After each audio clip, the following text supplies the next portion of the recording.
Today, the IVRA Endurance Series, powered by Heusinkveld, rolls its way into Brazil to start off the second half of the 2023-24 season here on RaceSpot. Plenty of drivers have been battling throughout the season, and in turn, the battle makes its way to the Autodromo Jose Carlos Pache. Justin Prince, Andrew Kinsella with you. Dane Baird, your producer for today's action, as we get set to go for what's expected to be an intense round. So far, the first half of the season has seen plenty of intense racing at Sebring, Road Atlanta, and Watkins Glen. But today, we move away from the U.S. to the international portion of the schedule, Andrew. First of all, welcome to IVRA. Second, welcome to Brazil. And Brazil is quite the track to kick off our international swing, isn't it, Justin? It's a little bit of a different track. It, of course, goes in the counterclockwise direction, which is different from all the other tracks that we go to. And it does present a little bit of something for these drivers to get used to. But we've got a great schedule ahead, looking ahead as well, with Spa coming up in just under 1 month's time. And then, of course, the 12 hours of Fuji in April to cap off the schedule. So we got some really exciting action looking forward, but also a bunch of excitement here today. Especially when it comes to a busy day on RaceSpot and when it comes to the series as a whole. As we get set for today's racing, here's a look at the classes on track today. Now keep in mind, there are two different divisions of GT3. Drivers with the 200s for their numbers are part of the GAM class, the pros in the 100s, double-digit numbers are GTPs. Pro and GT3s have 6 different cars to choose from when it comes to GT3. GTPs, they have 4 total, the Acura, BMW, Cadillac, and Porsche. With that being said, the speed differential here today, when classifying how those cars have been, about a 10-second difference between GTP and GT3s when it comes to speed, Andrew. Yeah, a fairly significant speed difference for sure, given that the lap here is about a minute 20 for your GTPs and a minute 30 for your GT3 drivers. So there's going to be a lot of passing, a lot of action on track. It's going to be very, very crowded out there. So there's definitely going to be a strong element of making sure that you get through traffic well if you're in the GTPs, and letting those GTPs by in convenient spots if you're in the GT3. Here's a look at the format once more for today. For those who are not familiar with it, GT3 qualifying for the GAM drivers is currently underway. Then the pro drivers have 15 minutes. Then GTPs will be allowed on track 15 minutes. Then there's a warm-up and grinning period of about 10 minutes is the estimate. Usually they start by 10 past the hour. And then the race distance, the scheduled distance is 233 laps today, or 7 hours, whatever comes first. Remember, club sport competition at VIR ended up going to time after several early cautions in that race, and what was a very wild one, to say the very least, in the state of Virginia. We'll see how the drivers do today in Brazil. Here's a look at the GAM standings coming in. Rusty Spatulas did not have a good time in club sport last week. This week, they come as points leader when it comes to the endurance side. Olympus Esports in second with 1 of their entries. Skill Esports along with Paceworks really pacing the way up front. Satellite Racing and Strata Nomad still in close range along with SRN Motorsports and Orion. Realistically speaking, it could be anybody's race when it comes to championship over the course of the next 3 rounds. Remember, top points you get for the classification, 100 points for the winner. All it takes is one bad race from a lot of those drivers, and you get shooted up the standings.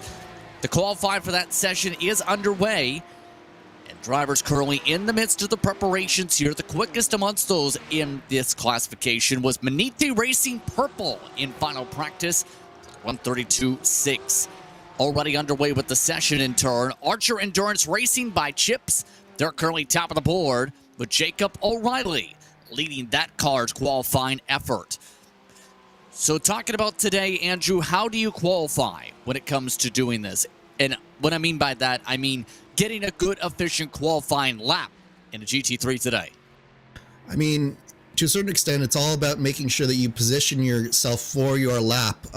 You have to make sure that you have probably a little bit of a draft, but not so much of a draft that potentially the car in front of you could be affecting you throughout this infield section that we are going through right now. As we watch Jacob O'Reilly on screen, there is a very, very long straightaway here, obviously, that the draft will be an important part of, but at the same time, if you're losing downforce in that infield section, it's going to affect your lap time. So you have to really find a good balance there and find exactly where you want to position your car for this qualifying. And a lot of fanfare, of course, when it comes from AT Racing. They look stellar in IVRA the past couple of years. This season, they've been amongst those that have showcased speed at flashes when it comes to the GT3s. They are in the pro campaign, mind you, in the top 10 there. But a lot of drivers, interesting enough, for turning a lap coming in. Track temperature is at 92 degrees for comparison's sake. That's Fahrenheit, 72 the air temp. But here's a big factor in this. It is very cloudy and very humid. So in theory, it's very moist out there. It is, and really what you're looking for is getting the right positioning on track, but also making sure that you have the tires right in the exact right window for that lap. So you see these drivers coming in, they're changing tires, they're making sure that they have that fresh set on there after they've used up that really excellent one lap. So there is a lot of strategy that goes on involved in not only the positioning, but exactly when you go and when the tires will come on and fire up for that lap. Now, of note, when it comes to today, throughout today's coverage, we'll have multiple different crews on hand. Myself, Andrew Kinsella, for the first 4 hours total of our coverage, so about near the midway point of the race. Then Joey Talbot and Renzo Bonder will take over for the closing 4 hours or so on the estimate. Also of note, did you know it's RaceSpot's birthday today? Happy birthday to RaceSpot. It's the 10th anniversary of the start of RaceSpot. You're actually racing in the 10th anniversary birthday race today, aren't you? I am. There's a special 10th anniversary broadcast recreating RaceSpot's first ever broadcast of an IndyCar race 10 years ago today at Iowa, and I will actually be one of the drivers in that race. So how does it feel to be a part of that? Let me ask you this. Were you a part of that first race back 10 years ago? I was not. I joined iRacing in 2015, so I just missed a little it by just a little bit. Yeah. But in turn, a chance to be part of history today. Absolutely, and it's an honor to be a part of this because RaceSpot is truly the premier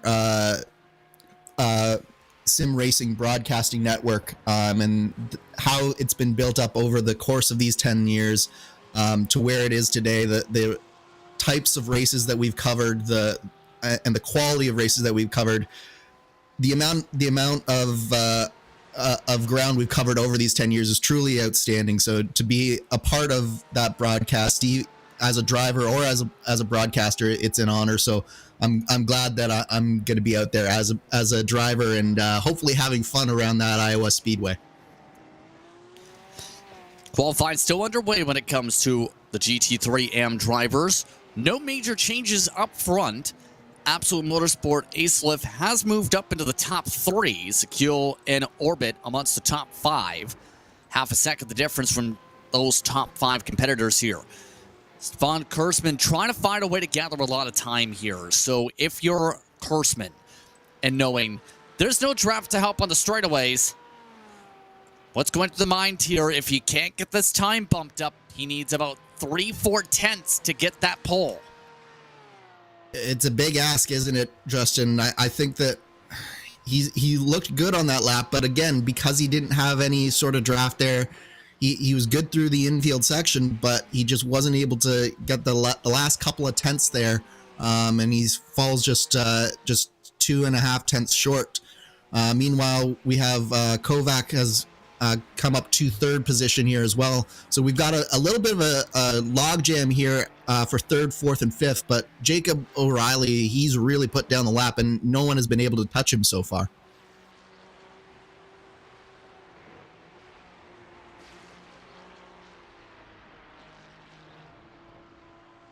as we watch O'Reilly come through here. Was about to say, when it comes to today, pardon me, ROM buttons are very critical to make sure you don't hit. O'Reilly's hitting the right button, so to speak, when it comes to getting speed around this racetrack. He's the top Ferrari. The next 4 drivers are Porsches on the racetrack, mind you. But he had an interesting driver's meeting, was going to touch upon, because his only questions were essentially, can I do the Max Verstappen move in turn 4? And can everyone unmute their mics? I want to know who Max Verstappen is. Yeah,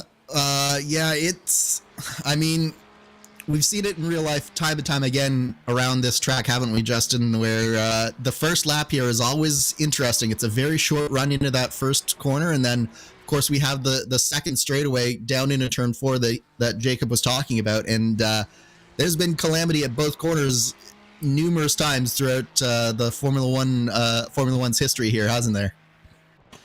Yeah, for reference, that involves a lot of off-track limits, and race control has already informed drivers, no, you can't do that. Here's a look at 5th spot. Skill Esports driver of Christian Nicolata trying to get some speed built up off track there. Satellite Racing just got bumped down another spot because of SRN Motorsports moving to the top 5. Ryan Robertson, the highest running of the BMWs currently, trying to find a lot of pace. They are half a second off the pole still.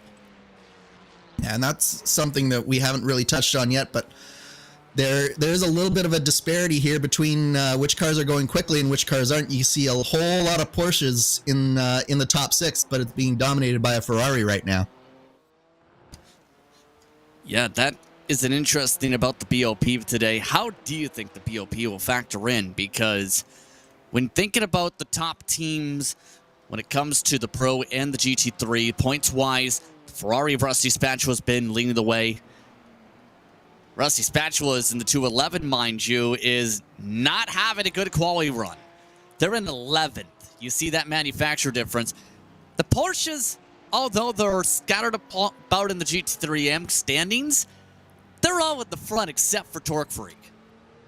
And isn't that always the case where some tracks suit one car and some tracks suit the other? And it definitely seems like the Porsche is a little bit of a more nimble car, and that infield section is really to its advantage. It doesn't really need the long legs because we only have the really one long straightaway. So I think it's just, in this case, this car and track combination is just suiting it. But as you can see, the Ferrari, it is capable at least of being right at the top as well with the Archer Racing by Chips 215. So I think that there is something to be said for the BOP here, and maybe having a little bit of advantage to the Porsches, but at the end of the day, everyone's got to drive this race, and it's a long race. So no matter what mark you're driving, you've got a shot at this. Final minute of qualifying, by the way, United Sim Sport amongst the teams trying to move up a lot. Same can be said when it comes to Estrada Nomad. Right now, they are still with the 133s, up to 7/10 off the pole. Estrada Nomad, team that contended for last year's championship in this classification. They're around mid-pack this season. They finished around mid-pack when looking at the points table so far in each of the races, too.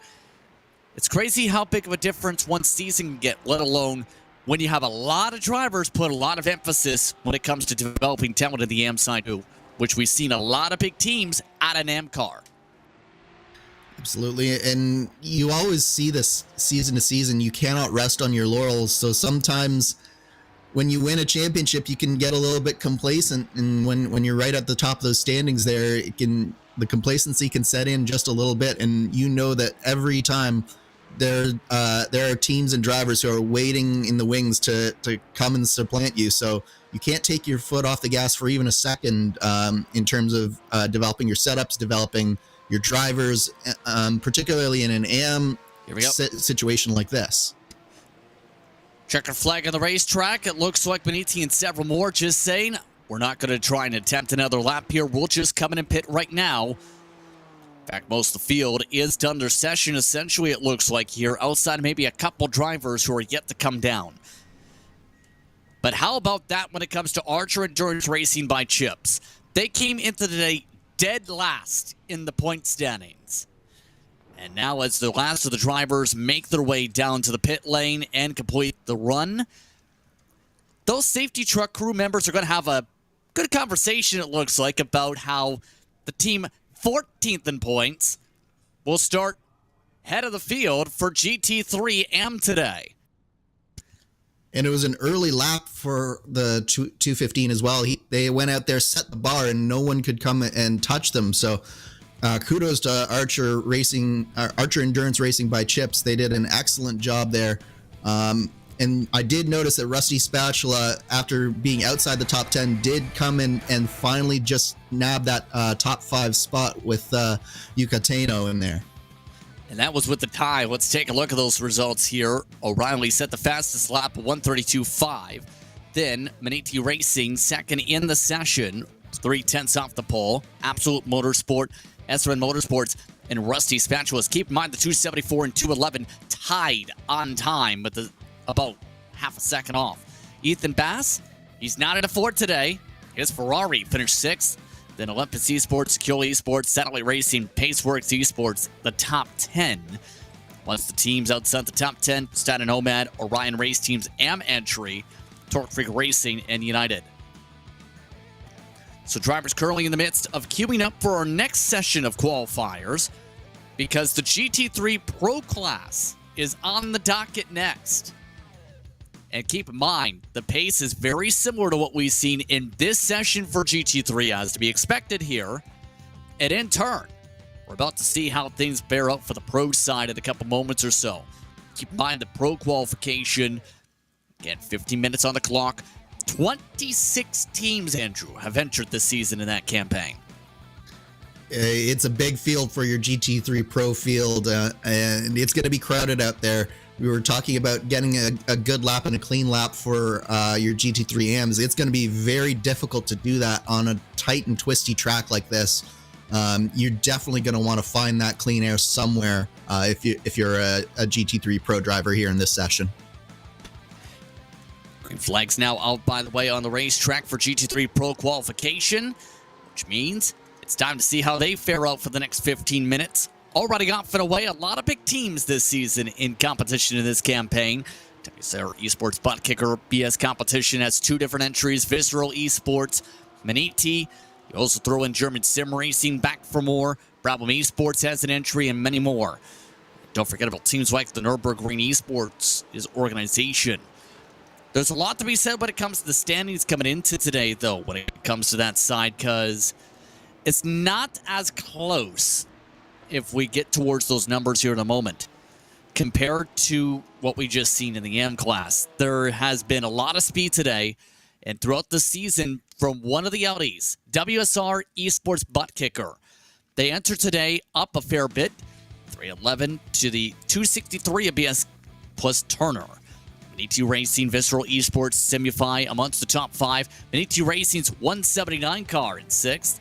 Then you have RaceR Esports team, followed by the German Sim Racing entry, Team Heusinkveld and Delta V Racing amongst the top 10. The interesting thing when it comes to how things have played out here, no repeat winners so far. Keep in mind, the first win of the season is not even in the top 10 in points after back-to-back rounds with no more than 1 point. The 116 for WSR. The 137, though, has had at least 1 second place run. It just goes to show you how important consistency is in a series with 26 teams in it. Because if you have a bad round and if you exit the round early, suddenly you find yourself scoring very little points. So you can see that at the top of the standings there.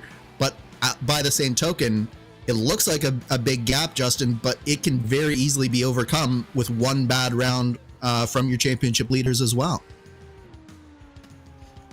So as the drivers get set here, so far the WSR Esports entries have been the best of the Audis. We have a spin in qualifying. German Sim Racing's 167 just went off in Sector 3, it's worth noting. Everybody else is keeping it clean, it looks like. You don't want to be that driver that has a wreck or let alone spins it out in qualifying. Yeah, it's certainly not ideal, especially where it's very difficult to rejoin the track in a clean manner here. The driver is sort of off in the infield section, just getting back on the track now. But yeah, it's not ideal. You only have a very limited amount of time to really set a representative lap here. And we saw with the GT3 field very early on in the session is apparently the ideal point to try and get this get a lap out here, because it can be very difficult once you get that as the desperation sets in, I should say, later on in the session, it can be very difficult to get that clean lap in. Now, for reference, the fastest time in GT3 in final practice, 1:31.9. WSRE Sports Butt Kickers 1:37 set that time. Time starting to circulate in, and just like that, already your AM top qualifier outside the top 5. Maniti Racing Blue, top of the board. A lot of drivers are already finding some drafting trains here. Just about the whole field came out together, mind you. Now it's going to be the interesting of, do we see the same gamesmanship where drivers run a lap pit, because the difference is, well, the track is very hot. It's up to more than 100 degrees Fahrenheit. It's changed a lot since the start of qualifying for the AM side. Here's a look at it in Celsius. That temperature's gone about, 10 degrees at this point since the start of the session. Yeah, and we've gone from a fairly overcast start to the session to just partly cloudy, and the sun is currently beating down on the track, and it really does make an effect on these teams and drivers here. And it is going to mean that as we watch the temperature keep on climbing, unless these drivers see a cloud on the horizon that they might be able to take advantage of, getting out and getting a good lap time early is going to be even more important because of this. Here's a look at Dalton Zabadil trying to get some runs built up with the SimCity racing car. Wow. That ends up not getting to the top of the board, but gets within 2/10 of the pole at least. No change in spot. Carl Modoff actually just jumped him in the Delta Sport car. I'd expect a lot of shuffling here with Alex Bennett doing the move that worked in AM Quali. Come in, get the tires, get back off and away. And I do think that because the track is so hot right now, that's probably going to be your optimal setup for getting a lap time in, is getting those fresh tires on the car and just trying to time your pit exit so that you have just that right mix of clean air and draft. So it'll definitely be interesting to watch the gamesmanship that happens throughout the course of this session and see who times it just perfectly in order to get that lap in. Raymond Sheffers currently in the 10th spot. Keep an eye on that car. It's one of the Ferraris we'll see in the pro side of things. Now, when it comes to the pro qualifications and for the pro races, there's been a lot of parity in the standings yet again this season. We've already seen a lot of Porsches up front in qualifying. But it's not just as simple as you run a Porsche, you're up in front. While 4 of the top 6 are Porsches, that doesn't mean you're the fastest every week, because only 2 of those Porsches, Maniti once, Visceral once, have gone to victory lane, mind you, as everyone goes to pit lane for more tires. Yeah, certainly qualifying in an endurance series is no indication of where you're going to finish the race. There's so much that can happen over the course of these long races. So it is an advantage, certainly, to start up front, but it's not so big an advantage that it can't be overcome by just good strategy and good driving in the race. Especially with the potential of safety cars. Absolutely, although I thought we agreed before we came on the air that we weren't going to mention the possibility of safety cars in the first few laps here. I mean, wait, we actually had an agreement? I don't think we actually had an agreement. It wasn't on paper. Show me the contract. I don't have a signed contract right now, unfortunately. Well, if it's not signed and notarized, then it's not official. That being said, Club Sport had 2 cautions the first hour, if you remember from last week. Not to give that a jinx. But 5 Porsches lead the top of the session still. Maniti Simu5, German Sim Racing, Maniti Delta Sport. The middle of those cars in those standings, GermanSimRacing.de. The 132.314 is just less than a tenth off the pole. And it's a hornet's nest on the straightaway right now of cars wanting to go fast and not wanting to go fast. The jockeying for position is definitely fully underway here. You have drivers coming out of the pits, drivers on hot laps, drivers on cool down laps, all at once, and just a little bit of chaos. And you really have to be on your toes in these sessions when you're on your hot lap, just to make sure that you do everything you possibly can to get that clean lap in. And the choo-choo train effect continuing to build upon just in the backdrop here too. By the way, based on the projection, believe this is a push lap. If I'm getting the lap totals right, remember, had pit previously already once. 167 has only a few minutes left on the clock. Will this be a good time? This is Malik Wasserkampfseeker. I absolutely butchered that German. I apologize sincerely for that. But the time? Invalid. Yeah, he's going to go back in probably for more tires. And that's the thing, is you can be all over a good lap, and then suddenly all it takes is just running wide just a little bit, and suddenly you've invalidated that lap time. And Justin, we've got that the penultimate corner, I should say. What's that corner number? It's turn 12 there.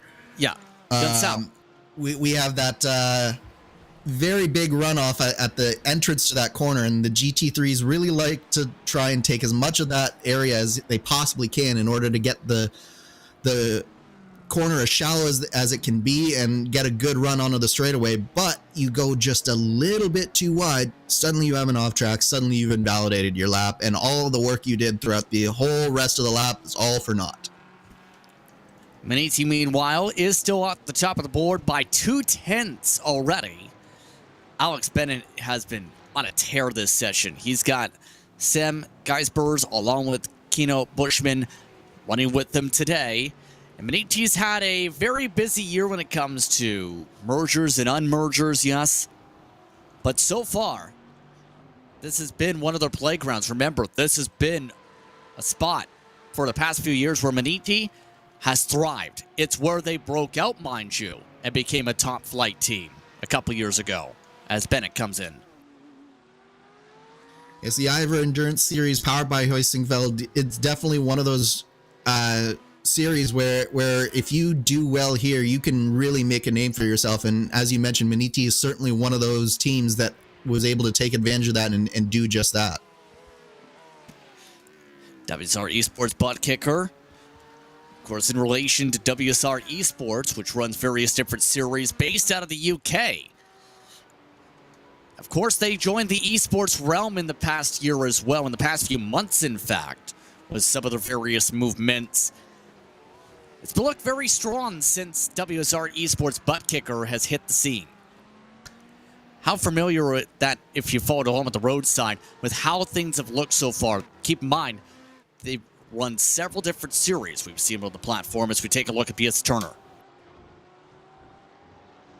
And BS Turner is certainly another one of those teams that is having a really good season so far. I believe second in the championship standings right now, and they're looking at 7th place right now as they come down on a pit lane.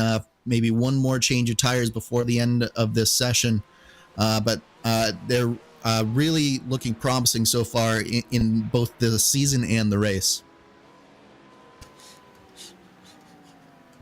Still scanning our way through the field right now as we still have a few minutes on the board. One of the teams to keep an eye on today, who is having a very busy time when it comes to the driver lineup, at least, the 164, if we can head over to Satellite Racing GT3 Pro, because as many people may know, the eNASCAR Road to Pro ladder started off its qualification this past week. Dallas Pataska, of course, is amongst those who, technically speaking, is on 2 different teams. A road team for Satellite, and of course Legacy Esports when it comes to the oval side. He ran with them last year specifically for RTP, and a lot of attention has been put towards trying to make a run in eNASCAR for him in the past couple years, especially after the Major Series title. How is it trying to manage 2 pro-level teams with 2 completely different organization structures? I think because oval setups and road setups, and oval racing and road racing are so different. I don't think that it's too big of an ask for Dallas Pataska. Obviously, he's a consummate professional who has been at the top level of sim racing for a number of years in the different disciplines. But I think the main thing for him is just finding the time to devote to both of those two disciplines and sort of treat them equally, so to speak. I think that's the main challenge for a situation like Dallas Pataska finds himself in. Oh, he just hit the wall in qualifying, though. Is that going to invalidate the lap time for the 164? No, it won't. A 132.7, no improvement. Beckham Jasir, another one of those who is shockingly down the board, you just see. Yeah, we have a number of drivers who are probably a little bit farther down the board than they were really looking to be at this point. But right now it's a Maniti 1-2 at the top of the grid, as the 178 has now joined the 179 1 and 2, and they're really looking promising here. You know a crazy thing about the qualifying so far? The 133 Semi-Fi Esports turned one lap, and then parked it. They're still in fourth. That shows a lot on the track conditions. Well, it also just could be that the driver pulled off the best lap that they've pulled off, and just said, I can't do any better, so why even bother, you know? It certainly does go to the track conditions, as you say, though, as well. If there's not really an opportunity to take advantage of a cooler track and you nail that lap, then why go back out again? You have a penalty, a qualifying infringement just issued from the last session, and it's an interesting one. IVRA, if you look at the rule book, has various driver ratings when it comes to classifications based on iRating: Amber, Emerald, Sapphire, Amethyst, Onyx, and Pro. Apparently, the 212 car, Roberto Stefano Kovac, is not rated Sapphire, is the ruling, and they've issued a 20-second penalty. Now, Sapphire, for reference, is a 2,500 to 3,000 iRating. That is going to be a very painful penalty today to deal with, unless they get a caution early to serve that penalty. Yes, it certainly will. That's definitely a setback for that 212 car. Checker flag is out, by the way, for GT3 Pro in the midst of that explanation. German Sim Racing jumping to second at the stripe within a 10th. Alex Bennett amongst those looking to complete their laps on track. Several others electing to back out. No change at the top of the board as the rest of the field rolls to a crawl and someone parks where they're not supposed to park. I believe that was Brabham Esports who just parked it on the front stretch. Yeah, it looked like he might have gotten blocked coming into the pit lane and just elected to park and tow rather than going around. With that being said, qualifying is over for GT3s as a whole. GT3 Pro is complete for its qualifying session. And in total today, there are a lot of entries there. We'll see how they line up here today for the Pro qualifications. Alex Bennett, followed by German Sim Racing's 167. Maniti Racing, a 1-3, blue and red. Pick your color wisely. Then it's WSR Esports Butt Kicker, Simulify, the top 5. SimCity Racing, Delta Sport amongst the top 7. Team Heusinkveld, 3/10 off the pole in 8th. BS Turner in 9th. WSR Esports Butt Kickers 116 car back in 10th. Impulse Racing, they are having multiple different drivers practicing multiple spots already, some focusing to Monza. With some of the action going on in our championships, they have an 11th spot over ATRS Esports. Visceral Satellite, along with the question marks, by the way, is Door Esports Academy. German language is interesting. Brabham Esports, Nürburgring Esports, then Orion Race Team, Paceworks Esports, and Fury Sim Sport amongst the top 20. The rest of the drivers in class include Geeks Energy and Fiercely Ford's entry in 21st. Then Delta V Racing, 8/10 off the pole in 22nd. Miguel Vigo, a surprising run for Hydra Race Geodesic Racing. They've been stellar in Club Sport. 23rd in the Endurance Series. Echelon, Kate Kramer, Racer, all within about a second of the pole time. That is close. It is an incredibly close field for 26 drivers, all basically within a second of the leader. It's an incredible achievement for all of these drivers. And of course, all 40 drivers in the GT3 field, Pro and AM. GTP getting set to hit the racetrack for their qualifying. Vano Sim Racing Team, they've been near perfect this season. 300 points on the season, although they had a very bad round at Watkins Glen last time. PS Competition won that one. HRS's Academy program, though, in second. They're now within 50 points. Satellite Racing staying within about a race. Same for Hydro Race Geodesic Racing. Miniti Racing's #1 car is on the edge, though. Everybody else needs points and needs them quickly if they want a realistic chance with 3 races to go this season. Yeah, Movano, similar to your GT3 Pro field, they've sort of started to run away with it a little bit, but all it takes in a series like this is one bad race, and again, all of those that horde of drivers right behind them are suddenly breathing down their necks, and there's a lot of really strong drivers and teams in this field for the GTPs. So as the drivers make their way around the racetrack for the final qualifying session, reminder that live timing and scoring is available for today's round at timing.racespot.tv. Be sure to follow along with your favorite teams and drivers as today's festivities move on a busy day for IVRA. Taking a look at Nicholas Bowe, he's in the 89 car.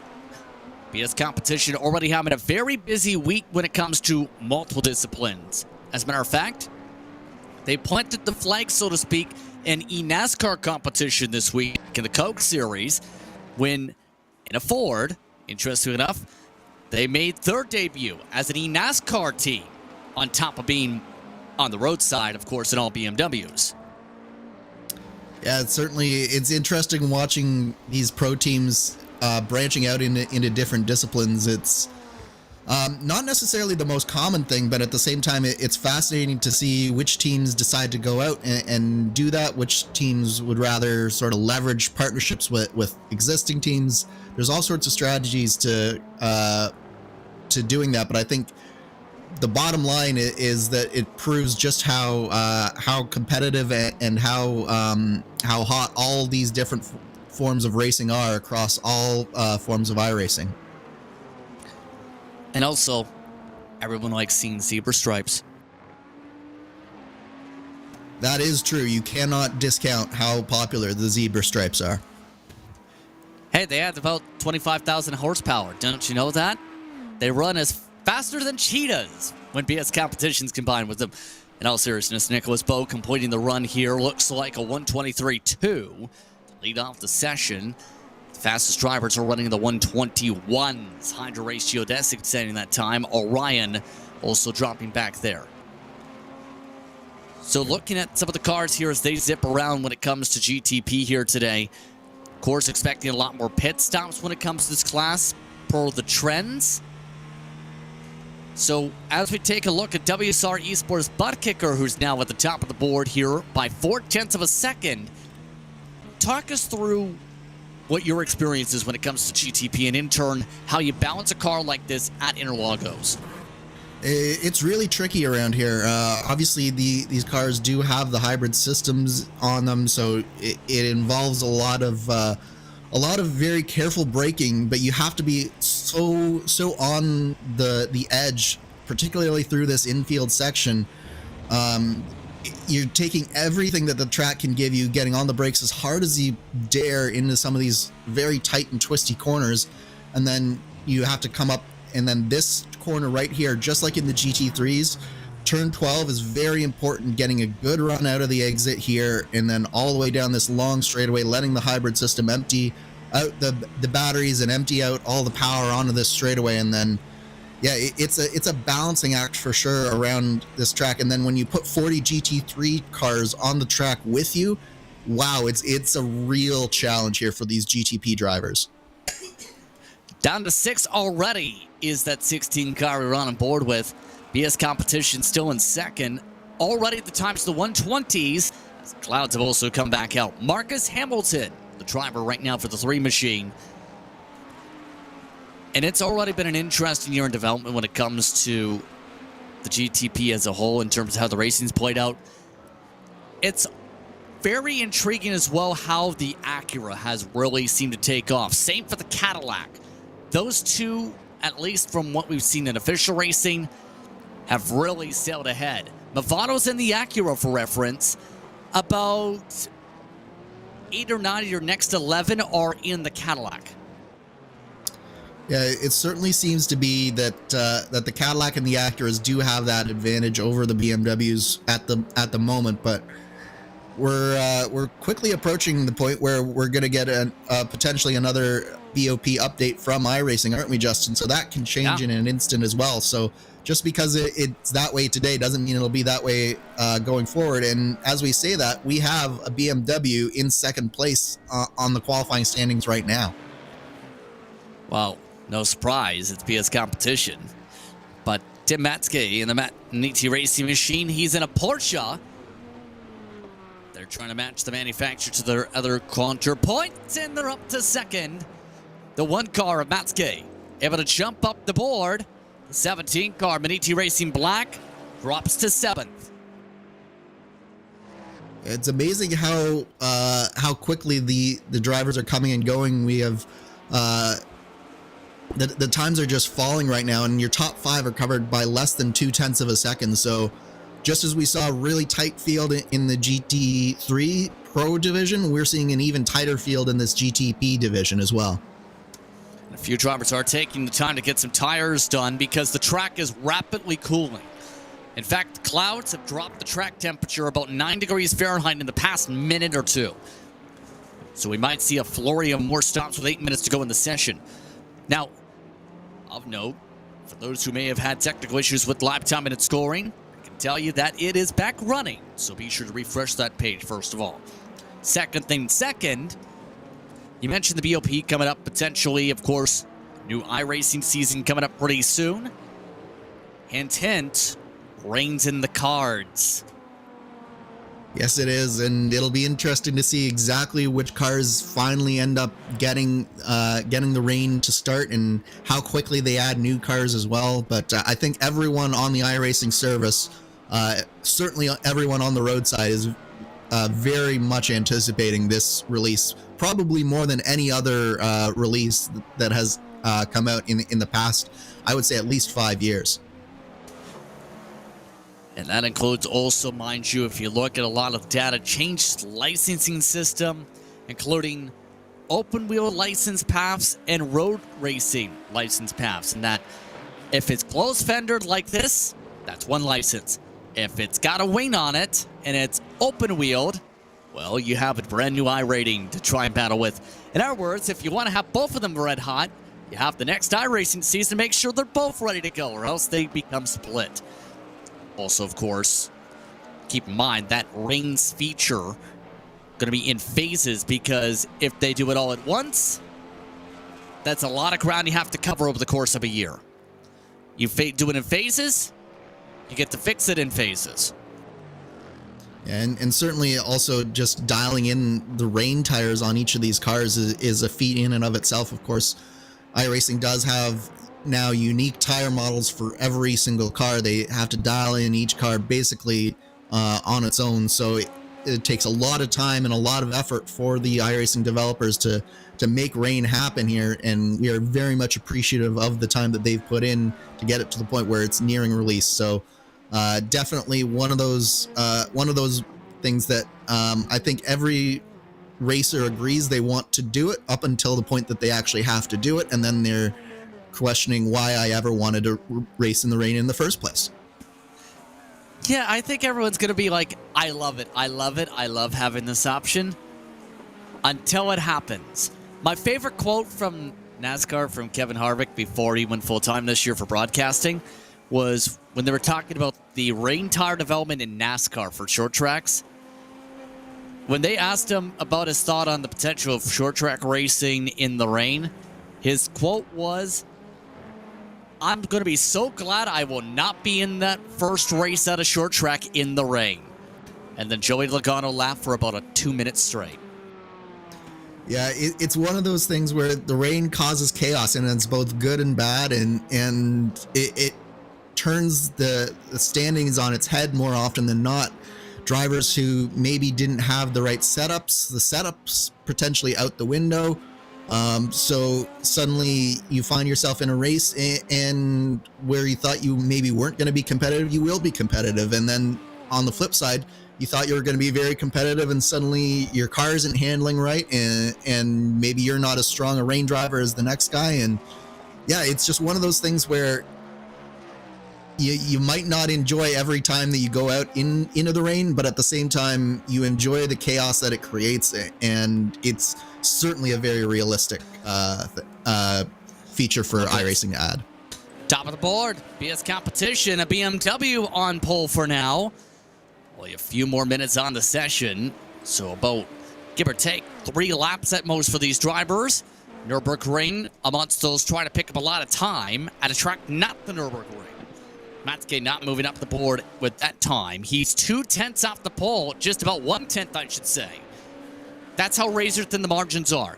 1.2 seconds, the difference first to 15th. And for those wondering, where's the 16th car in this session? Niels van Hondo just set his first time. He had 6 straight laps with off tracks in the 33 car. And it just goes to show just how hard these drivers are pushing, because even that 33 car, I'm sure that he's not happy with that one lap that he got in clean, because it's a 1.5 seconds off of the leading time. So Niels van Handel, he's got some work to do here, and he certainly has a limited time to do it in now. More drivers coming in for their final tire change, it looks like, for the session. Marcus Hamilton amongst those. We have a couple more penalties to discuss real quickly. There's another penalty from the last grouping. The 119 car from the GT3 Pro class. That's Delta V Racing. 20-second penalty for impediment. Also, one driver apparently didn't comply with the fast lane priority for qualifying. In our words, if it happened in the race, they would have been asked to give positions back. But because it's qualifying, it's only a warning. For the 157 team, that's Impulse Racing. Outside of that, all penalties are no further action or already mentioned. Taking a look at the 17 car, Maniti Racing Black. There are monsters coming up to stripe both the Maniti cars, making their way through the final sector. Make that run up through Yunsao. This time around, trying to build up the run as fast as possible. Going to be very critical in the next moment or so. This is Sector 2, should say, for these drivers in the middle portion of the racetrack right now. They need to find a way to fly and fast. Yeah, they really do. It's really coming down to crunch time for all of these drivers. You can see the number 87 here just warming up the tires. You got to fire them up and get them right in the exact right window, because there is sort of a razor's edge here where if you get them a little bit too hot, then they won't really perform the way you want to. If you get them too cold, then you won't have the grip coming into turn 1 and through turns 2, 3, and 4. So you really have to be a surgeon when it comes to the tires here in this qualifying to really maximize this final lap that you're coming up to now. Well, this time by doesn't update the time. Will anybody bump it up? Maniti Racing Black got on the top 10, shuffled ahead. Tim Matske is currently making the way down the front stretch. This is a flyer for BS Competition we're hearing as well. Down to the final minute or so in the session, and the pressure is on. Matske is also going to be on a flyer. He was 8 seconds off his time from the top of the session. So this is the push lap for the pole. And Nicholas Bowe really is not resting on his laurels. You can tell he's on it on this lap. He's quickly catching the 2 drivers in front of him. Hopefully that they won't impede this, because this looks like a really fast lap here. He's got a whiff of draft, possibly too. Satellite Racing GTP Red is stopping to the edge of the racetrack. Doesn't look like to be too much of impediment. We'll see if that becomes a factor here for the final lap, likely on time for the 89 car. Currently the top time of 120.496. Bo going to push? No. He does. He's going to use a bit of the apex of that pit entry to get some more buildup, though. He is able to bump it up a 120.478. Now the attention to Tim Matske. He's looking to do the same boost. Is this going to be enough? He needs 2/10. He gets 1/10. One spot over Movano. And Marcus Hamilton is still on track. Really close there for Tim Matske, but just wasn't able to get it at the end there. And we still have, as you say, Marcus Hamilton. This is the one question mark. Can he put the lap all together here? Just a little bit of rear end instability through this middle section here. But will he be able to recover from that and find a way to get back up into that top three? Checker flag this time for Marcus Hamilton. The end of the session. Will Hamilton try and improve his time? He needs a 10th to set the pole. Most of his other classmates have pit. And it looks like he's going for it. Hamilton wants a chance. Stays inside. 120.508 to second. BS Competition holds on the pole. Wow, what a drive from Marcus Hamilton, recovering from the small mistake in that middle section. Probably cost him the pole, but at the same time, a really nice job pulling out that second place. And those conditions on the racetrack are going to be extremely interesting today with the temperature swings. But that means one thing, qualifying is over. All drivers are already in the pit lane for GTP. The difference from the top of the board to the bottom, about your 2 seconds. First to 15th, 1.2 seconds. Nicholas Bowe for BS Competition sets the time by 0.030 seconds. Movano Sim Racing Team, WSR Esports Butt Kicker, your top three. Tim Matske got within a 10th as well. Satellite Racing, the red car, looks to try and find a way to go from the red to the green to be able to find a way up front. Ryan Race Team and AT Racing amongst the top 7. Satellite Racing, Nürburgring Esports, and Hydrace Geodesk Racing, the top 10 in regards to organizations. Then ATRS Academy, not the greatest of runs. They were half a second off the pole time. Delta V Racing back there as well. Then Deltres Automotive by Majors Garage. Geese Energy and Fiercely Forward. Strata Nomad and Drake Esports did not really get any footing the whole session. Von Hondo, half a second off the closest car. So with that being said, the reason you see the drivers now swapping here on the racetrack is some of their teammates are now getting into the car for final warm-ups. They have about 7 minutes per race controls command to be able to get themselves ready in their cars and ready to go here. So Andrew, your thoughts on what we've seen in qualifying and in turn what we're seeing with these clouds playing havoc for these teams? Yeah, it was high drama there for your GTP field. Your top 4 within a 10th of a second of each other, and Marcus Hamilton pulling out that second place on the final, basically the final run of the session there. It was it definitely goes to show just how close these drivers are and how much competition they're going to have over the course of this race, because there's really nowhere to escape. And at a track like this, it's going to be constant action, constant overtaking. So this is going to be a really taxing race for particularly the GTP drivers here today. And you've only got, as you say, about 7 minutes to sort of reset yourself, maybe bring your adrenaline down just a little bit after that qualifying session, and just feel out your race setup and really make sure that you've got the car exactly where you want it to be.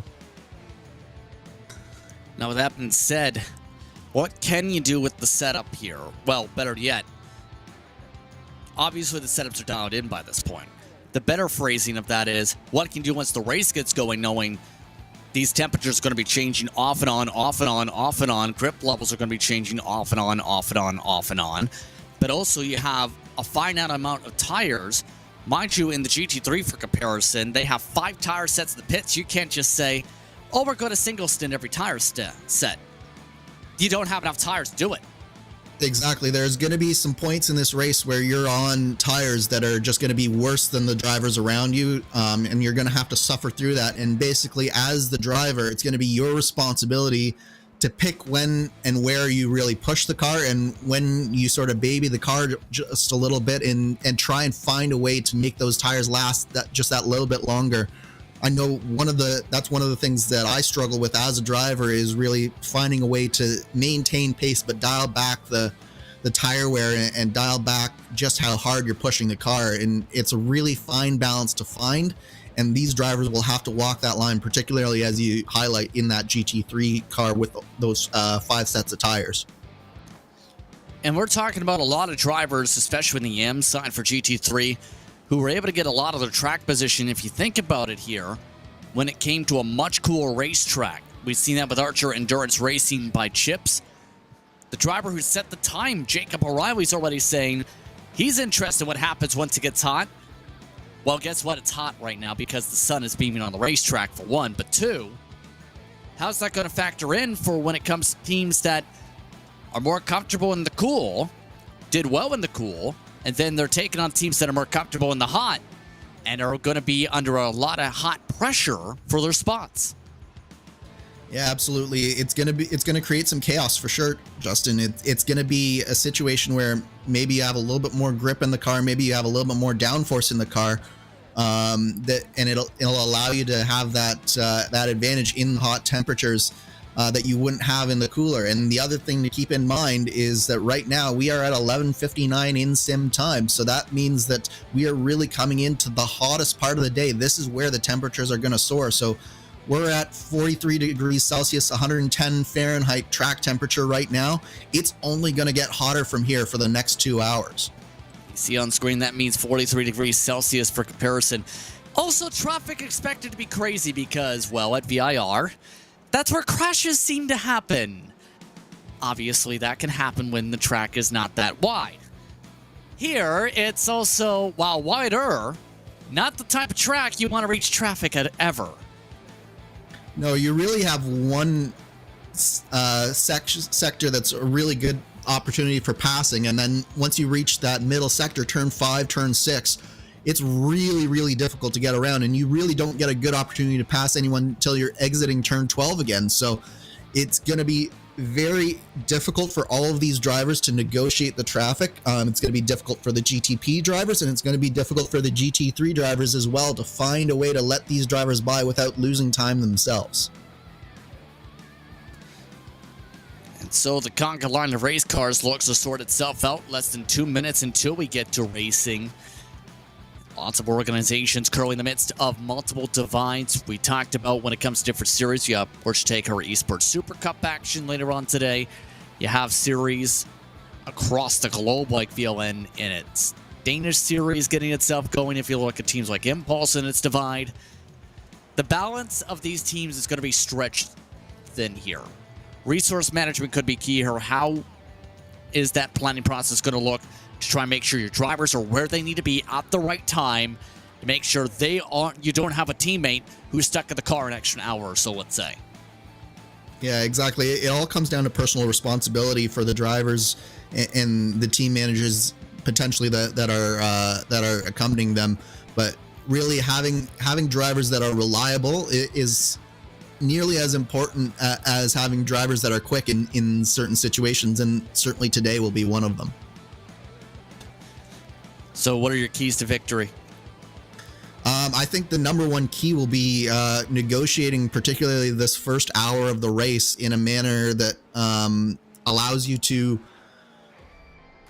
be in a position to win, yes, but have a clean car is going to be number one, and being able to just keep your nose clean throughout this first hour. There's going to be a lot of chaos out there, not just on the first lap or two, but also the first time through traffic as well is going to be pure chaos. And there's going to be incidents. There's going to be drivers falling out of the race throughout the course of this whole day. So yeah, you just got to keep it clean. Warm-up session complete. Checker flag on the circuit. Fast and warm-up, by the way, Team Heusinkveld, 148 car. They start 24th. And GT3, GTP, Movano. So with that being said, the drivers now making their way to the starting grid for today's action. The 2023-24 season for IVRA Endurance Series powered by Heusinkveld continues. Let's look at the classes once again. GTP starts like this. Nicholas Poe starts on the pole alongside Marcus Hamilton and Movano Sim Racing. Then in the third spot, WSR Esports and Butt Kicker, their car and their team in 3 different events today. Tim Matzke in 4th, Satellite Racing and Orion amongst the top 6 when it comes to the teams. Maniti Racing's black entry will start this one in the 7th position on the next page. Amongst those as well will be Satellite Racing. Nürburgring Esports along with Hydra Race Geodesic Racing, ATRS Academy. Delta V Racing starts all the way back in the 12th position. A couple more drivers in the class today. Delatrez Automotive by Majors Garage, Geeks Energy and Fiercely Forward. Then Strata Nomad and Tranquil Esports looking to find a rhythm in the racing session. Then the next class gets like this. GT3 Pro looks as such. Maniti Racing Blue, GermanSimRacing.de, the front row.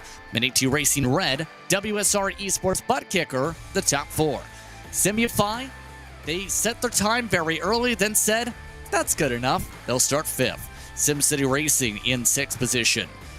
Delta Sport bringing Karl Modoff, one of the legends of PRL, in 7th. Team Heusinkveld starts off in 8th position. BS Turner starts off in the 9th position. WSR Esports Butt Kickers 116 in 10th. Impulse, amongst those with the time penalty as a potential factor, they got a warning instead. ATRS Esports starts 28th.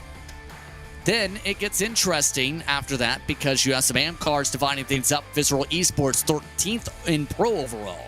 Satellite Racing, Tor Esports Academy in Brabham, followed by Nürburgring and Orion, the top 18.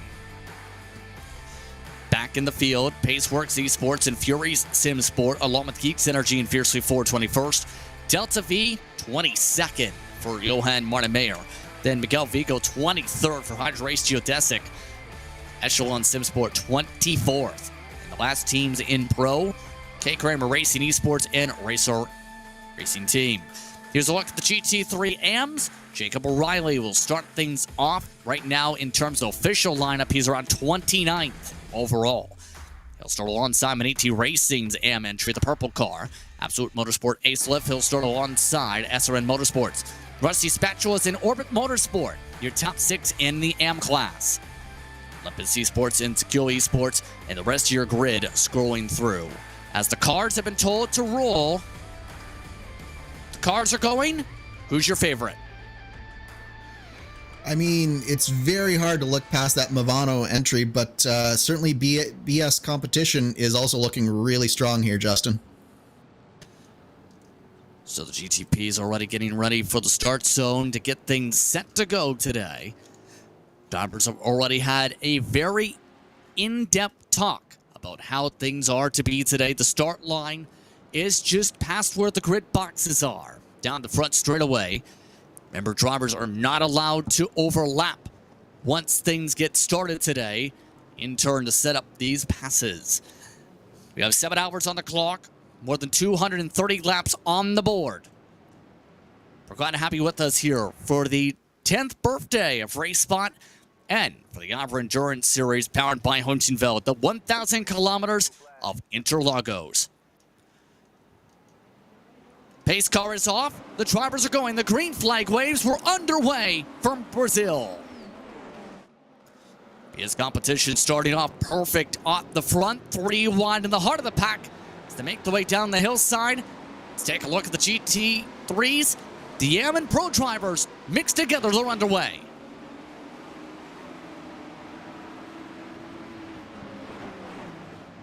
No major trouble so far, Andrew. A perfect start for both classes.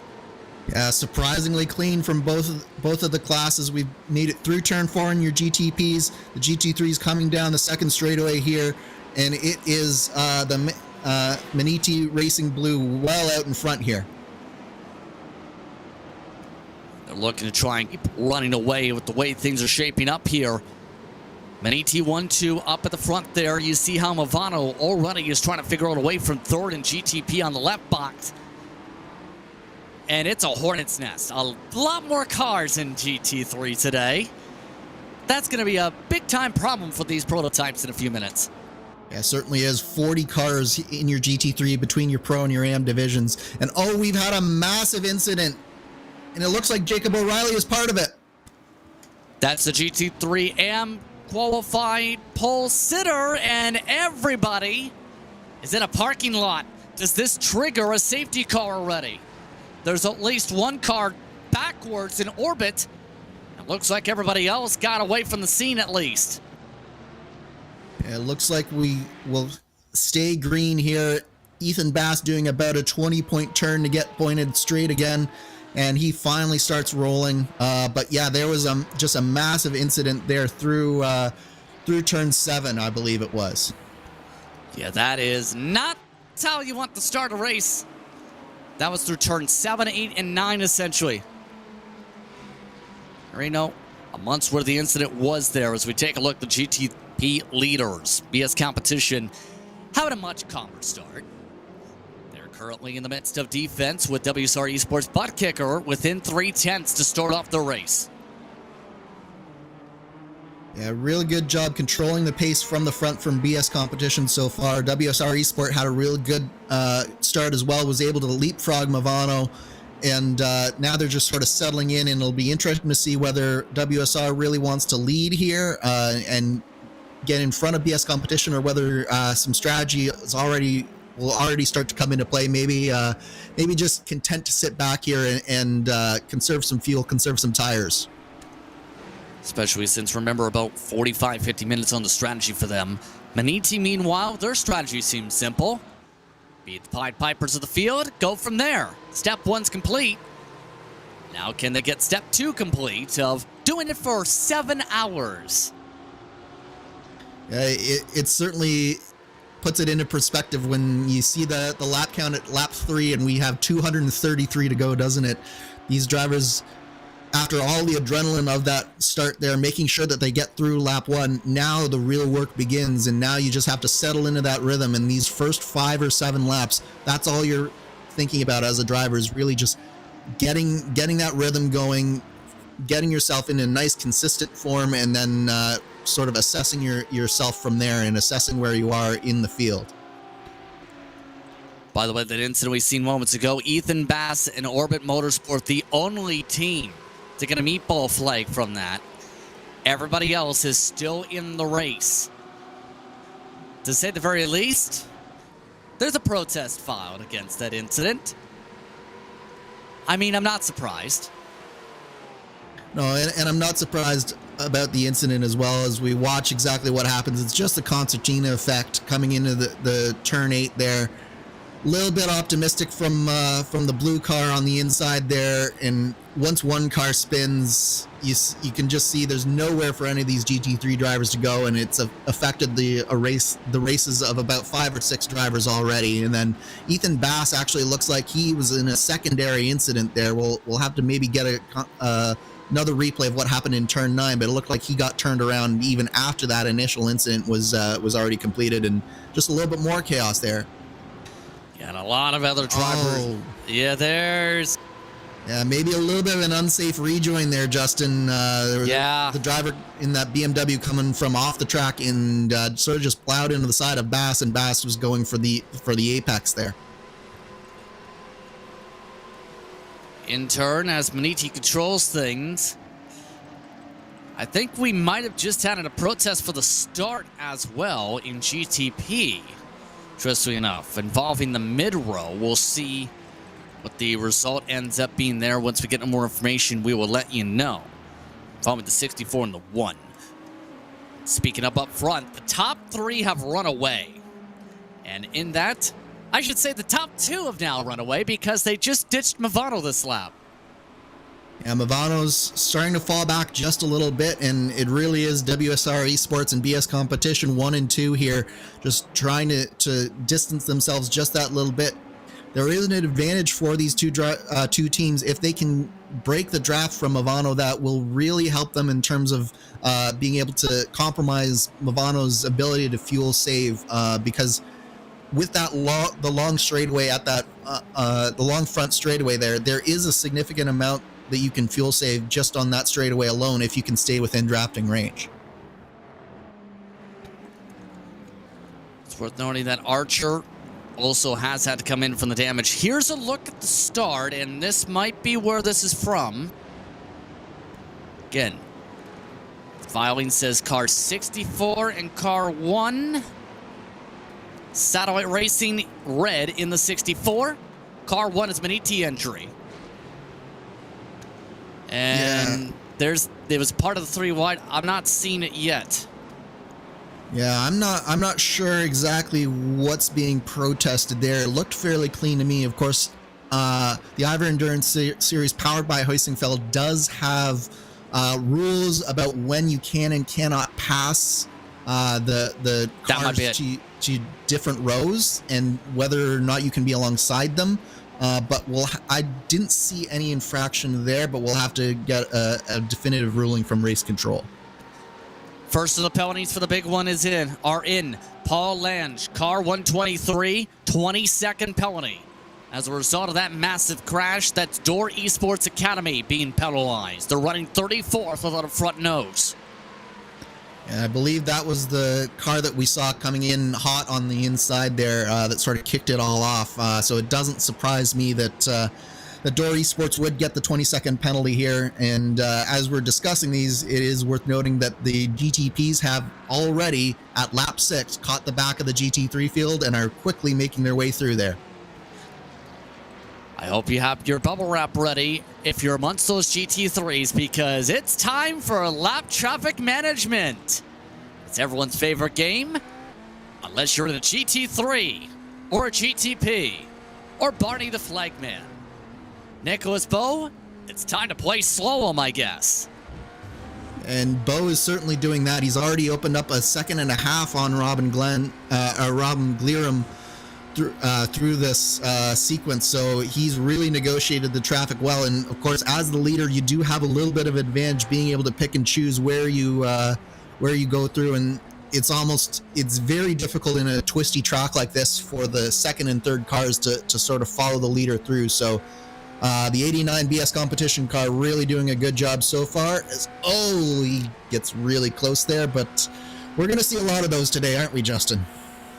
I think we'll see a ton of those today. We've had another car with an issue. The 158 just got to meet both flag and pit. They're towards the back, so we'll see eventually what happened to them in the past lap. And I'm going to take a wild guess and say it had something to do with the traffic management, because that's when the meatball flag popped up with the leaders. Certainly a possibility. All it takes is one wrong move, and two cars just can't go into one, and we see it time and time again. So hopefully the 158 is able to get back on the track, but right now it's just clinic at the front from the BS competition team, and driver Nicholas Bowe just doing an excellent job of that traffic management. And in turn, it's allowed him to break the draft more than a second up now over WSR Esports. And this is what you expect from one of your top flight drivers, I will say. PS competition, of course, racing a lot of different series. They brought a lot of their A-list drivers to this race after all. And that's Impulse Racing they're saying hello to. Hello, yeah. There's the wave. Yeah, that is going to earn a friendly wave at the side of the car from Nicholas Bowe. I think they're definitely not expecting that to happen, but it's one of those things where you just have to almost be expecting it. Even if you don't want it to happen, you have to expect at a certain point you're going to get held up by these GT3s. There's just nothing that can be done about that at a certain point with all of these drivers fighting for this. Because look at this line of GT3 cars as they're finally starting to get towards the end. We're finally up into the top 5 of the GT3 Pro field here. An arrow on scheduled pit stop worth noting from the traffic management. The points leaders for GT3 AM have now come in the 211. They lost their front nose. So that's a shakeup for GT3 AM as the traffic is still trying to get through all the cars. This includes some of the Maniti entries. They're finally getting some clean space. And just like that, the interval's back to about half a second. Yeah, big news for Rusty Spatula and your GT3 AM championship leaders. And they had been looking really good after the start of the race. Obviously, the GT3 AM pole sitter was taken out in that first lap incident, so they had moved from 5th all the way up to 2nd, and then suddenly they find themselves without a nose and without with a fairly lengthy pit stop here. See if we can get that look in a moment or so. But by the way, we just got the clarification that replay previously with the 164. No further action. This may have some action.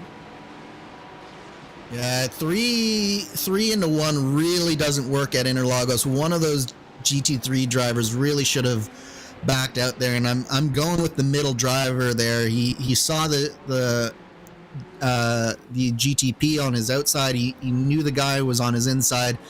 He really didn't have the corner at any point there. So if it were me, I probably would have backed out a little bit more, particularly in the first 10 laps of a 233 lap race. Yeah, we're not even double digits into the race in terms of the lap counter. And with all that being said, the top two up by near 2 seconds over the rest of the field in GTP. We've only got about 10-15 minutes on the clock in theory as well. That's how crazy this start of the race has been. Oh, by the way, they're expecting to do that a lot more time. Speaking of drivers looking to find time to find space. And that was a different view of the same incident that we just saw, and it looked like Delta V Racing got a little bit of damage with that, and potentially might have to take some repairs here sooner rather than later. Unfortunately, he was sort of the innocent bystander, tried to go under the spinning car and just wasn't able to squeak through there. By the way, the protest sheet, as to be expected, is still going through the first minute's incidents. That's how many people filed from one of the incidents alone.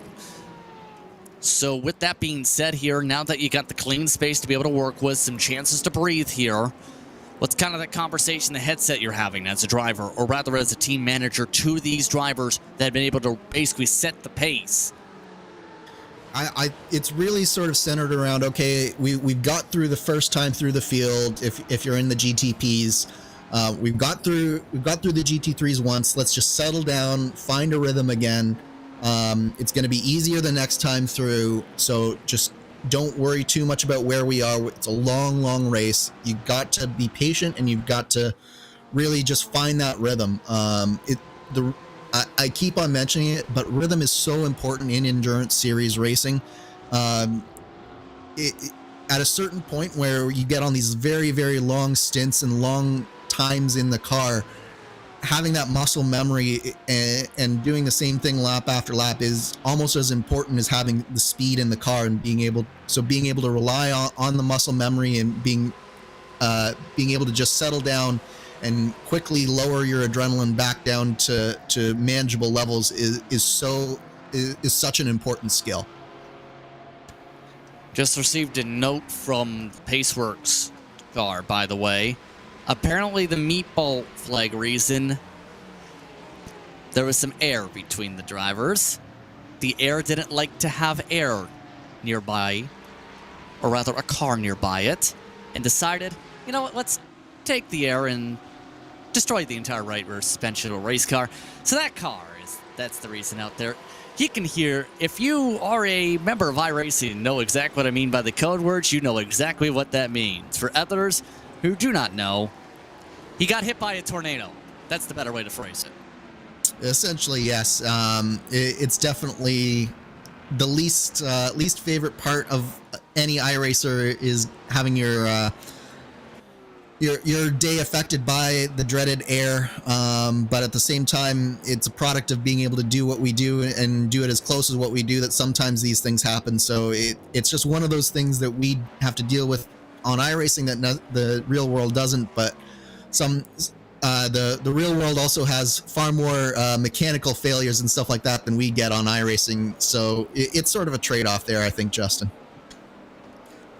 Take a look at some of the air drivers in GTP, by the way. We mentioned some of the drivers having not the greatest of qualifying runs. Hydra Race, Geodesic Racing, amongst those based on performances across the platform.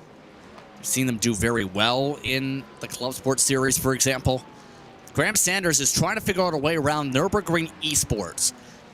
And for those curious, yes, that is the racetrack entry. Also of note, Door Esports Academy is still going without a front nose. They're doing a good effort despite the grill damage. I will give them credit, although they will lose all these spots with the penalty soon. At a certain point, that they will have to serve the penalty and it will cost them, but choosing when to do that is very important. It looks like we might have just had an incident with an Audi here.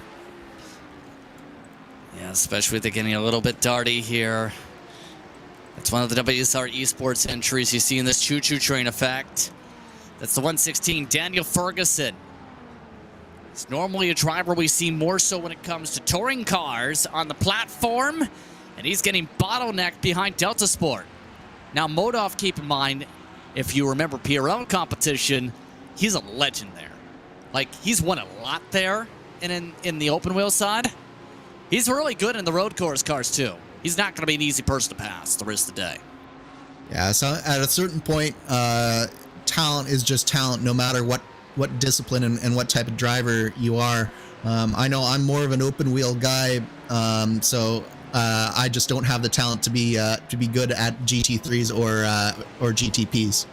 Oh, that's going to be a little bit. That was a little bit rude there, wasn't it, Justin? Yeah, no one likes getting that happening, let alone contact whatsoever. Yeah. Yeah, you know what? Let's bump off the front nose and take about 10 seconds of aerodynamics off the car. Why not? Yeah, we've seen a little bit of argy-bargy so far in this race, and we do have some decisions from race control so far for your first lap incidents. As we watch the replay of what just happened there, it looked like small bobble was all it took there, and you can see the car just went around in front of him. But the race control decisions, so the incident between the satellite racing and the Mini-T in your GTPs, it was drifting towards the apex of turn 2 and light contact occurred. That's deemed a racing incident. For the 119 and the 259 of Ethan Bass, it was deemed the 119 was not rejoining the track. They were just coming from the outside of the racing surface. So therefore, the 119 should have been able to keep track of them better, and it was deemed a racing incident as well. And also between the 144 and the 150, there was a racing incident. The 150 was blind to an oncoming incident with not enough time for the spotter to call. So racing incident, no penalties from that first lap, those 3 first lap incidents.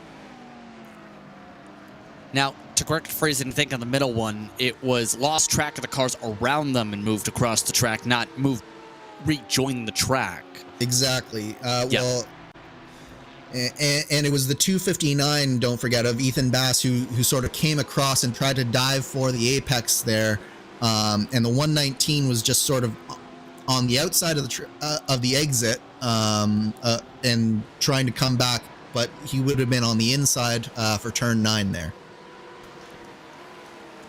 Again, those are per race control's notes. Per race control and its rulings. For those looking for clarification, I believe we have at least a couple cars trying to scatter here too, because some of the drivers are in the point where traffic is about to converge again.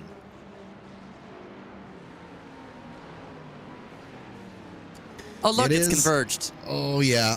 And it's brought Movado right back onto the back of the 16 of Robin Glarum right there. And yeah, you can tell just how difficult it is for these GTPs to get around the GT3s through that middle infield section. And it's opened up the door for Movado, but then Movado doesn't have anywhere to go, has to go around the outside. And then they've got maybe about a second break here before they get right back into the GT3s again.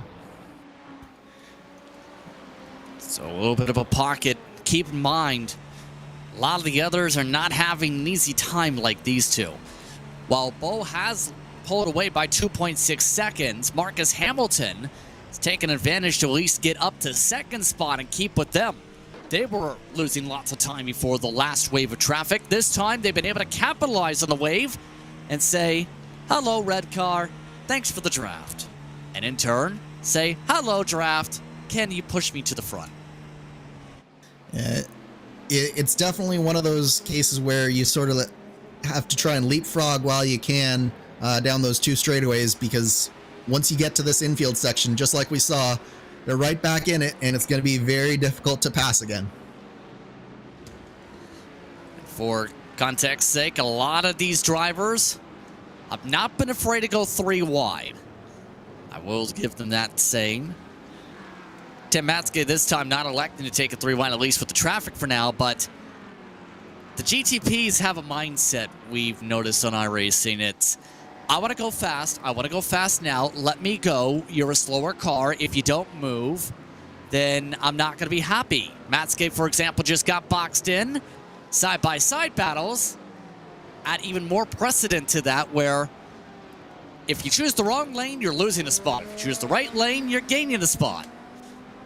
Exactly. It's so difficult sometimes to predict as well exactly which lane the GT3 traffic is going to be in, and it's almost it's a little bit of luck and a little bit of skill as well. In general, in the IVRA Endurance Series powered by Heusinkveld, it's very common for the GT3s to just simply stay on the racing line and take their line and force the GTPs to go around them and negotiate their own way. And I think the drivers really prefer that sort of arrangement, where it's one class sort of has the onus to find their way around the other class. One of those we're keeping an eye on this is Christian Hildgaard in Satellite Racing GTP Red. He's right now in the midst of trying to dive to Matske. Big dive in the backdrop to them. Alex Ellis, one of the drivers with open wheel experience, is absolutely diving his way through some of the traffic. Yeah, go ahead. Speaking of traffic, what happened here? Olympus hit the back of Maniti car and spun it. And unfortunately, really, the Olympus driver has no one but himself to blame for that one. Just got in just that little bit too deep, and then afterwards, oh, that's a little bit clumsy there from that BMW. Yeah, that was one of your final drivers in qualification, remember, from earlier today. United Sim Sport involved in that contact. Looking back at the choo-choo train. And now it's time for Slalom, because you want to set up the corner, right? A lot of these drivers are saying, if you don't set up the corner, good luck. Yeah, it's definitely, I think we're sort of entering this stage where some of these drivers are finding themselves back further than they really want to be right now, and there's a little bit of desperation that's happening, but I don't know. There's been a lot of contact here, Justin, and I feel like on lap 18 of a 233 lap race, we're not even 10% of the way through this race yet. There needs to be some team managers in their ears going, guys, we need to just settle down. We need to calm down and really just allow this race to happen, because there's a lot of really hard driving at this point in the race for how early we are. Can tell you this, at least one team has forwarded that exact message. And now it's getting a little bit choo-choo training with some more of the traffic with some of the GTPs. Once was looking to try and gain back ground, Niels van Hondo. He's been able to move up 4 spots since the start of the race. He's looking to go up 5. That's a Ryan race team up in front. Yeah, it's been, obviously Niels did not have a very good qualifying effort, but he's certainly done a good job moving his way through the field, and he's got a good battle with the Orion race team, who's having a very poor race so far, down 5 positions. We do see some limited moving and shaking. The GTPs, though, for the most part, have been running fairly station. Obviously, Delta V has really had that unfortunate incident at the beginning of the race that's forced them down pit lane for repairs, not pit lane for repairs, but forced them off the track for a little bit there, and really cost them a few positions. But overall, the GTP is very steady. And By the way, in the midst of all this, we haven't touched upon your AM leader in GT3 quite yet. With all the traffic overlay and all of the chaos. Ryan Huff, he's not been in a huff. He's on his own. As a matter of fact, he's up 3-4 seconds over the nearest car in class. He's having a ball. And the best thing about where he is not only is he out 3.5 seconds over Satellite Racing, but he's also sort of in a bubble of his own, not even with any other GT3 Pro drivers around him. So this is really fortunate for him because it's going to allow him to settle into his own race, and it's also going to allow him to dictate the pace, and it's going to allow him to let the GTPs by in a much more effective manner. He doesn't have to worry about pressure from behind. He doesn't have to worry about racing anyone. He can just let them by and focus on minimizing the time lost as they come around to lap him. So this is a really good position to be in for Ryan Huff early on in this race. Keep in mind the Satellite Racing entry second. Absolute Motorsport Ace Lift 7 seconds back. And ET Purple Strata Nomad already in the top 5. Rusty Spatulas, at the very least, with the nose change, did stay on the lead lap. If they get a caution, they can get lucky. Alex Bennett, still up in front. His teammate in the red car, still holding on to second with Maxime Marat in that car. They've done exactly what they need to do so far. Maniti things, once again, this is what's won them championships in this series. Absolutely. This is teamwork at its finest. You have the two cars just running calmly, about a second from each other, and more importantly, they've got that little bit of a gap on WSR Esports in third, allowed them to break the draft, and now it's all just about getting that rhythm and, again, settling in and putting in lap after lap here. This is really the time to be focusing in on just eating up the laps and working together as a team. Meanwhile, these drivers further back in the field, we have Impulse racing the 157. There's been a little bit more chaos further back in the field, hasn't there? Yeah, especially if you're around, say, this car. It's Impulse Racing again around 12. They're trying to battle with Dallas Pataska of Satellite Racing. And this seems to be right about the bottleneck, not of their own fault, where whenever the traffic layout has been, it's been almost right where a satellite car has been, or at least a blue chrome car. It's kind of weird with how this is played out in terms of traffic management, in that the same drivers, not by their design, have become basically, like hurdles. And a slide. Dallas Pataska gives a nudge to keep Raymond Sheffers from spinning. Yeah, that was really close there. Pataska was all over the back of the number 12, or the 12th place car there, Raymond Sheffers, and you can tell there's a lot of pressure going on here, but also Pataska is sort of just content to stay behind as well. And this is where the endurance aspect of these races comes in. So the question becomes, do you really want to make the pass, or do you want to allow the driver in front of you to sort of make the mistakes, sort of force your way through that way? Or do you want to just sort of have the fuel strategy and the tire strategy sort of come to you later on in the race? Look back to Matsuke. He's lost a little ground. It's 3 wide with lap traffic. And it looks like he's not going to take them 3 wide, although near contact with Strata Nomad's 256, Satellite Racing Red just about rammed into the back of them after that teal machine went wide a bit in the backdrop.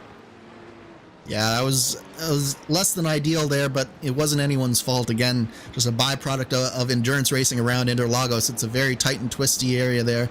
This is Dallas Pataska just after we left him. Commentator's curse. And that's going to be a little bit of a 3-point turn that Pataska is going to have to do. He's going to lose about 10 or so positions there. So unfortunate there. Looks like he just got into the back of the 12th place car, Sheffers, and around he went. I mean, there's only so many times where you can hit the back of the car without one of them spinning. Yeah, that's very true. And I think he ran out of it right there. Meanwhile, we've got a little bit of a battle going on here in your GTPs for your third position. Movano has been holding them off, but Maniti has been really aggressive through the traffic and has been able to stay with them. And then, of course, we've got the two satellite racing drivers, the 64 and the 67, 5th and 6th, not very far behind either. So I think this is your closest battle in your GTP field right now, is these four drivers.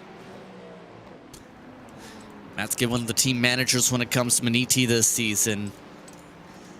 He's really been able to build himself as a A-list driver, you have to give credit. Also, you can see how things have looked in the trains. BS Turner, they're looking to be in the top 5. They're a part of this choo-choo train. Simufy is still in the 5th spot. And still leading that big long train there. As you say, this is one of those cases where sometimes, again, early on in a race, it's better to just be in the train and allow the strategy to sort of come into play later on in the race in order to gain the positions, because there is a lot of fuel saving that you can do around this track when you have the draft, and particularly when you're 3rd or 4th or 5th in line. There's not a lot you can do to gain a real speed advantage down these long straightaways, but the draft effect and the fuel saving is substantial. So if you're 4th or 5th in line here, your plan right now that your team manager is relaying to you is, don't worry about passing anyone, just save fuel, save tires, and it'll all come to us later on in the race. Now, as you look back to the Maniti car, there is a storyline, and I can see the bridge between when I went to the look of a green Maniti car and that orange and black Simufy. For those who did not know, after the 3rd round of the Endurance Series season, the driver behind that wheel with the 133, Gonzalo Verga, left Maniti, and 2 days later announced he was joining Simufy and considered it a mega opportunity at the time to join the group, a group that not only races the endurance race scene and official, but of course 24-hour esports, this series. A lot of drivers have seen that happen mid-season when they say, I want to try and change things up. I'm not gelling. It's the end of the year. Let's change it up. Or in our cases, they see an opportunity. They jump on the opportunity. As we've got to move. Force 5th and 6th place, Gonzalo Verga. Simufy is trying his best to keep back that BMW, the Turner BS. Oh my goodness. Wow. That was in the grass. Nicholas Bowe to dodge that. How in the world? That was 5 wide. Verga says, you know what? That's not worth the spot. You point the bongos. Go ahead, Ruben Bonga. It's 3 wide and crashing. There they go. No. Rene Lenz goes off the track. Dalton Vanderdeel amongst those involved. Vergara still hard in the wall. Does this bring out a caution? It looks like everybody's able to get away from the scene. No meatball flags that cause a park. But my goodness, it nearly became a parking lot. Yeah, and race control is certainly going to be looking at that. And that all happened right in front of the number 16, Robin Glarum. So, wow. There's a lot to unpack in the first half of that lap. First of all, the move from Nicholas Bowe to basically take it 5 wide out of turn 3 there. Oh, my. And then, yeah, down the straightaway, the two GT3 drivers come together right in front of Robin Glarum. Cost him probably about 2.5, 3 seconds. We're going to need some replays of that, I think, Justin. Yeah, we'll work on that now. Oh, by the way, it's worth noting the air has also damaged the 137. But a lot of others said, we don't need air to add some damage. We can do it ourselves 5 wide. Yeah. There's room. The grass is pavement, right? Ice is pavement, right? Dirt is pavement, right? No, it's not. The sarcasm is real. Yeah, all I can say is Nicholas Bowe is very fortunate that the pit exit there funnels out where it does. So here's the replay. We have the BS Turner BMW right beside the Porsche, and then here comes Bowe. Bowe is on the outside and then is forced all the way down into the pit exit area. 3 wide, finds his way around, but they're still not done here. BS Turner car has the inside here. They get through turn 4, turn 5. Here comes the 16 car onto the scene, but that's just a lot of squeezing there from the Porsche in the middle. I really got to say, they didn't need to squeeze like that. And honestly, it almost looked like Simify was saying, I want to get out of this. I want to get out of this. But at the same time, you had a GTP behind that kind of pushed the issue for everyone else saying, I got to go, I got to go. Well, and Simify was right up against the side of the track as well. So there was nowhere for them to go. There was the GTP right behind him. There was the side of the track right there. And then he was getting squeezed, and then the contact happens. And really, I really got to say, the car in the middle, I'm not sure exactly who it was, needed to give more space there. So a crazy sequence again as we get closer to pit stops. Expect them fairly soon here. We're already 27 laps in when it comes to the GTPs, 24 for the GT3s. Let's take a look at all this on and on board as well. Once again, this is BS Competition saying, I've got places to be. I want to gain some time. This is a perfect time to gain time. Let's go with the grass. Yeah, well, and I think part of the problem was that his teammate in the BS Turner competition car, he sort of tried to give the Simify car on the outside a little bit more space, so he tried to take advantage of that pit exit lane, and then suddenly the lane that the BS competition car had didn't exist anymore, and he had to take to the grass there. So I'm sure the heart rate is going to take a couple of laps to come down for Nicholas Bowe there, but it definitely, from his point of view, he's thinking all's well that ends well at this point. So on that note, guess what? Remember how I mentioned the 137 had some damage that was cosmetic via air? Apparently, the driver who passed the note just got the commentator's curse, as well as the given a heads-up note, because the 137 for WCR Esports butt kicker now has suspension damage per their team. It's a hurricane out here today, let me tell you. It's also the hottest the track's been. Yeah, sometimes when it rains, it pours, and certainly the 137 didn't need any more damage to that car, so it's unfortunate that he does have that damage. Meanwhile, there is one penalty to note that we have not talked about. Miguel Vigo, we talked about him in qualifying being surprisingly far down the field. There was an incident at about the 20-minute mark that caused him to get into the 187 car on corner exit, and he received a 10-second penalty for it. And so, in turn, that is a penalty. If we get a caution, he can serve with an EOL penalty. Keep in mind, more than 10 seconds in theory usually doesn't allow that opportunity. In other words, they have about until the 90-minute mark usually to serve those penalties. In fact, they've indicated with about the deadline now for that one at 2 minutes, 2 seconds, 12 seconds done in the session. He's got time. We're only 43 minutes in, mind you.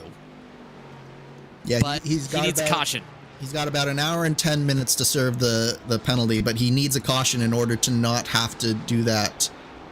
Meanwhile, this is one more replay of the Bowe move here, and as you see, BS Turner just starts to move across, give a little bit more space, and then look at how close your GTP leader, Nicholas Bowe, gets to the wall there. There was inches, Justin. In the words of some of their team's drivers are feeling the heat. I mean, there's feeling the heat and then saying, I'm hot. Let's throw some more fire on top of my fire. Yeah. I'm hot now. Yeah, the gasoline has definitely been thrown onto that fire. No two ways about it. And I'm sure that, because the other thing that happens in races like this, when you get so much action early on in the race, is that what's the saying, that there are two types of people, or two creatures that don't forget, and they're elephants and racing drivers. Specifically iRacers, they have memories like elephants, turtles, they can remember an incident from 16 years ago, in most cases. Karamotov is in 7th, by the way, overall and in the pro. That train lean led still by Daniel Ferguson. And right now, the field strategy is still in the heart of many. You know who's also in the heart of this pack? Up for ATRS Esports. And that's a team that Apex Tech, if you know what I mean, Andrew, that's had a lot of changes in the past few years on the way up to the top, from one of the top teams in the Major Series to now basically a whole new core. Yeah, it's been definitely an evolution over the past couple of years for this team, but you have to say, with how well that Philip Bearswell's doing right now and how well they've done over the course of this season, the changes have all been really effective, and they've set them up as a really up-and-coming team in not only the IVRA Endurance Series powered by Heusinkveld, but also just in iRacing in general. Bearswell, once one of the newer drivers, if you look towards the wondering of, okay, what's the profile look like? Well, they technically have a lot of the original drivers on the air side. Then from there, they have the pro side. Second spot still up for grabs, GTP. Hamilton's been just saying, save, save, save, let's save. Okay, time to scream. Let's save, save, cut the corners, save. You know, the key word is save. Yeah, but at the same time, Hamilton has really started to pour it on over these last couple of laps. Don't forget, about 5 or so laps ago, he was in a battle with Maniti for third, but I think he got tired of Maniti being all over his rear end, so he decided that he's going to take the battle to the WSR Esports butt kicker entry in second place. And of course, the 16 car is probably still coming down from that GT3 incident that happened right in front of him. Keep in mind, they're still 6 seconds now behind the overall leader. That's how much time lost. They were keeping within about a second, 2 seconds, and then GT3 cars going to GT3 cars. Meanwhile, speaking of cars, GTP cars going to spin in circles. That's Delichez. And I talked about this early on in the broadcast, I think during the qualifying for the GTP field. That was just an incident where the hybrid braking system, if you get it wrong, the rears can lock so easily on these prototype cars, and there's a number of very hard off-camber braking zones, particularly into turn 7 and into turn 10 as well. And you just saw there exactly that. The rears locked and around he went. There's nothing that he could do as soon as those rears started locking. Girl, I'm still trying to hold on. Not again. Well, that car just went bye-bye. That is Paceworks having tech issues. You know, nothing like a little bit of technical issues in front of your 2 and 3 wide to give you a little wake-up call.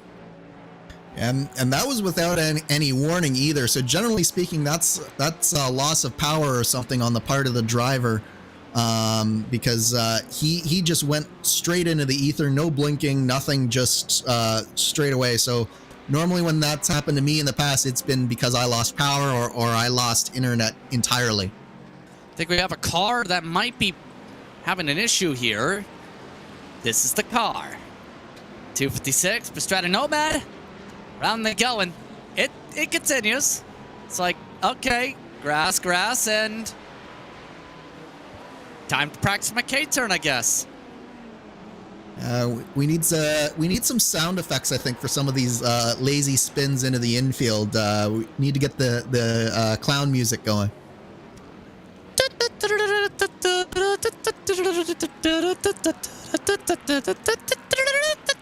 Like that? Yep, so now that we have that clip, our producer Dane is going to have to play that every time.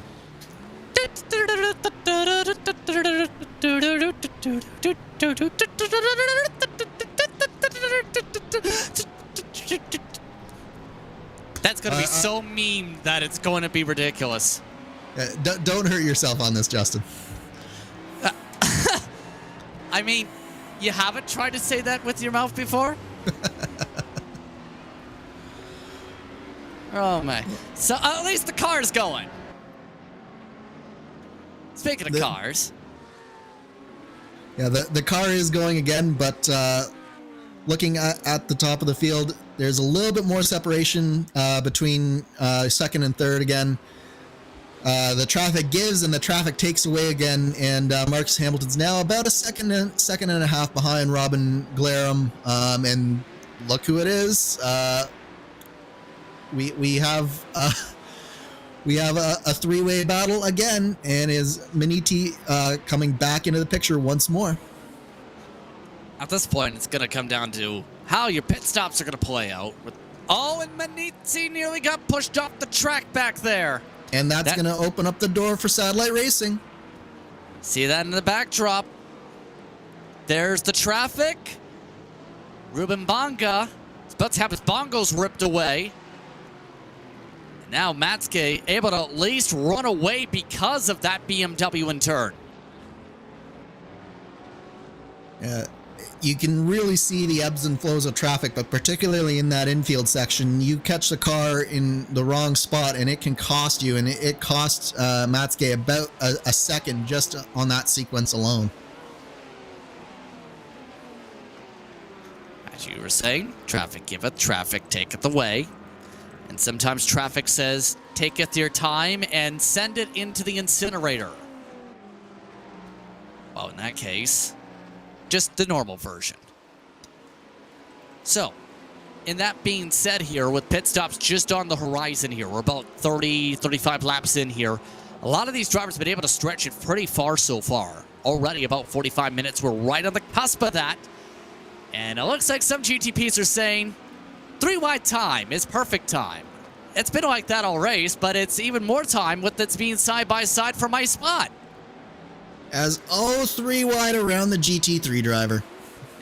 I mean, like I said, if spot car, if pass car, if space car, if position car, and turnaround car. And wow. Yeah, that was really clumsy on the part of who is that? Was that was ATRS Academy, I believe ATRS in that.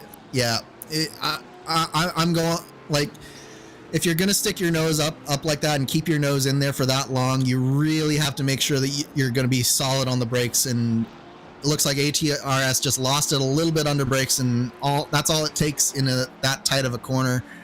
Graham Sanders in the Hydro Race Geodesic Racing car, just nowhere for him to go. Nothing he could do there. Well, troubles are building. No surprise, the protest has been filed within 30 seconds. Yeah, you can see the lockup on the brakes just overcooks it in there, and that's going to be a fairly quick review, I think. Here we go again, though. Sam Coleman yet again is under attack. This time he's trying to get Niels van Hondo, and he's got Kawahapola, and now he's pushing a car off the track. He's doing the Verstappen. They said no to this, and he gets turned for it. Coleman into the wall, and that did not work at all. Yeah, what a torrid sequence of events there for the ATRS car. So he pushed the driver off the track, and then the GTP tried to come from 2 back, basically, and he was there established on the inside of the track, and then suddenly he had the ATRS car come down onto him.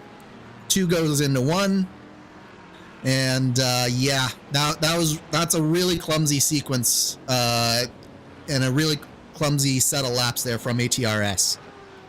Once again, to clarify, in the drivers' meeting, one driver half-jokingly asked about, can they do that in Ciudad del Lago? They were told no. They just tried that. Obviously, ATRS Academy did not win the game, and they get a meatball flag as their consolation. Here's a look. Van Hondo pushed straight off the track. He's got to join eventually. Well, and the problem is for Von Hundel is that he had nowhere to go because he's on the outside of a 3 wide. The ATRS car just comes down into the car on the inside and then bounces off him and then back into Von Hundel. So it's really just a comedy of errors, and there's going to be at least 2 penalties for ATRS, if not 3. That being said, I'm not in race control, but if I were calling it that way, there would be there's going to be some serious time lost for ATRS here. Yeah, no surprise, a second protest has been filed against the 12 car, also within 30 seconds of the incident. It's a new track record for getting a protest typed. Now, BS competition, they're up 8 seconds. They're absolutely on a barnstorming mission to pull away.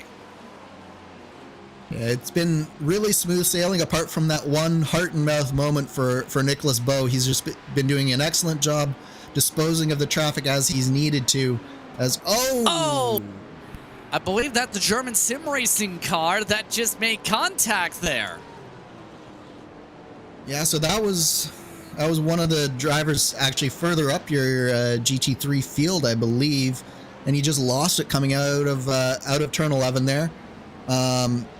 No, I should pardon me on the correction there. That is another spin for United. That's United Sim Sport. That is United, yes. They're not having a good day. Oh, and by the way, remember the meatball flag for ATRS? That car could not turn for a while, and it obviously didn't help things. Yeah, they're limping a damaged car like that back is one of the worst feelings, particularly when you know that it was probably your mistake that led to it, and it's only lap 40 in a 233 lap race. So meanwhile, back at the front end of the GTPs, Movano has gotten by the number 16 car, and look at this move from Maniti. Contact! Tim Matske spins himself around on the send. That wasn't gonna work. WSR Esports shrugs it off. Matske comes out of the grass out of it. And it could have been even worse for Matske, but both the Satellite Racing drivers are down pit lane this time by. But that was an ambitious send from Matske. He had the move done, but then he lost it under braking just as he was getting to the apex, corrects into the number 16. And yeah, unfortunately for Matske, he got the worst of it, but it was kind of self-inflicted there. We're approaching that start of the window for GP, mind you. Perfect timing, by the way. A lot of these cars are saving their spins right before their pit stops. I mean, not how you plan it up, but at least it's a way to plan it up. Well, certainly what happens is right around this time, Justin, is that positioning when you come into pit lane is often very, very important, because as you slow down, you can lose a lot of time simply because of the gap that you have to maintain to the car in front of you. So these drivers will feel desperation to try and make the place up on track, get a cleaner pit entry.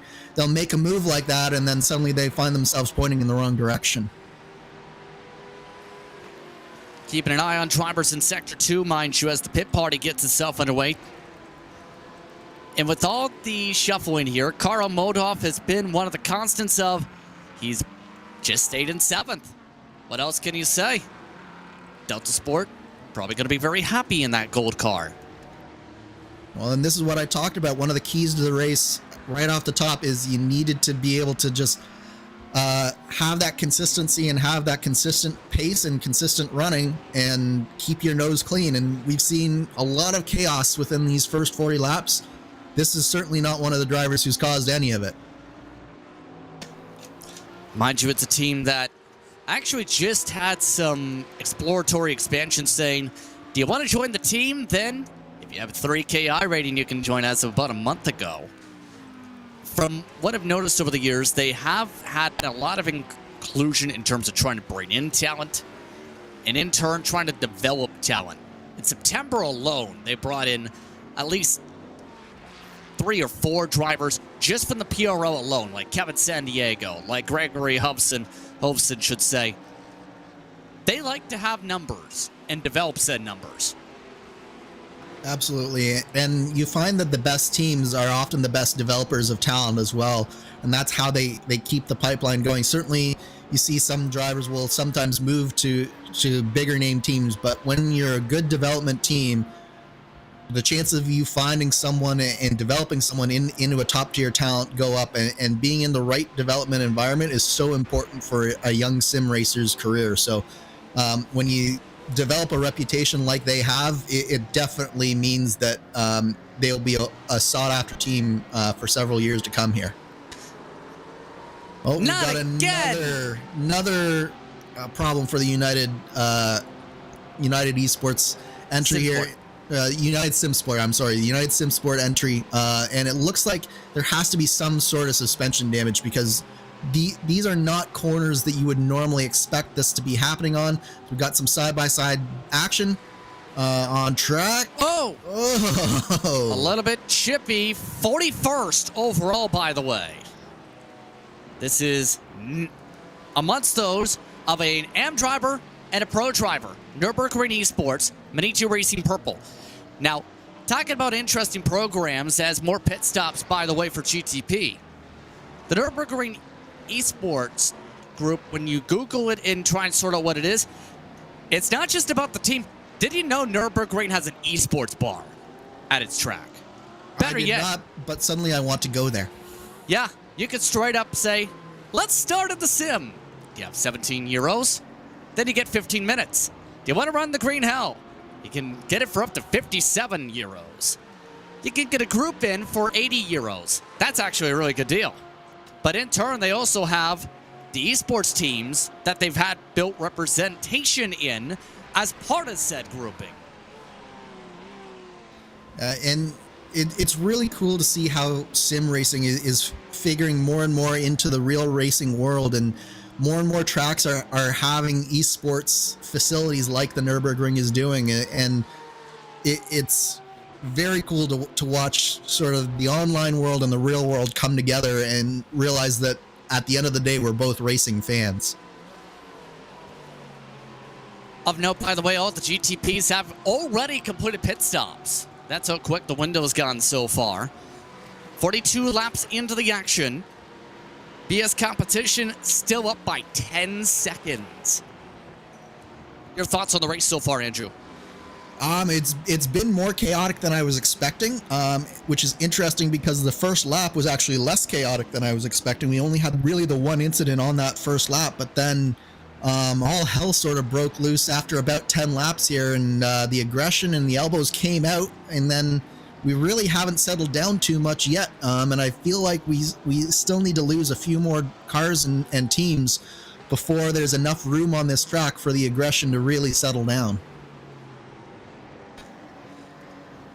Keep in mind, Mini T is still 1-2 in GT3 Pro. GT3 SRN Motorsports still holding on to that lead, although it's down to 3.7 seconds. There's a lot of thoughts possibly going through the mind here, Andrew. It's still a long way to go, but no cautions despite the field's best efforts. Yeah, they've certainly tried, but none of the accidents have really crippled a car to the point that they definitely need that sort of slowdown of the field. And unfortunately, a few drivers at this point are sort of counting on that caution, namely like Miguel Vigo, who you see just ahead of us on screen. Meanwhile, we got battling all through the field, really. Still drivers fighting tooth and nail, even though we're only 43 laps into a 233 lap stint. This is Taylor Lane for Prestanda Nomad, trying to find a way past the number 56, the number 8 car, Delatraz Automotive. So it's there's fighting throughout the field, even as far back as 13th and 14th place in GTP, and you can see the chaos that these drivers are having to negotiate on a lap-to-lap basis here. Again, that thought process, a part of what you need to do well, obviously, but also in terms of a lot of these groups too, it's about having fun. They're currently in last lane, as I will say, on track for the class, but it's not because of issues in that. It's just more so that's how fierce the field's been today. If you're not at the 100% of the time almost, it seems. You get shuffled. Oh, by the way, pit window's open. GT3's coming in. And so this will be an important set of stops for your GT3 field. We talked about it a little bit off the top, where they only have 5 sets of tires here. So who takes tires, who doesn't? Oh, was that Olympus Motorsports having another spin here. Olympus Esports, indeed. And that was after some side-by-side. Not sure if that was on their own or with help. See... I don't think there was any contact, Justin, but I think there might have been a combination of a little bit of air, but also just the GGP driver was sort of sweeping around the outside, might have caused him to get off the gas, maybe even touch the brake just a little bit here. And we can see on this replay, I don't know. I didn't see any contact, but there might have been the slightest amount. Either way, it's an unfortunate incident, but it looked like... sort of a no harm, no foul. Certainly it didn't seem like there was very much damage there, and the Olympus Esports car only lost about 2 positions, as we see a little bit of bodywork flying on screen right now. Yeah, not sure where the bodywork just came from, but at least one driver doesn't have a bumper. And it's one we already seen in the wall, so I don't know if that's where Fred is from there. We'll see what happened there in a moment, maybe. But from the understanding, air is becoming very, very turbulent. Apparently, the word is nothing new, is per our word. Or the word just forwarded to us. That being said here, coming towards already 1 hour of racing in. Why don't we take a quick step away to the sounds of the race cars, because most of the GTP's already completed service. GT3 is about to start their service. What can happen in the mix of flurry of strategies? So let's find out and keep an eye on this battle on screen. Let's go to RaceSpot Fan Immersion. This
look in the sights and sounds, and a quick listen to those in turn around the racetrack.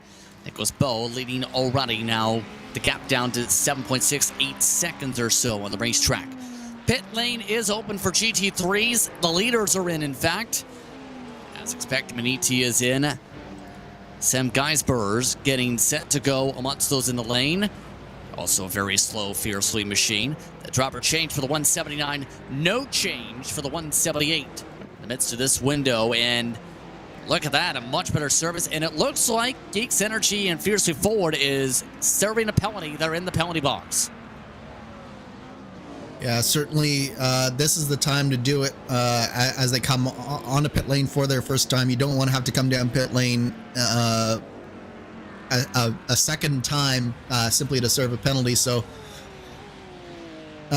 expect we'll see at least probably a couple more people serving penalties here through this time through the field. But yeah, it's a busy pit lane down there, Justin, isn't it? Yeah, it's a pit party, and of note, oh, we just had an issue, actually, for the 127. I just double-checked the penalty sheet. The 127 did not have a penalty. They just towed and backed out of the race car. Oh, that's really interesting. We'll have to see exactly what happened with the 127. I wonder if there was an incident on pit entry there, as we just saw that Mercedes just hit the outside wall coming out of pit lane. Yeah, first of all, it's not the easiest to pit exits, but second,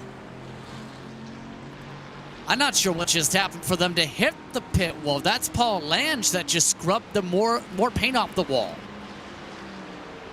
It doesn't look like there's a significant amount of damage there. It looked more just like a kiss than an actual real hit. Maybe just a little bit of damage there. We'll have to see if he has to come back in the pit lane. But yeah, you mentioned the pit exit here. First of all, it's sort of mirrors the track in the first few corners, but then as you mentioned, you're trying to get basically as fast as you can around what would be turn 3. And it looks like he just maybe drifted a little bit wide on exit. And again, just kissed the wall there, and doesn't look like too much damage, though. The Door Esports Academy driver not having the greatest of times right now. To update the penalty sheet, Sam Coleman, 5 seconds for the first bit of contact. The second is still under review.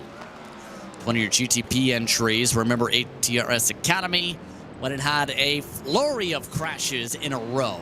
They are last in class. Let's look at pit entry, because getting the break point is critical. This is De Silva. Looks fine. Oh, don't tell me they missed their pit stop, because you know where their car's parked after the tow? The other end of the pit lane. Yeah, it was a missed pit box, wasn't it, Justin? And it's like, where do I go? Oh, darn it, I'm out of gas. Yeah. It's exactly that. And then having to tow all the way around as well, that means that it's going to be a very long tow, because iRacing does factor in where you tow from, and the pit exit is basically as long as you can get. That's at least a 3-minute tow, and you see the change of driver on the ticker. It looks like with that, they've taken him out of the car and put Eduardo Pecorini into the machine instead. Might be a smart call after that.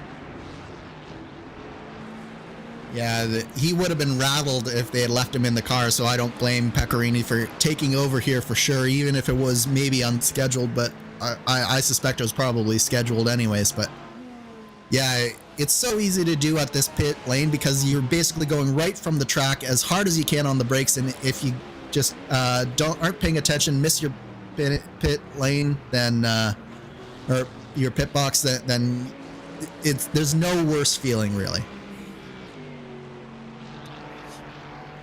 So already at lap 50 of 233 here, as the clouds again return.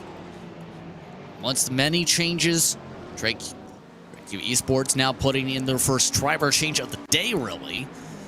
Jim Rogers is now amongst those behind the wheel. They've been able to power that car to the top 10 with the cycling of pit stops and with some of their competitors having crashes. Let's go through the classes, why don't we? And go through the field and reset how things are going. BS Competition is currently in the lead for the GTP. Right now, they are 8 seconds up just about over Movano's sim racing team. Now, Movano's in a very good spot when it comes to the title fight. An internal race like today puts them in a great position for the penultimate round if it holds. Still a long way left to go. Satellite Racing GTP red and blue. They're now working together. About 12 seconds back. Once again, do you like being red or do you like being blue? WSR Esports butt kicker in 5th. Then the Maniti cars.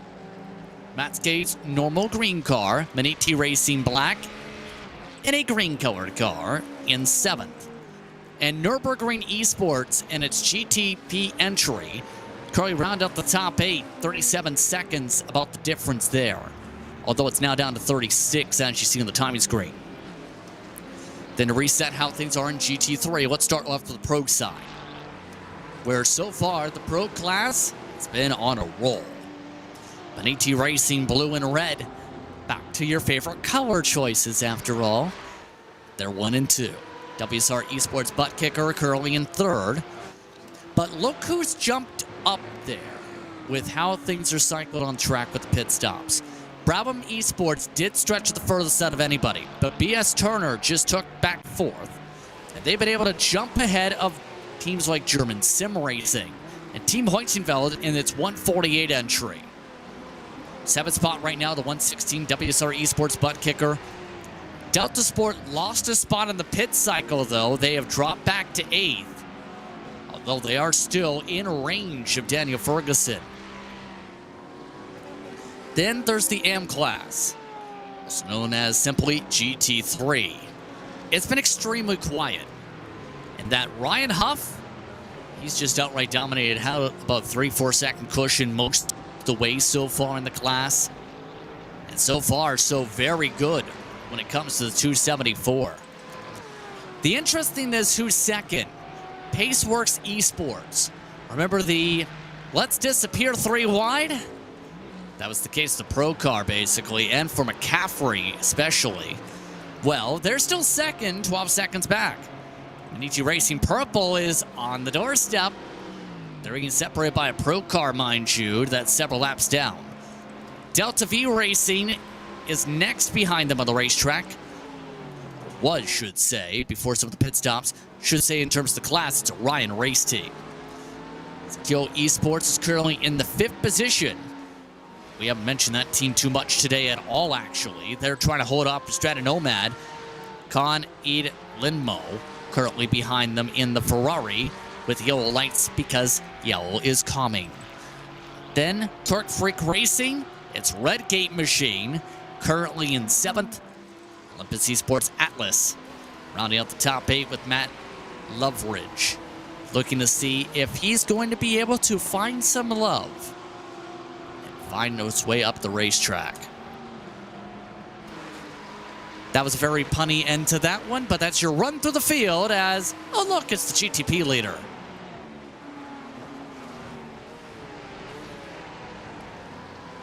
Andrew, your thoughts right now as we continue to progress forward here with already one pit stop down, and the GTP is making a fair bit of time, but also the track temperature not dropping as rapidly as the humidity is dropping itself right now. Yeah, I think that right now what we're seeing is what I was hoping to see sort of earlier on in that first stint, where a bunch of these drivers, now that we've gone through the pit cycle for both classes, are finally sort of settling into the race and trying to find a rhythm rather than trying to barge their way around their competition here. So it's definitely more settled down here, although WSR Esports did just get around a satellite racing driver. And as I say about RG Bargy, there's GT3 and a GTP coming together right on screen. A little bit of RG, a lot of bit of Bargy. And here's another bit of contact. Satellite racing car giving a little bump. That's Visceral getting turned around in a circle. Yeah, we've seen that a number of times, and I think it's just one of those things that can happen through those slow corners, particularly if the car in front just gets a little bit of a bobble just as they're picking up the throttle. The car behind really has nowhere to go, and that's especially the case when there's a GTP car on the outside.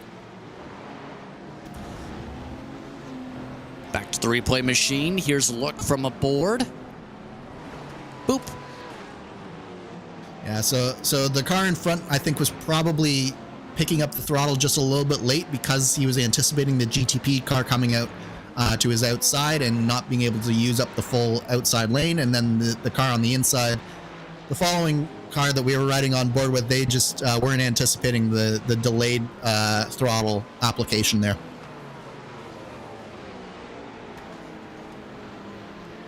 So as we look along, should say, when it comes to all this too, it's been kind of a wild time as well when it comes to traffic, because I'll just say this, the air has been very hurricaney, and a lot of drivers are reporting the need to give space. Drivers apparently were in race controls, drivers meeting, told to give space in case of turbulence. It's not been there. And this is a very difficult track to give that kind of space on. There's so many switchbacks, particularly through the infield section of the track, that what you find is that the GTPs and the GT3s are often going in different direction, and that's the one thing that can really exacerbate the prediction code of iRacing. Oh, that was a very clumsy first corner from those two drivers. That is Impulse Racing finding friend. Rejoins right in front of a GTP. That's a call. That was across ATRS Esports' 113. Yeah, and I'm gonna go with the Impulse driver for the majority of fault there. As the driver on the inside, you have to be able to hold that inside, and it looked like the Impulse driver just drifted a little bit into the ATRS driver. And yeah, the rejoin as well was very much less than ideal there. Warning given, by the way, to the 127 car for that tow at pit exit in the penalty box, basically. They're supposed to get permission from race control before they can tow, because in real life, you need permission to get a tow truck. Stuff like that. Or they force a tow truck on you. Here's the look aboard. Hi, car. Yeah, you can tell the ATRS car just had nothing that they could do. They gave him the room on the inside there, and suddenly there was an Impulse Racing car right there, and yeah, it was just clumsy all around. Speaking of tight quarters, though, Geeks Energy and Fiercely Forward's Aiden Yun, he's now in a bit of tight quarters racing for the top 10. He's reeled in the 33. And with one of his team's entries not having a good day, he looks to have a good day here. How about gaining all the time in one corner? He's very optimistic on the gains of time right now in areas like the Ciudad del Lago, it looks like, through this traffic.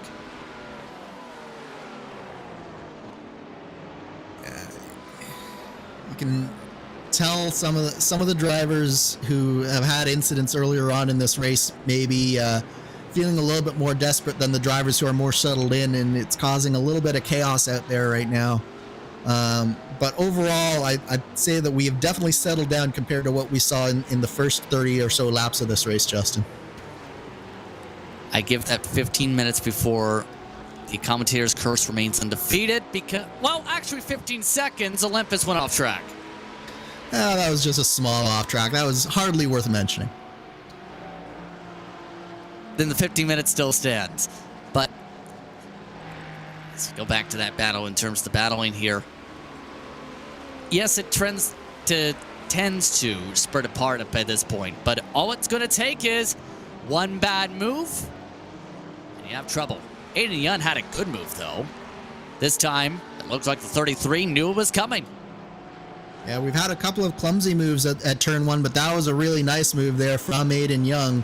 But certainly the other driver isn't giving up hope at this point either. So it's definitely it's definitely one of those things where you hate getting past, but at the same time, discretion is sometimes the better part of valor. But look at the move on the brakes, real confident, and this is how you keep the car on the apex. Some of the GT3 cars need to take some lessons from that, because you saw him get hard on the brakes but still be able to control the car at the apex and get a nice clean pass done, and we are still battling between the two of them. Well, looking back up through the field as well at GT3s. It's been a time when it comes to hydro race geodesic racing in the black car today. 35th. They also have Brabham, who was able to stretch the furthest out of anybody on the gas, interestingly enough, first of all. But second, it's, yes, that Brabham, but also they've had a very quiet time in terms of their history on iRacing after being big in other platforms. This is not for position up ahead, at least, for the class, but they've been doing very solid here. And solid is what you build on if you're Brabham, right? Like that's exactly what you need to do is watch the Hydro Race geodesic racing car putting a fair amount of pressure on them right now. But if you're Brabham, the first thing that you need to do coming to iRacing and really not getting your feet wet, but really establishing yourself here is just having solid results. You don't necessarily need to be spectacular right out of the gate, but getting the solid base formed and then being able to build from there is the key. Of note, you just seen in the pit lane, Ethan Bass has brought the 259 in. However, their team manager and second driver, Jack Stout's gone. Here's a look at Olympus. Not again! Oh, and we were just watching this battle too, and again, just clumsy into turn one here from two GT3s. To me, that wasn't really Olympus's fault. Hold on a minute, we have a problem in pit road. You just seen a stop. Hedda Hakkinen is in for Rusty Spatulas, and he just drove into the garage doors. Oh my. The leaders just passed the pit lane, and Rusty Spatulas, the points leader in GT3, have not had a good day. It just got worse because they had to reset the car. Wow, I don't think I've ever seen someone hit the garage doors here. Yeah, I wonder if we can get a look here, because in real life, you can enter those. In iRacing, garage doors are simulated by concrete. Yeah, I'm guessing he just was coming in. Yeah, he came in just way too hot. Yeah, he was fine. He was on the jacks. A few seconds later, you see the driver change. That brings in Hakkinen. So in theory, everything's all good. Everything's all good. You have a normal pit stop going on. They're back on track and alive. Albeit, they're looking nervous. This is a normal sequence, mind you, where you can take the tires, then you take the fuel, essentially, or simultaneously, should say, based on the rules on the iRacing service. But then by the time they exit, I don't know if there was a tech issue. I don't know if the wheel was off. I don't know what, because they just drive straight into the doors. Yeah, you can tell he just cannot turn the wheel, can he? So this is definitely some kind of tech issue for your championship leader in GT3 AM.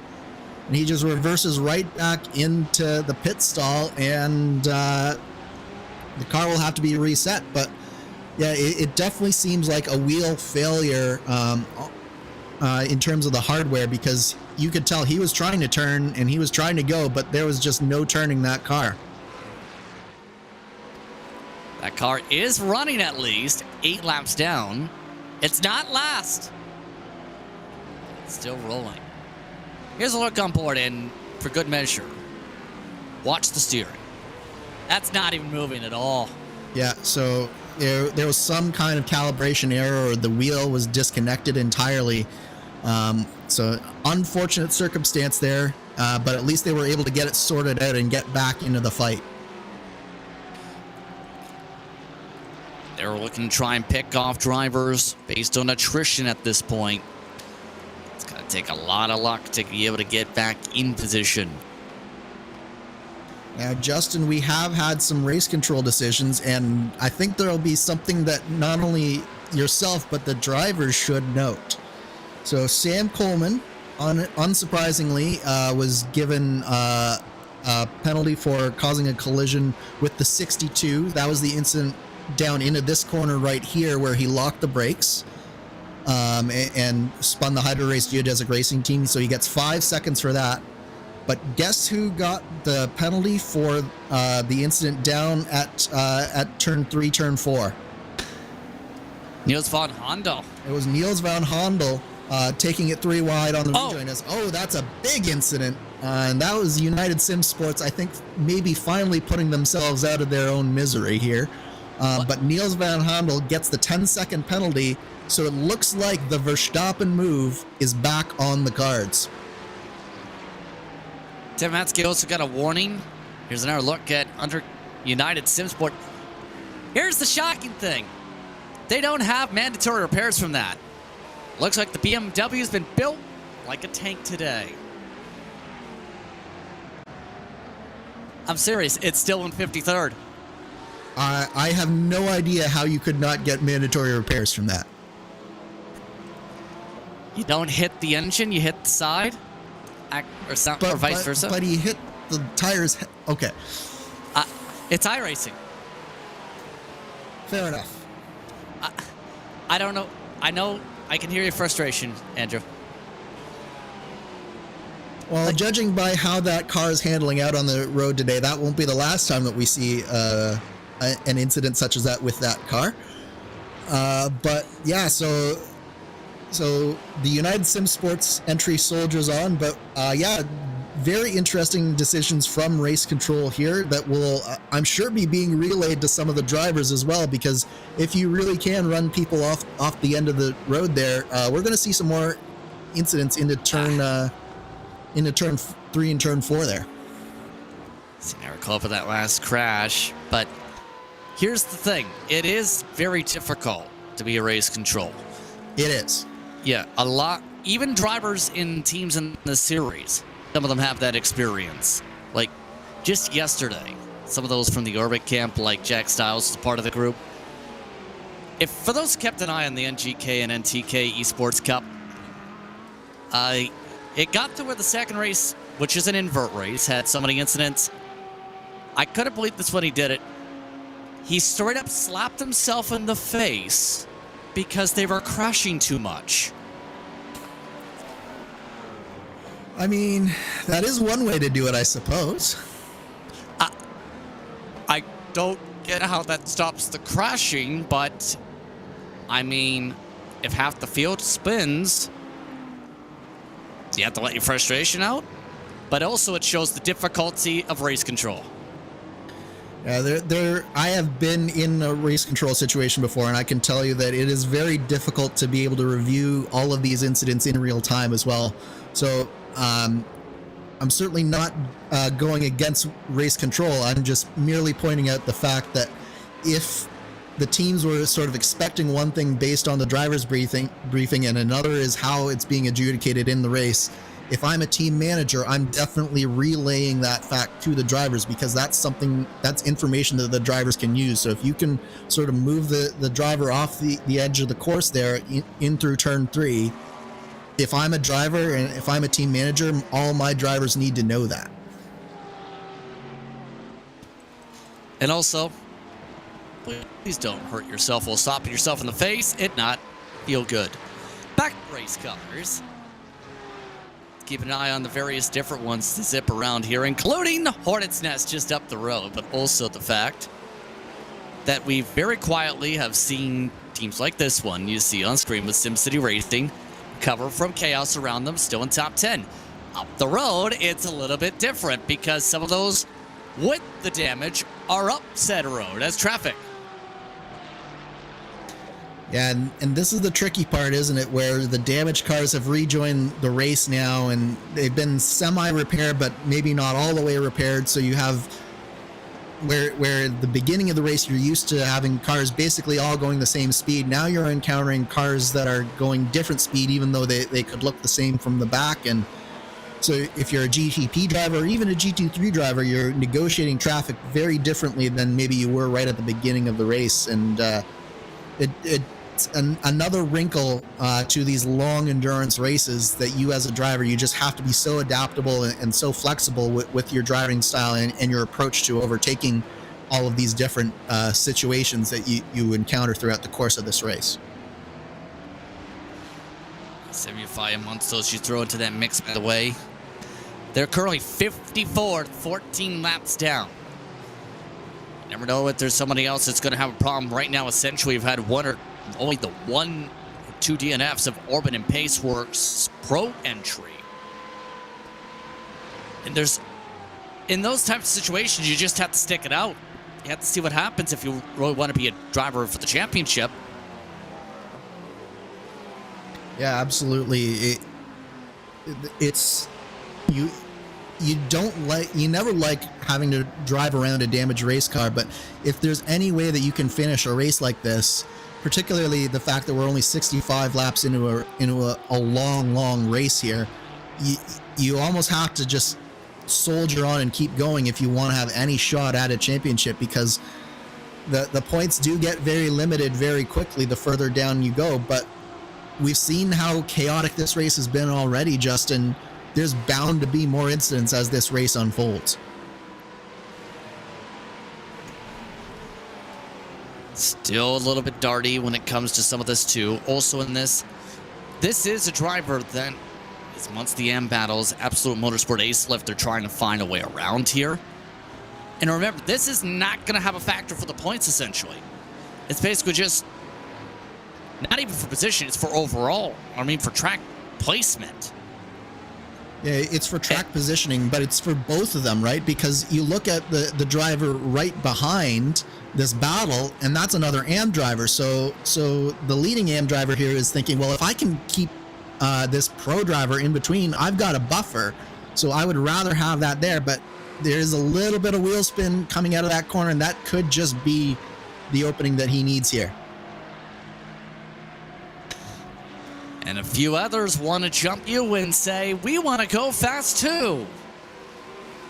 Berto Kovac has the traffic inside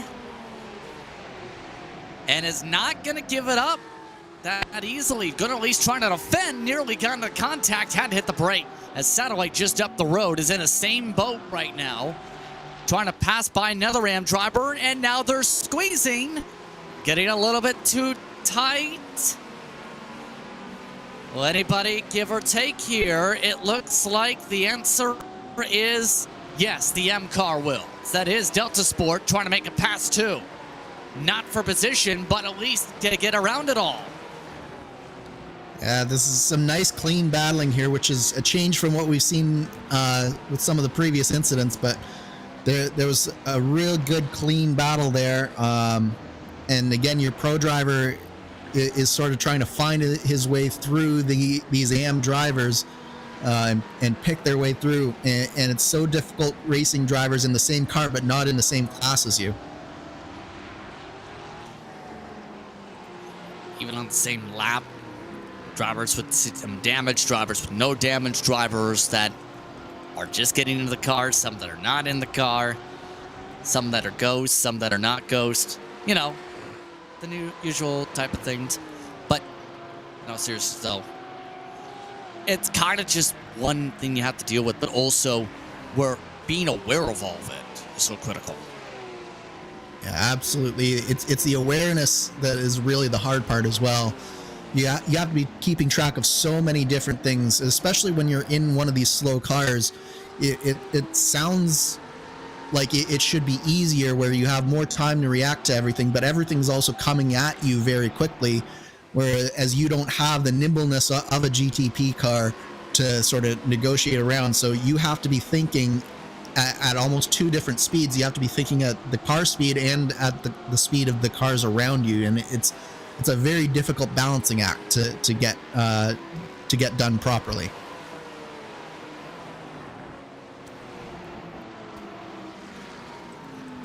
In turn, to get towards another thought process here,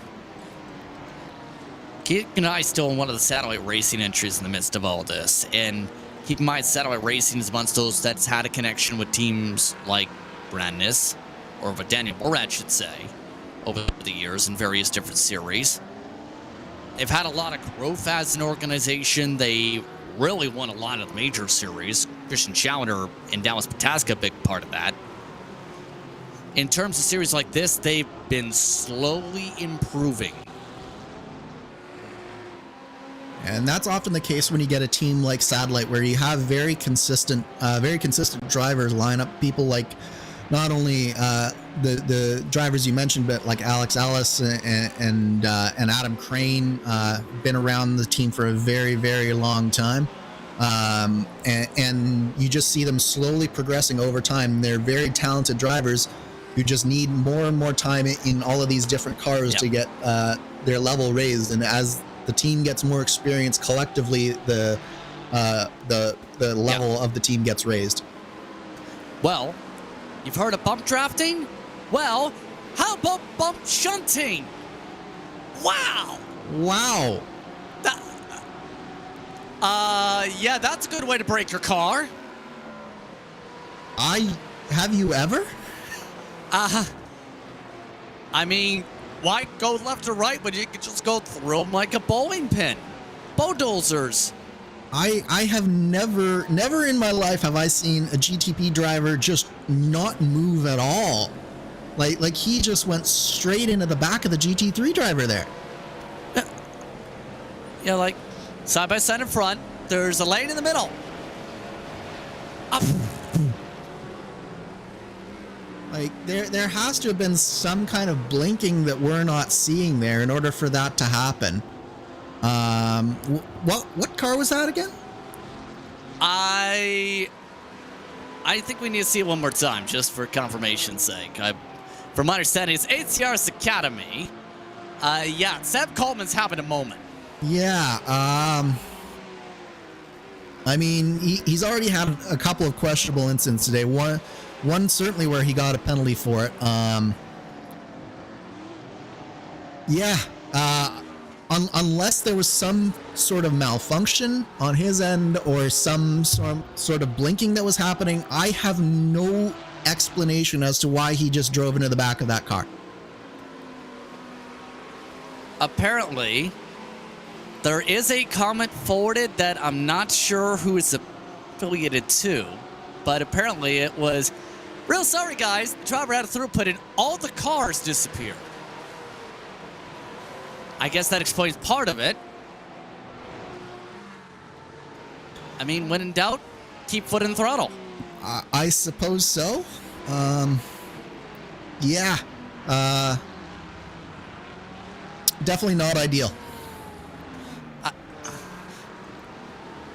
A reminder, by the way, we are less than 2 hours away from the RaceSpot 10th birthday celebration, where it's a recreation of the first ever race broadcasted by RaceSpot, Indy Karts at Iowa. Let's get an intricate cell amongst those in the field. Less than an hour and a half from now. Be sure to stay tuned until that point here on RaceSpotTV.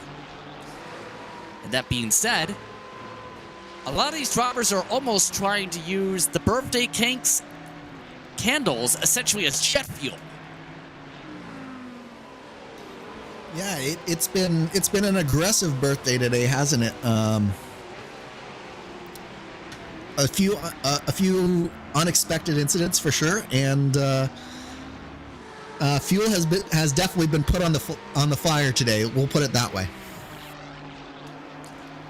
Multiple penalties coming through. Robin Glurham, car 16, 5-second penalty for touching the 221 and causing a spin. Warnings, as mentioned, for De Silva, but also Miguel Vigo. In the case of Miguel Vigo's 162 car, they were told they needed to carry on with the speed limit when in the pit lane, and a 5-second penalty for misjudging space with the 196 causing a crash. 5-second penalty for car 164. And there are still 5 other reviews going on. And Robin Glurham, that's your WSR Esports driver. So he was in second place, currently in fourth.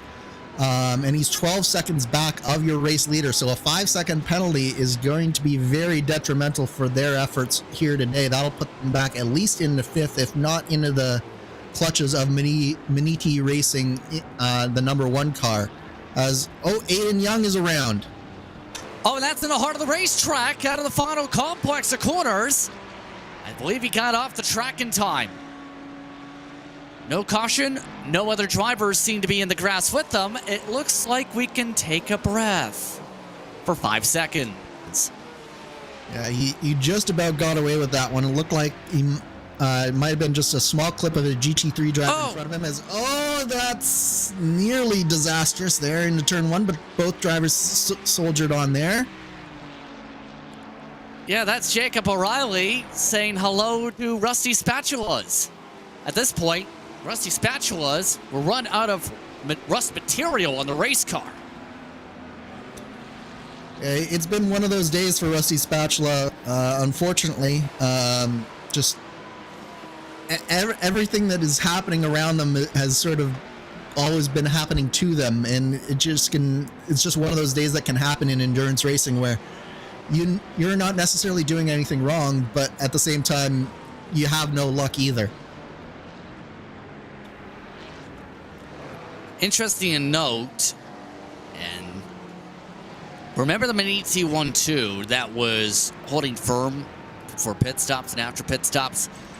About that, as everything's gone crazy here, the 179 Maniti Racing Blue, after the driver change, they are running well off the pace. How about a second off the pace, a lap to the leader?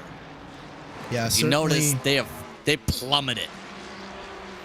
Yeah, they have all the way down in sixth position right now with Sam Giesbers, and they're not very far in front of WSR Esports butt kicker with Daniel Ferguson either. So certainly not the second stint of this race that they were really hoping for here, but we do have a long way to go. We still have 160 laps here still to go, Justin?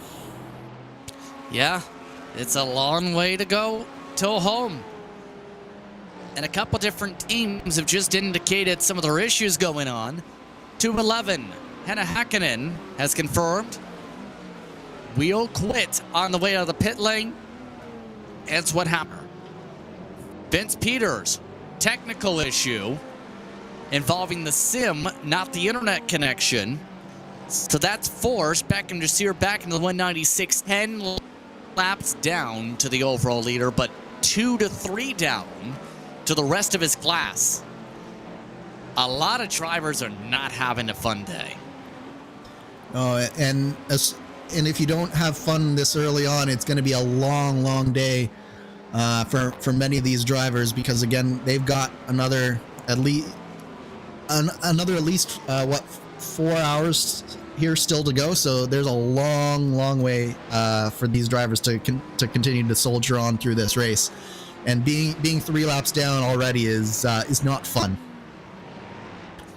An outer 1-8 to a prototype as well, just issued. Part of the flurry of reviews, keeping everyone busy. 87, Kevin Krosny. Collision with the 215, another 5 seconds. You get a 5-second penalty. You get a 5-second penalty. We all get 5-second penalties. That way no one gets penalties. Except for the one that doesn't get a 5-second penalty. Yeah, exactly. You at this point, I'm almost telling my drivers, if I'm a team manager, I'm telling my drivers, look, just keep it clean, keep yourself out of a penalty situation, and you could have this race handed to you at a certain point, because we have so many drivers getting penalties here that eventually they're just going to have to be given the positions by default. Yeah, and obviously you want to win, you want to gain points, you want to make sure you're not in points penalty issues here. At the same time, just have to take what the circumstances give you, and you have to say when it comes to a championship, and you have to face a lot of adversity on the way to a championship. It's especially when it comes to what we've seen today and throughout the season, even more so today. Absolutely, but I'll tell you what, Movano Sim Racing in that second position, they're doing an admirable job as the GTP leader, doing exactly what they need to do. They're still 8 seconds back through this second stint, so they've basically held station. They came back into the second stint at 10 seconds back of BS competition. The gap was as low as 6 seconds. Now it's back up to 8. So they're right in where they need to be here, doing exactly what they need to do near the front of the GTP field. Still keeping an eye on that battle involving Brabham, I should say. I don't know where the Texan just came from. But Hunter McDaniel doing a fair job protecting the spot. Johan Shirazi behind.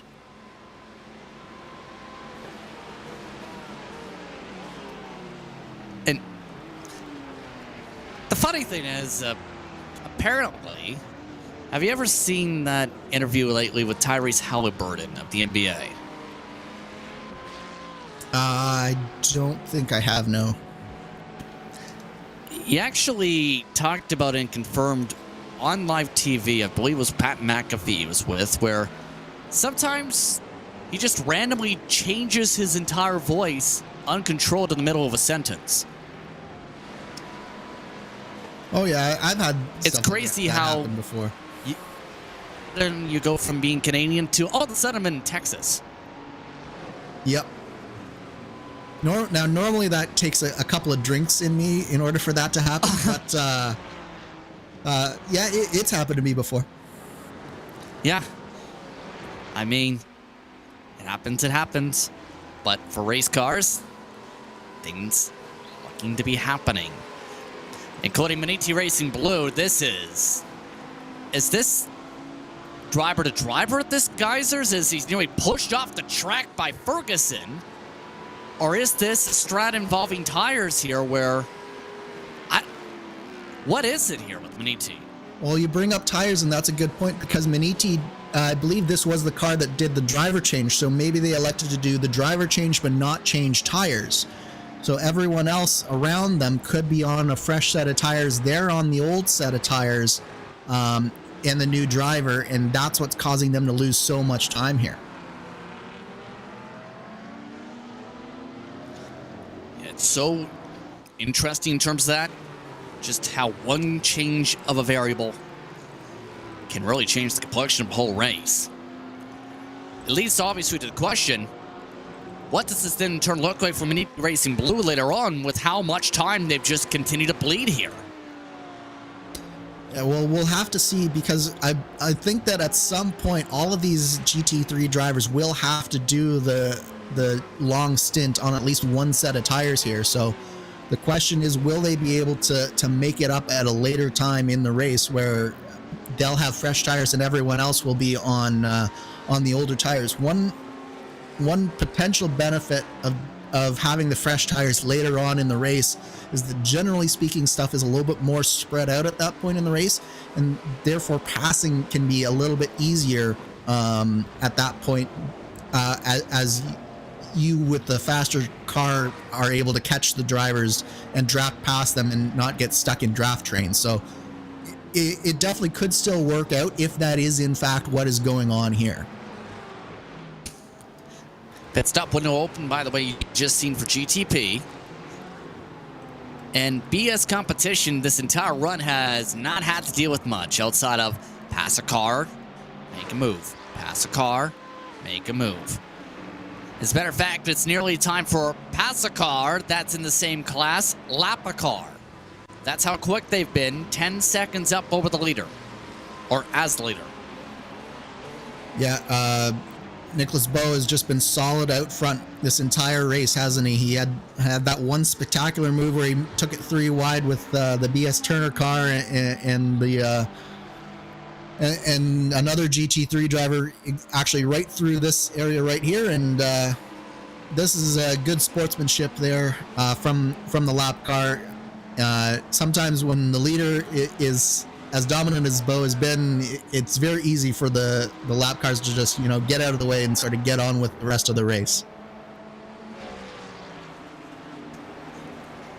So, in turn, that leaves just a grand total for now of about 10 GTPs on the lead lap. Now, to add more context into the layers of Maniti Racing and the various things received to know in terms of Geysers, he's a new driver, don't worry. Well, that's actually a good point, because he just joined the team in that 179 car, if we can go back there, on December 15th. He's 15. This is his first test under fire in high competition. And as a young 15-year-old driver, you're sort of getting thrown to the wolves here in the IVRA Endurance Series. These are very, very strong drivers all throughout the field. So if you're not quite comfortable yet, it can be a very daunting task, to say the least. And not only that, his competitors are actually giving him a lot of praise. He's actually one of those who is from the league scene in console games involving F1 cars. So it's a big jump, actually, when you think about it. Now that the context is helped explain, and in turn, the background side of things. iRacing and console games, in terms of the one we're referring to here with F1, is massively different. And a lot of drivers are making that jump in the past few months with, well, what's going on in that platform. We'll stay away from that point. But that being said, you're talking about trying to learn a whole new sim, skyrocketing through the ranks, picking up a big team. He's gained about, from what I can tell, about 5,000 iRating in about the span of a couple months. Yeah, and not only that, but coming into a GT3 car out of Formula Racing, it's a big change. So not only is he changing sims, but he's changing disciplines as well. And so he's got definitely a tall task in front of him. By the way, we just saw the satellite racing drivers swapping positions there. We have two new drivers, Maximilian Muir in the blue car, and Adam Crane is now in the 64 GTP red, satellite racing GTP red car. So a lot of shuffling coming up with those pit stops coming up for a lot of these drivers. Now, there's also the counter argument that, you know, one of the competitors just brought up here is driving is driving. Seat time is seat time, am I right? But there's the wrong seat time and the right seat time. Yeah. Actually, that's not the right way to phrase that. I should say there's productive seat time and seat time in general. I'm not sure how exactly to phrase it. So to a certain extent, driving is driving, but that's true when it comes to stuff like overtaking and figuring out racecraft and stuff like that. But when it comes to extracting the maximum amount of speed from a car, to go from a tire model and a car as different as the F1 games are compared to what iRacing has, it's a very different way of driving and a very different approach to corners and to braking and to just everything that you need to do on a minute level to extract the maximum amount of speed. So the fact that he's doing such a good job keeping the car nice and clean isn't very surprising, but getting up to speed, that's where he's going to be sort of thrown into the fire here in this race. So still keeping an eye on the youngster in 7th. But in terms of throwing the fire part, you have to join into the fire eventually. It's what makes me frustrated sometimes, where you'll have people say, raise your skill level. Don't take the risk. But then how do you gain the trust, or better yet, the confidence to race against those with speed if you don't race against those with speed? Absolutely. And I'm one of those people who definitely say that you have to get thrown into the fire, and getting that and having that happen sooner rather than later is definitely the way to go, particularly with these young sim racers who've had success in other sims, other games. You have to just keep on challenging them, and oftentimes having a development in a event like this, like this IVRA Endurance Series race early on in their career and in their switch is very important to getting them not only used to the speed and used to the cars and used to the service, but also just used to the mentality that it takes to be at the top level and being around other drivers who are also at that top level. By the way, for those watching along on YouTube, a new poll is up. Dane, why? Pineapple on pizza, yes or no? 100% yes. I like pineapple juice, but pineapple on pizza is just, I don't know. I don't like pineapple unless it's a juice. See, I don't actually like pineapple juice that much, but I love it on pizza. And so here's my thing: is Hawaiian pizza, it's all right. It's nothing special. It's all right. But I like pineapple, bacon, and pepperoni. And the pepperoni gives it that extra spicy that offsets the sweet of the pineapple. It is so good. Pineapple, bacon, pepperoni. Well, that's an interesting combo. I can see the bacon because Canada. The bacon is salty, the pineapple is sweet, and the pepperoni is spicy. That's the kind of way to do it. It's great. Trust me, you have to try it at least once. Pepperoni, bacon, pineapple.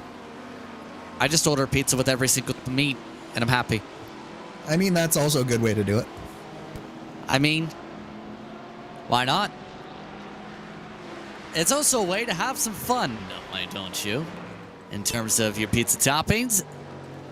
And trouble! Goodness, contact on the racetrack. What was that?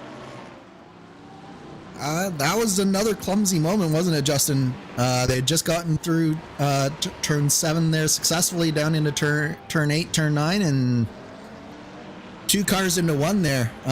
Looked like one car turned in, the other car didn't. Delta V involved? Delta V, bye-bye.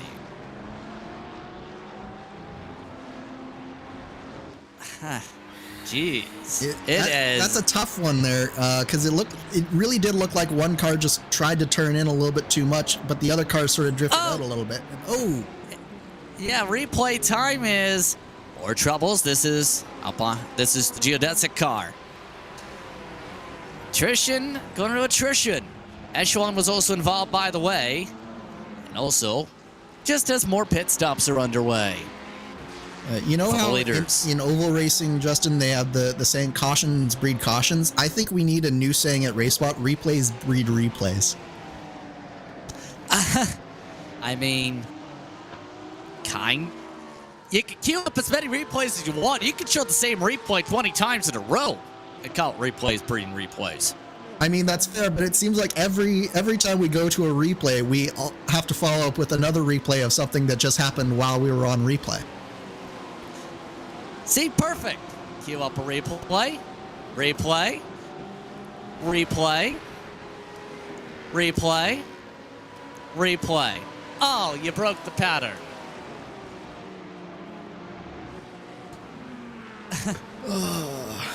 Yeah, Dane we're is having fun. way too much fun right now. Hey, having fun is a big broadcasting. If you're not having fun, no one else watching is having fun. He also loves his job. Also, counterpoint forwarded, and after the conversation about pizza toppings, how about strawberry on pizza? That was nearly somebody making strawberry to the contact. That was 3 wide through a portion of the track that you're not supposed to be able to go 3 wide through, and somehow they all escaped that with no one coming together, and I'm not quite sure how they did it. I mean, there's a quote from Arc Menard Series race at Daytona. For those who missed it, it went until 2 in the morning after the truck spent 4 hours crashing.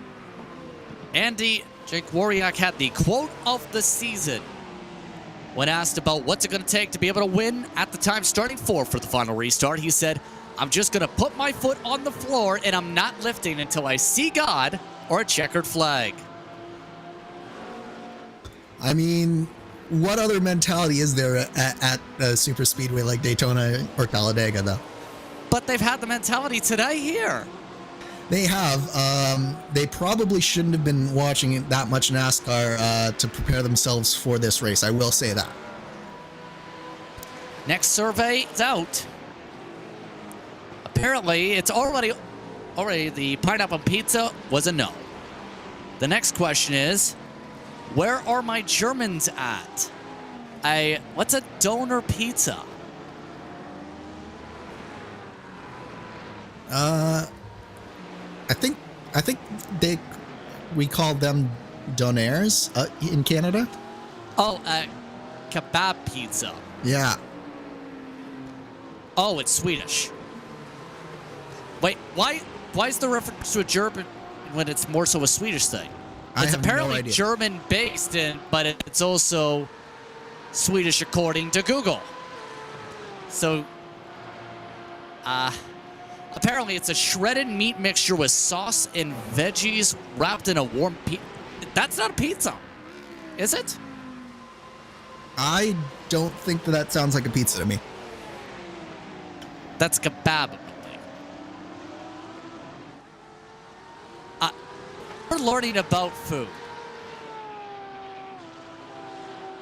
I mean, the Germans also have currywurst, so what can I tell you? They love just fusing different cuisines together. So apparently it's those ingredients on a pizza. It's apparently there's a love of things like currywurst. I've never had these flavors, so I'm not sure how this tastes. Take Dane's word for it. Also, I am right because they say it's very much a Swedish thing. It's not just a German thing.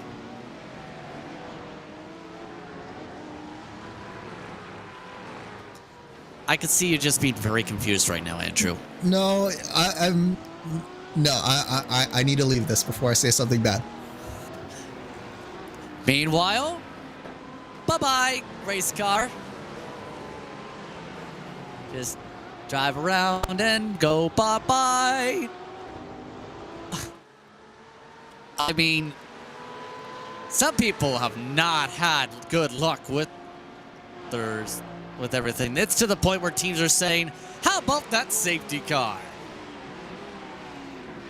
Yeah, it's you don't often find teams begging for a safety car, but I have a feeling that a few teams here currently are.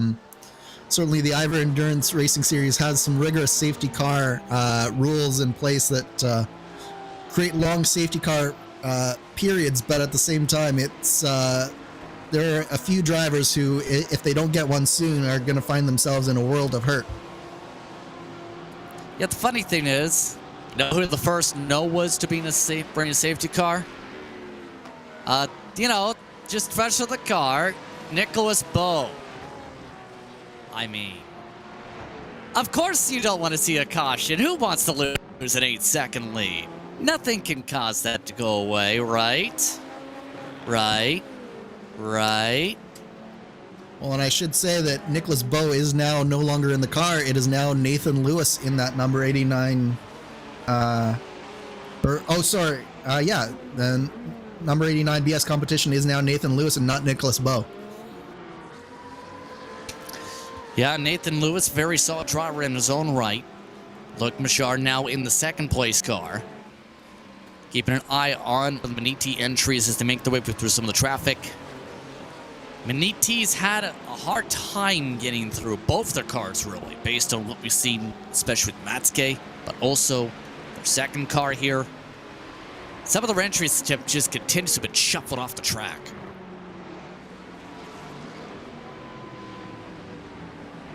Yeah, it's one of those situations. I don't know. You just need to find a way to get the laps in at this point, and this is the time of the race where the concentration starts to wane just a little bit. You've been doing this for well over an hour now. In some cases, you have some new drivers on track. Drivers have swapped in. Some drivers are still in there from the first stint as well. So you're right at that crucial point of the race where your attention starts to wane. You need to be finding a way to keep yourself involved in the race. Often it's a case of just trying to find some way of going and searching for your next opponent out there. It's an adventurous time in the race. We'll put it that way. I mean, racing is an adventurous sport. What did you say? I would, but at the same time, there are different points in the race where you have different adventures to go on. At the beginning of a race, it's very much your opponents that are your sort of enemy out there, and crazy stuff happening to you. Whereas at this point in the race, it's more you doing crazy stuff to yourself. What's the thing you've done to yourself on the racetrack is the important thing. On the racetrack. I mean, it's most of the time it's dumb stuff, isn't it? It's stuff like just like completely missing a braking marker, and going one braking marker too late, and then suddenly you find yourself in the fence for no reason, simply because you stopped paying attention because you were an hour and a half into a stint, and you let your mind wander for just a second there, or it's locking up a rear brake for the third time after telling yourself you weren't going to do it again, and spinning the car, and costing yourself a position for no reason. It's those types of mistakes that you can't afford to make at this stage of the race.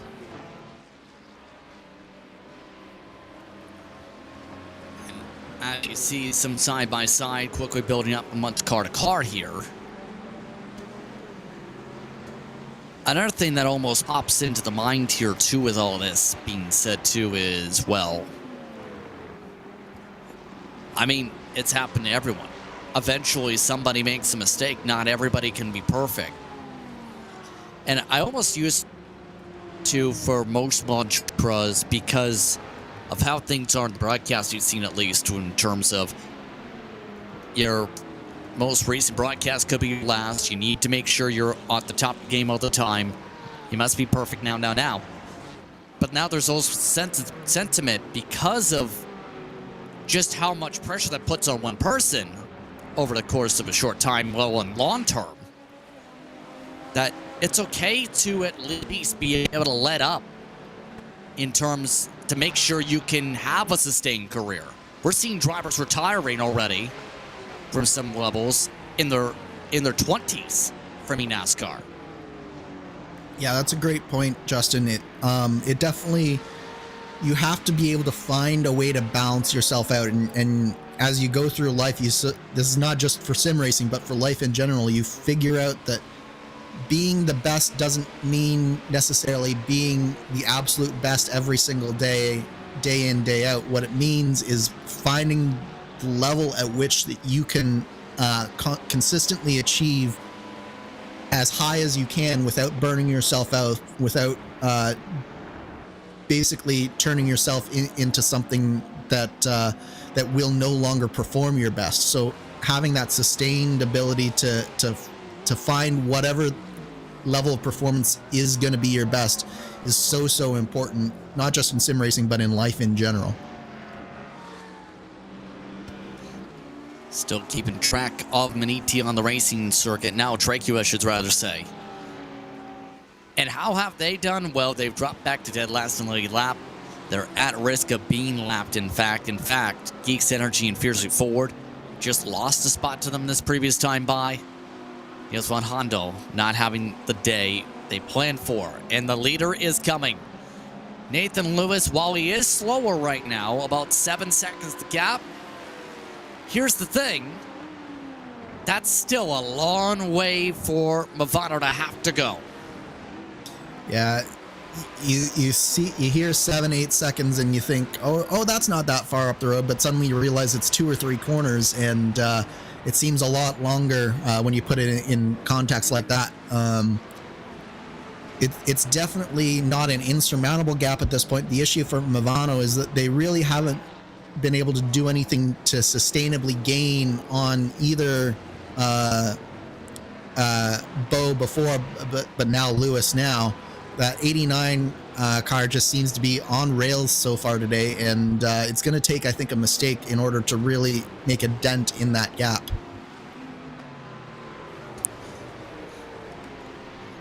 With all the cycling being said, one of the teams you're looking at right now, in terms of the placement of the racetrack, this is one we haven't really talked about at all. This is a Ryan race team really becoming a pipeline of some future stars.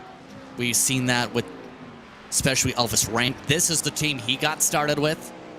Their AM car currently 43rd overall on track. Amongst those, having a solid day in class, I'll give them that. Especially with pit stops underway, they're amongst the top 10. Yeah, absolutely. I would actually top 5 if my timing is correct at this point with the pit stop cycles ongoing, but definitely having a good day, and as you say, just a solid pipeline for some really top teams. And there's nothing wrong with being a pipeline as well, because that means you get some really solid drivers through your ranks, and some of them stick around, so some of them don't. But when your name is out there like Orion Racing Team is, that means that you always have some eyes on you, doesn't it?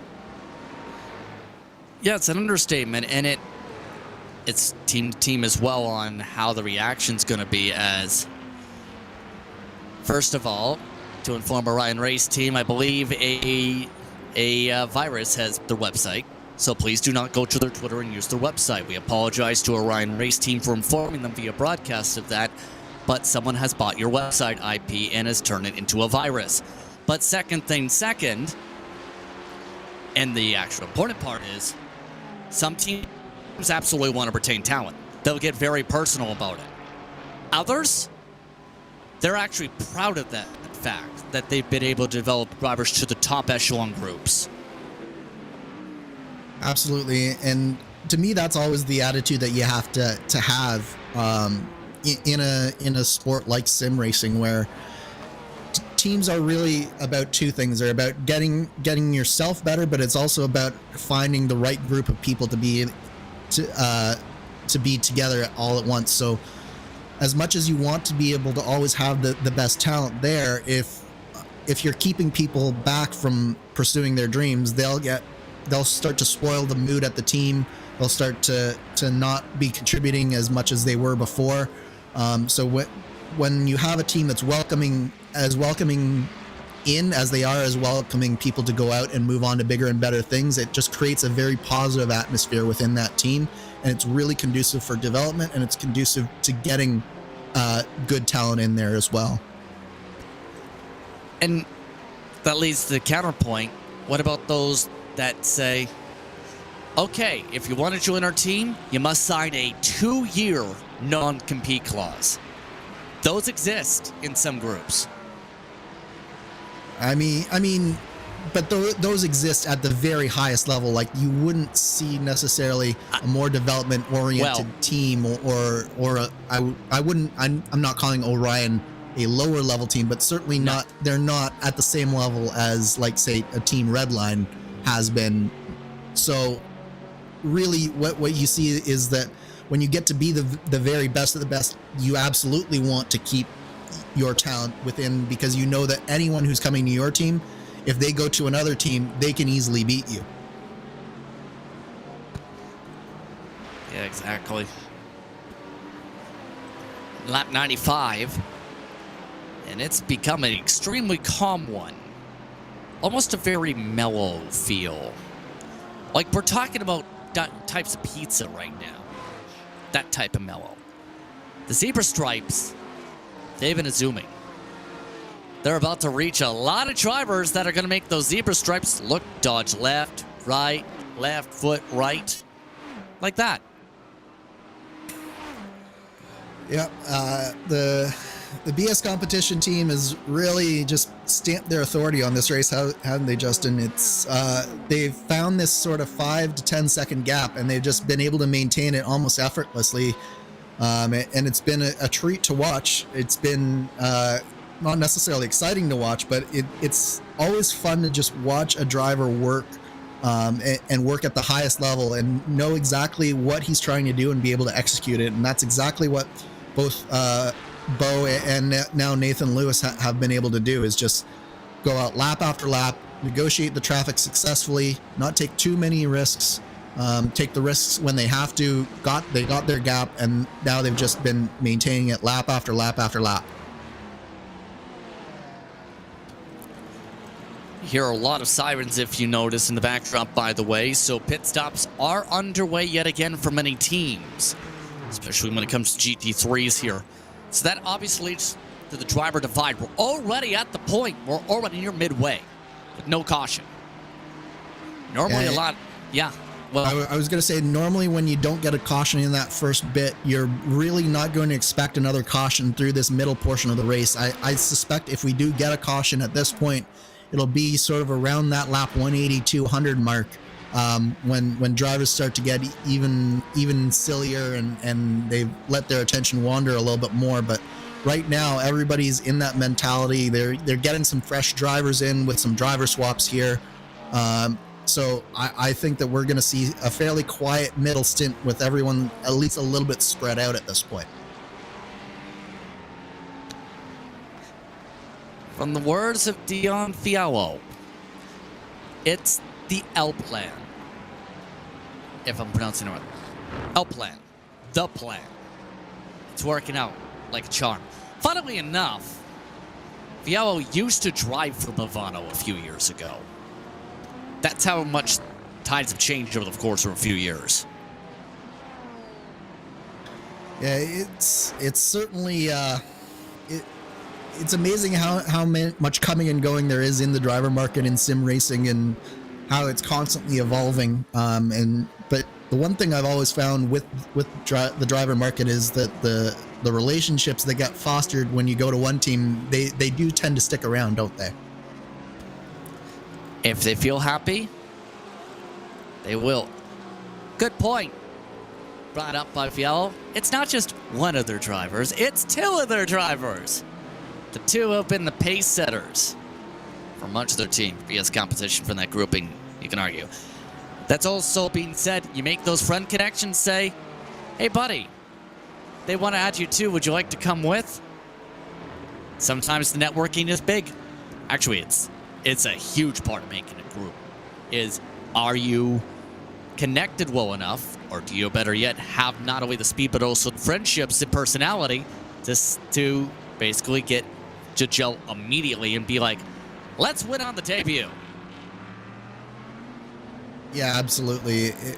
Chemistry is a big part of team motorsports, and once you develop the chemistry, you always kind of love to maintain it. So bring people with you as part of it, and then but maintaining the chemistry within the team, if you're a team manager, that's probably your number one priority most of the time, is making sure that everyone's living harmoniously and working and pulling all towards the same thing.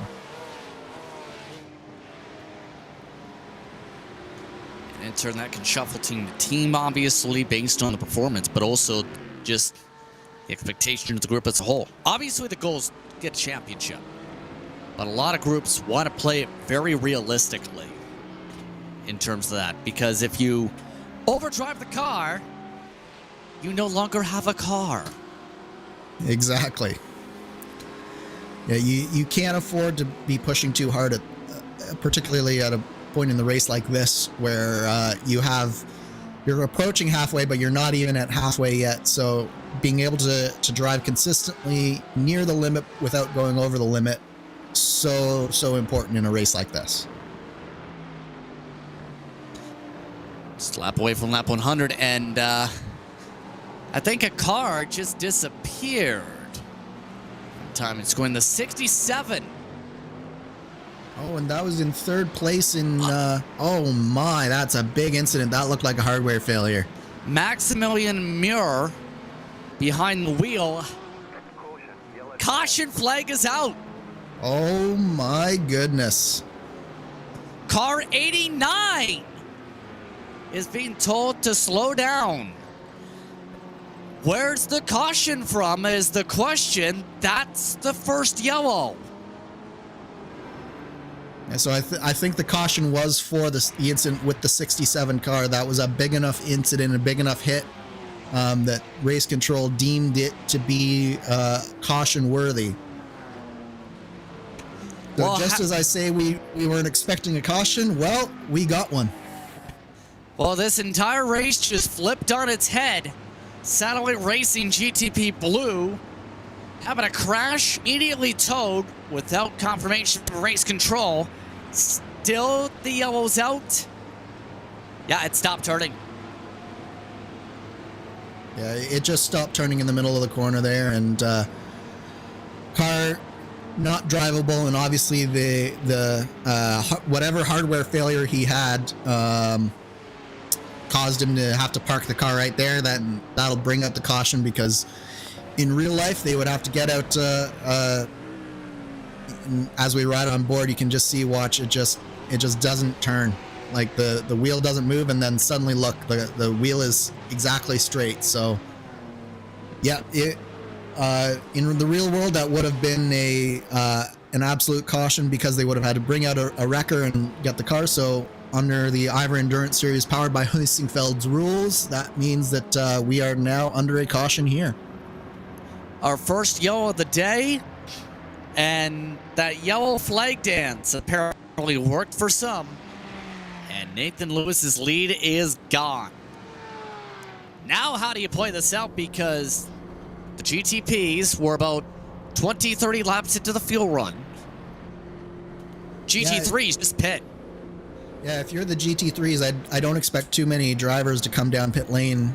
Certainly not many will change tires. You might find a few just topping up and trying to extend this stint just a little bit. But yeah, if you're the GTPs, you're most of the way, at least halfway through the stint for most of these people. So it's going to be a very interesting call to see who comes down pit lane, who gets fresh tires, who doesn't.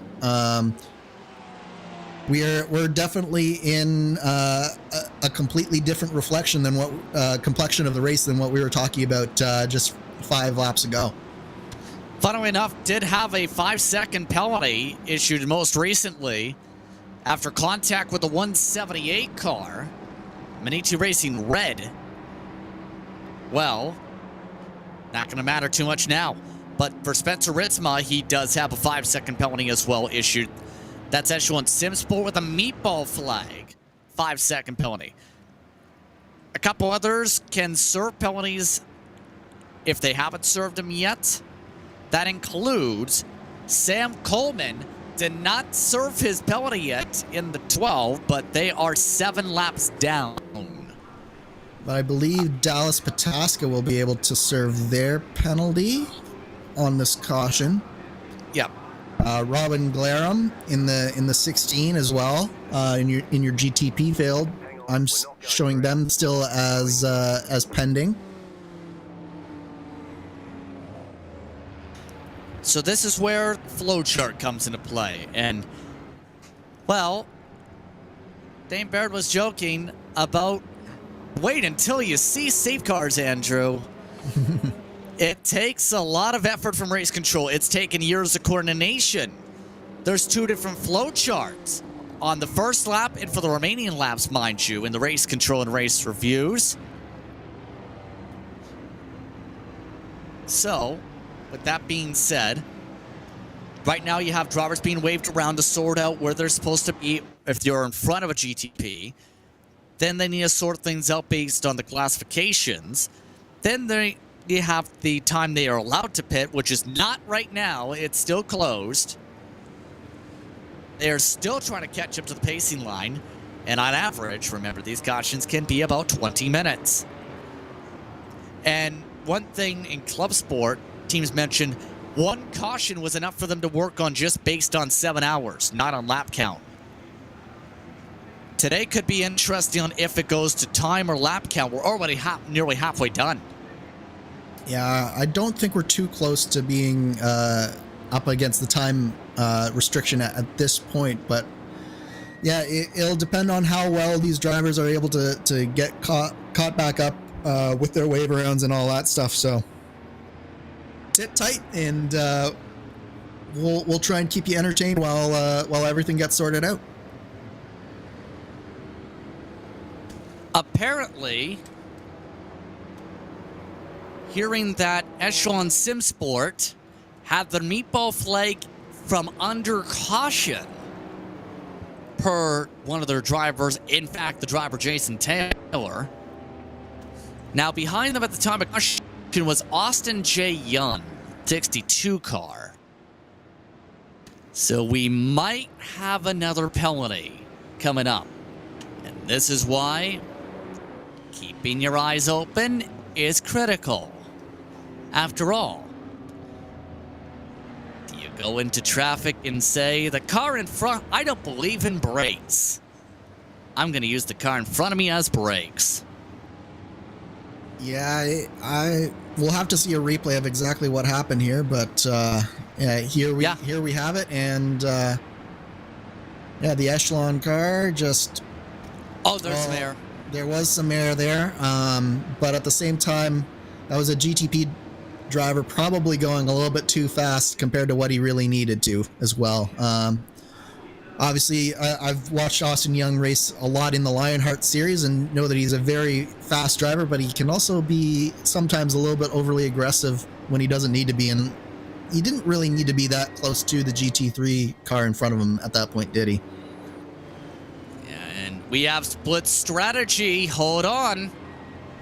The leader, VS Competition, did not pit. Movano just pit. So this is really interesting here.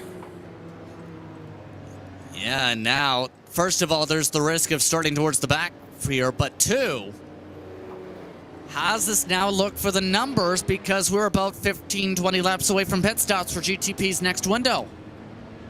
Yeah, absolutely. And so BS Competition is also not the only team staying out here. We also have Satellite Racing and the 16 of WSR Esports is also staying out with Nathan Moore. And Maniti Racing, both of their cars stayed out as well. So we have a little bit of a different complexion to this top five now. This is absolutely huge. This is absolutely huge.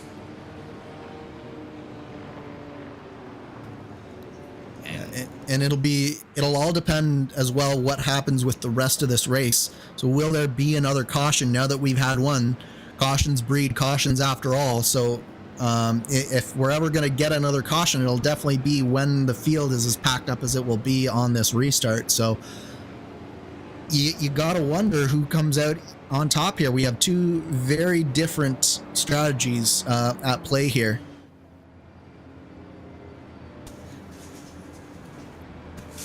And as the field sorts itself here,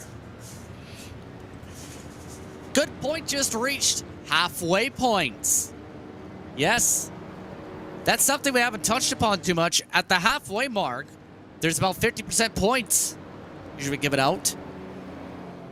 We're almost at halfway. In fact, we're about 30 laps away, and it looks like some of these drivers are taking a risk and saying, who cares about strategy? We want points first, and then strat. 15 laps away, specifically.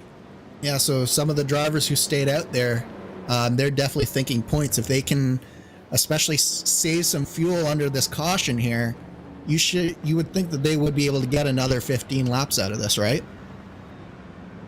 Yeah, absolutely they can get 15 laps out of this. If they get the points, absolutely.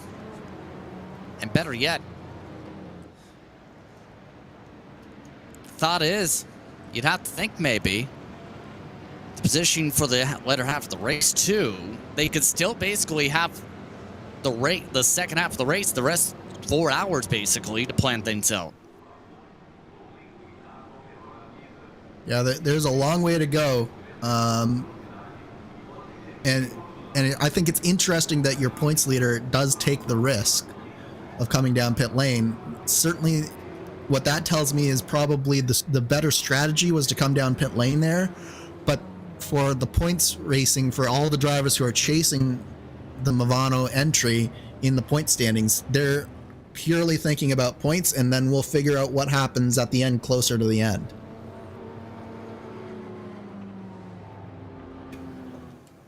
So lap counter now at lap 103. A lot of cars are still catching up to the field. End of line buddies coming up. Justin Prince, Andrew Kinsella with you. We have a broadcaster switch in about 30 minutes. Joey Tebben, Lorenzo Bonder will jump in the booth then. Andrew Kinsella, in turn, will have to get ready for a birthday race. For RaceSpot's birthday. Because in a few minutes after the switch out, he'll have to get into an Indy car and zip around Zoom Fast at a place where concerts have really skyrocketed, and also it's really skyrocketed in popularity. The fastest short track on the planet, Iowa. It'll be a good birthday bash, I can tell you that. We've got a real good field signed up, and can't wait to get out there. But for now, we're focusing on getting through the next 30 minutes here. You're saying that like the bad thing to get through 30 minutes. Well, I'm just looking at the lineup here, and I'm seeing some potential aggression coming from some of these drivers who have pitted versus some of the drivers who have stayed out. That's all I'm saying. Gotcha. So, the EOL penalties this caution period include Simufy, Archer, Delta V's 119 car. It'll take a few moments for the drivers to get themselves fully sorted here. And this is what teams have to be able to plan for, or rather, make adjustments to the plan when the plan gets blown up by the yellow. Yeah, it's all about the adjustments for sure here. You definitely want to be able to figure out what the strategy is on the fly as best as you can, and that's where having a quality team manager really comes into play in a race like this.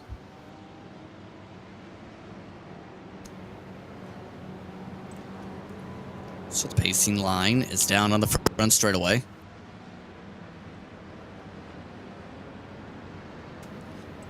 Currently, not everybody's even at the line yet, so Alex Ellis is back in the car for the 67.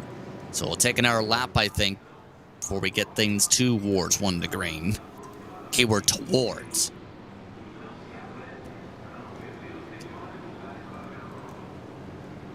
So with the fun getting started here today, let's talk about the upcoming schedule, why don't we, a little bit, because in this series coming up, we touched upon it earlier. You have Spa and Fuji. Spa, it's a spa day. Race car style. Fuji, there are already drivers saying they want to launch their cars into the sun after Fuji. Well, and all I'm saying, Justin, is Fuji in real life, what is it known for? That's a good question. It is known for unpredictable weather coming off of Mount Fuji, isn't it? Yeah, no, but keep in mind, don't know if every single car in this field might be in that list of weather, but also, I know the rumbling is, well, the confirmation is all of them. I know the rumbling amongst the leak scene is, wait to see the hosted version because it's brand new. Because you never know if you would. It's not saying this is going to happen, obviously, but you set the weather, say, to it being rainy at one point, and all of a sudden you end up getting a snowstorm, or it's raining sideways or upside down. Well, all these cars will have rain tires, yes, but you never know if there's going to be a problem to start. Hence why. And we're also talking about this update as if it's just rain, but it's not. It's the full Tempest weather system. So how weather is done in iRacing will change completely, regardless of whether they choose to use rain in this particular series, in this particular championship or not.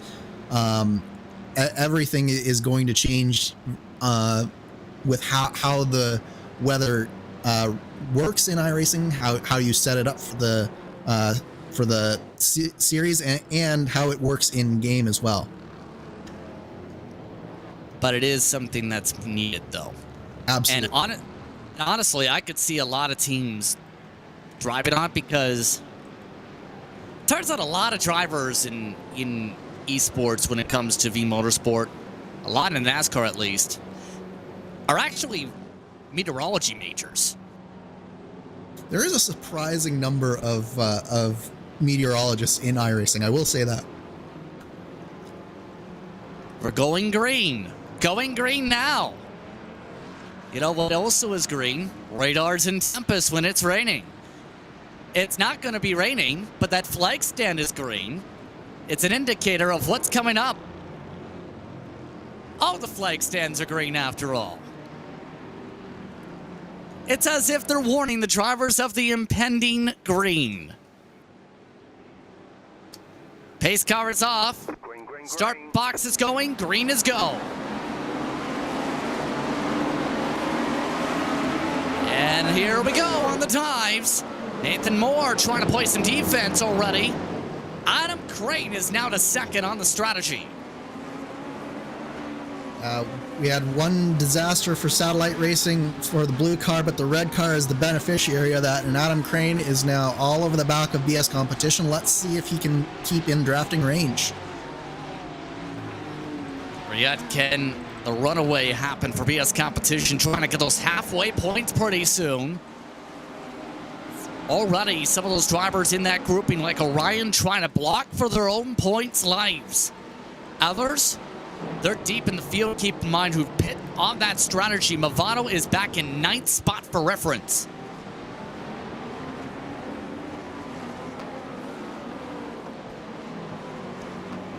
And this is a long con when it comes to the points now. Do you go for the race or do you go for the halfway points? A lot of drivers are trying to go for both. Yeah, we'll see which strategy here will be able to pull it out in the end, whether Movado made the right call coming down or whether the rest of the top 5 made the right call staying out.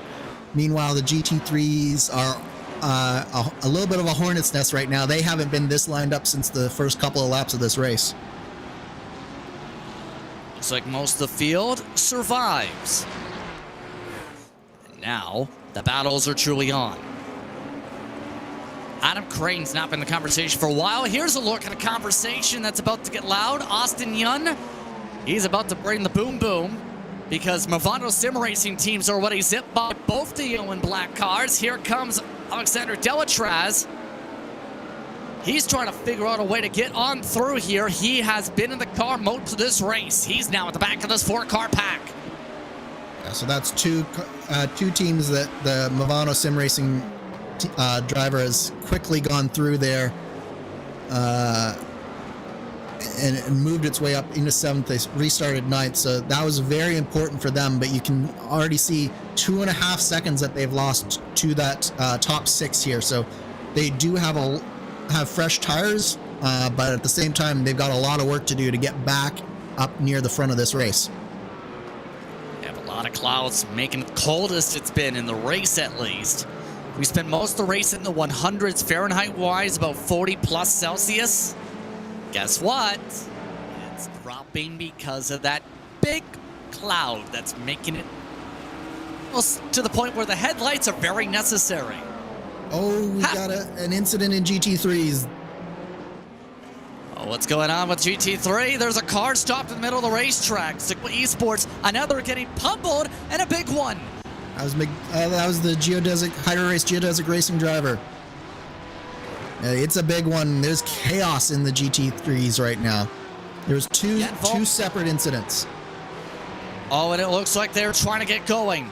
Johan Shirarzi cannot get it fired yet. Looks like they're trying to get it unstalled. They do. Kay Kramer had to come out of the grass. Secure was also spun around. Also, at least Brabham Esports has lost their entire front clip as you look at the drivers in Sector 1. Yeah, so that all started in Turn 8 and Turn 9, and then it carried on through Turn 10 with the Hydro Race driver that we saw there, but there was a lot of different things happening. You can see in the background up at the top of your screen there, about 4 drivers into the grass trying to avoid a spinning car. They all come back in here in Turn 10. Hydro Race gets spun around right in front of the field again, and then another 2 drivers get together. It was just pure chaos, wasn't it? Yeah, and in turn, you have at least one of them that was close to possibly trying to tow. Skill has picked up a meatball flag. They're off track. Looking back at Busy Street, Hydro Race Geodesic, Geeks Energy. Oh, that's a little bit naughty on the dive. Oh, and hard into the car. That's Nomad hard into the side. Jason Dilworth loses a bumper. We're all over the racetrack. And somehow we stay green. Yeah, that was a bit of an optimistic move there from the car on screen here. And unfortunately, the Nomad car had just nowhere to go there. I mean, they're trying to get a caution with the way they're driving. Did I mention we're still not at halfway yet? At this point, Jason Dilworth is going to be very lucky if he keeps this run going without a front clip here. He's got a meatball fly. Fiercely forward the same. They both have to pit for damage. And you can see it was an optimistic move. He was never really alongside the Hydra Race geodesic racing driver. And then, I mean, the Nomad driver, you're going in, it's a bit of a blind apex, and you can't see around the cars in front of you. And suddenly there's a car right where you were going to put your car. And it's a real shame for the Prestanda Nomad team. The top teams in the M side in the past couple of years not having a great day. What did Dilworth see?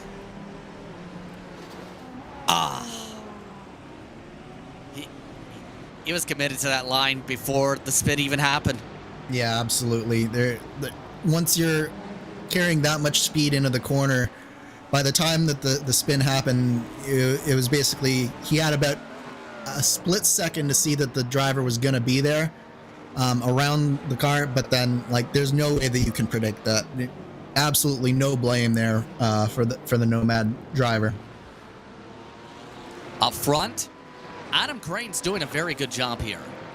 Obviously, he's had a very busy time as of late. He's amongst some of the Canadian sim racing organizers, we'll just say. But today, he's doing what he needs to do, a strategy to keep up, taking advantage of track position, and then some.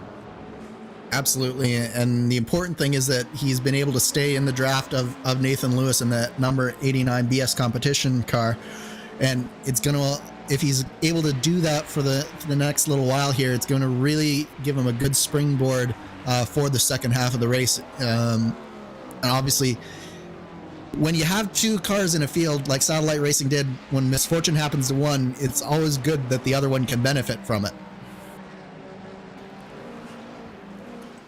Right now, Crane is losing on average a couple hundreds per lap. He does have Jason Taylor trying to figure out a way. Did I mention for Jason Taylor, this is his debut in endurance? There's trial by fire, there's trial by Inferno, and then there was what happened under caution. Others? Oh, we have one car off in the backdrop. Alessandro Romanelli, and the 113 is off in this sector. Yeah, it looks like he got dropped off on the way up to turn 7 there. Let's take a look. Whoa! He got hooked. Looks like the Mercedes on the outside of him hit the brakes on the curb. The car got unstable. Maybe the rear locked up just a little bit because of the curb, and then it hooked right to the right, and then Romanelli got hooked to the left as a result of it. Have to believe there will be a penalty there for that Mercedes. Yeah, what big of a bobble. Just, yeah, I think this will bring back past. They're on the curbing here. Just got loose, and it's like, it's here. I turn left in the wall or take you down the spin. I guess I gotta go right. Yeah, it's one of those situations where the car just wasn't settled, and you hit the brakes on a bump, and then suddenly the car's turning right, and you didn't ask it to. Here we go. It's traffic o'clock. Time to go 2-3 wide. Oh my goodness, there's a car crashed. Orion Race Team is in the wall. One more bumper's on the track. Everybody's in madness in the heart of this. That includes Tom Whitmer for Paceworks, who is also in it again. Yeah, so I think it was Swanky and Whitmer coming together, coming out of turn 4 there, and there's significant damage to the front of that Paceworks car. Yeah, again, same section as we had a big incident earlier. Yep. I mean, it was two cars into one, wasn't it, Justin? They were both fighting for that same spot on the track, and oh my, there's another car around. That is Henry Miettinen. Oh, and Delta V hard across the track, just crashed into their teammates in the backdrop. Everyone else getting through. Delta V cars are scattered all throughout turn 13. Bumpers are flying. Here's the replay, as it was Rusty Spatulas who collected one Delta V car and like a bowling ball collected the other, they are both scattered across the track live. And that is massive damage to both of those cars there. Meatballs for both of them, obviously. And it's really unfortunate because there's nothing anyone could do in that scenario. If you're Mietin in the Rusty Spatula car, you're trying to get off the track. Caution! And unsurprisingly, with all of this, the caution is out again. Not a shock because you had an GTP car scattered on one side. You have the GT3 on the other, stuck on the side of the road. What happened to Rusty Spatulas? Yeah, they got hooked. Yeah, and he's trying to get off the racing line because it's the worst place to be, going backwards coming through that section of the track where everyone's accelerating. So he tries to get off the track, and in doing so, he catches the prototype there and then right into their GT3 teammate. And at that point, nothing to do. Short safety car. Obviously, wheel disconnection from the hard contact. That can happen if you have a hit so hard, it just, well, decalibrates your entire wheel. Also, there's no axle, so why bother turning it? Exactly. They were absolutely stuck. And riding on board, you can just see how it comes out of nowhere and gets collected by his own teammate. At the very least, the GT3 was nearly collected another.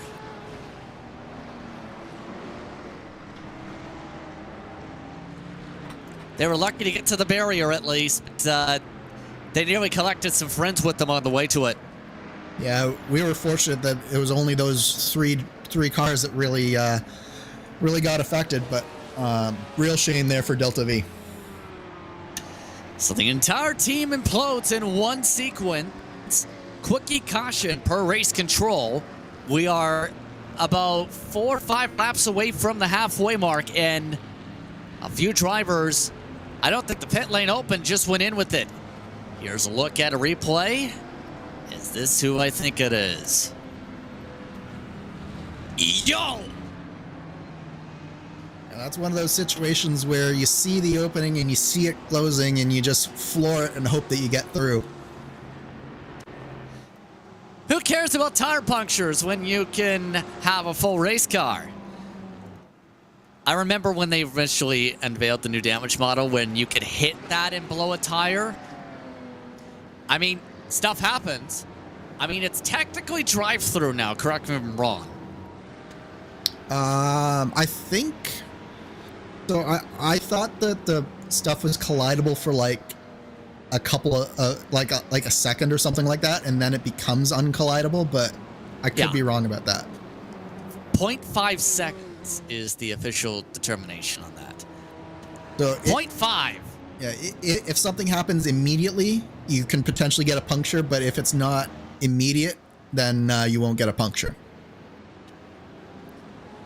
So with us under caution here, a couple drivers, as we said, came in with the lane technically closed. That included Nomad, Aiden Yuns amongst those who were 7 minutes in. Delta V as expected in. A couple others. Basically, anybody who was in the crash came in. And we're... Apparently, they're saying it's 3 wide with the pace car with the wave arounds. They're having fun with the pace car.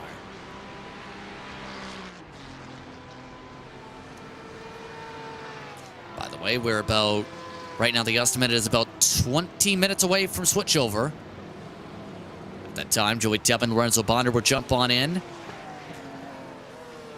Be sure to stay tuned as the action continues here on Raced. So, as the wave arounds continue on the racetrack here, it's been a bizarre race. Now, it went from so calm to the commentator's curse remaining undefeated again. Well, and it all happened because of a hardware failure and a wheel disconnect caused the car to become extremely damaged, as well as undrivable simply because of lack of hardware.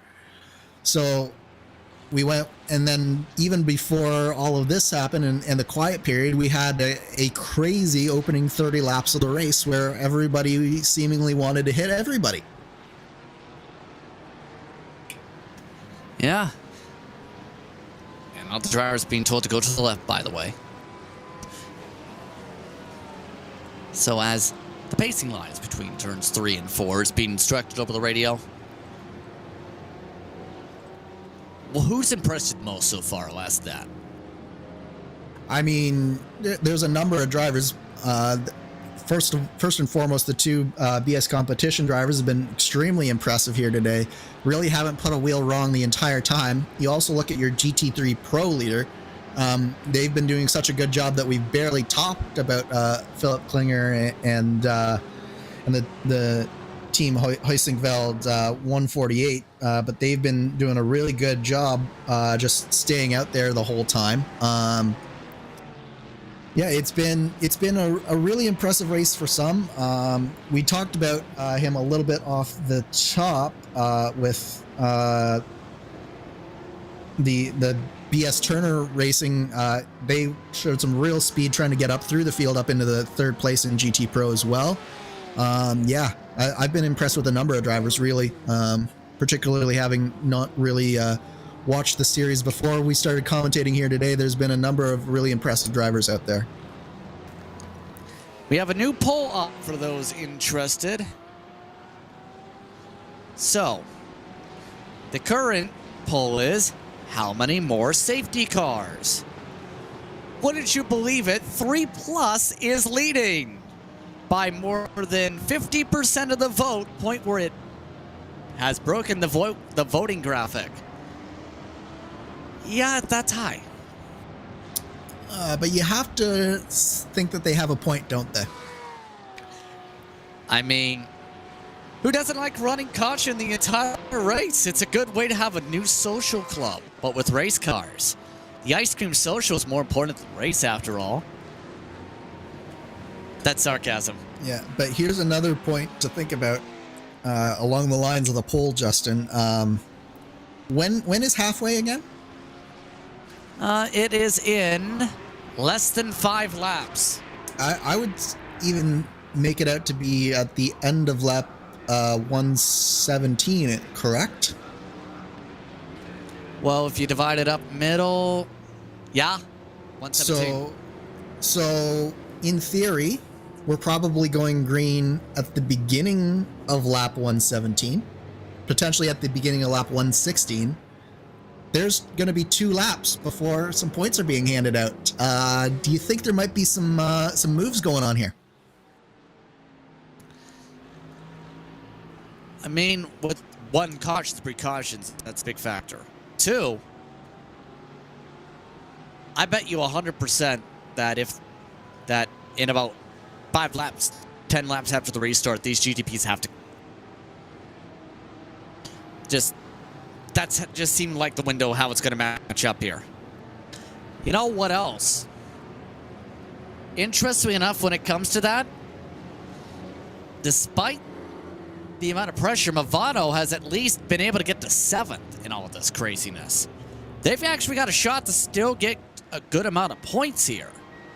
Yeah, they were, of course, about 2.5 seconds back of the leading 6 coming into the caution, but that gap has now been arranged, so they could definitely be on track for some points here. They're still waving around cars, by the way. Or at least one car wants to be waved around. I mean, there's a fun tactic that I've seen play out at Daytona that doesn't seem to work in road course racing. It's called pretend you don't cause an incident. Or just pretend where you're running is exactly where you're supposed to be running. Mm-hmm. I've seen people steal bases in softball because no one noticed they stole 3rd on a non-steal play. That they come out of a timeout, they were on second base beforehand. Out of a timeout, they're standing on 3rd base. No one notices. Sometimes race car drivers like to do that and see if they get away with it.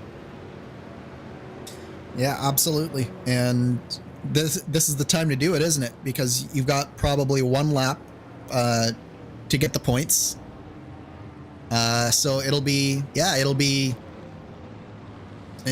interesting start to this race, I think. Or restart, I should say. Yeah, well, penalties, by the way, for those who broke the pit road entry. Nürburgring Esports 187.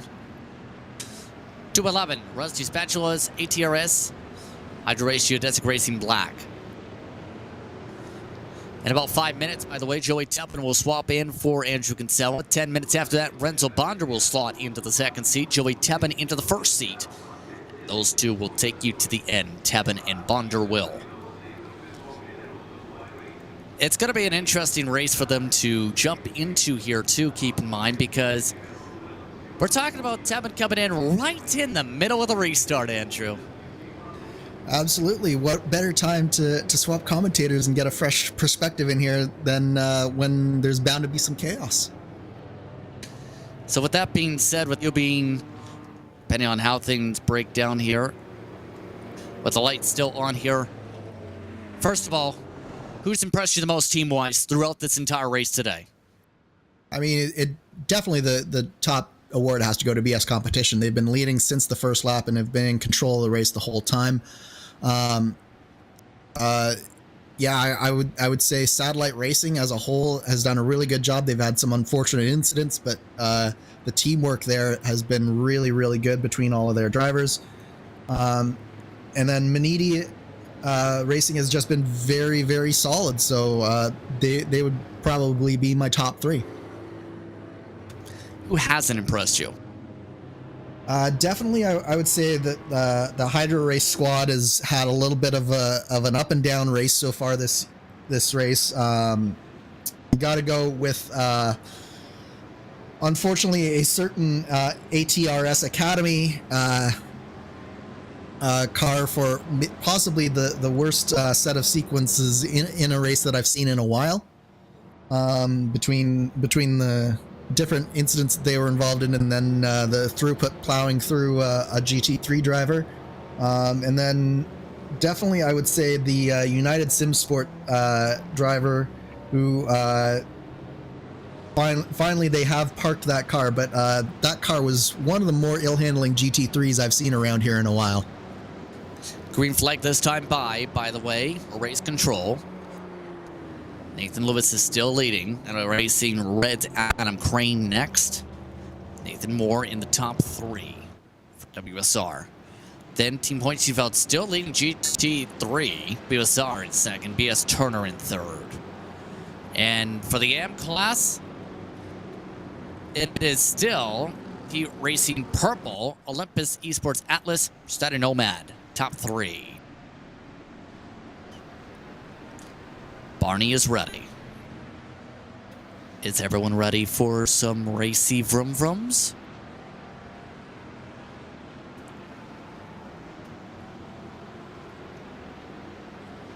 We're waiting in anticipation. Pace car is coming off here. Nathan Lewis now shows himself. Last time they went directly off the green flag. There's the green, a little bit of a later start, back underway.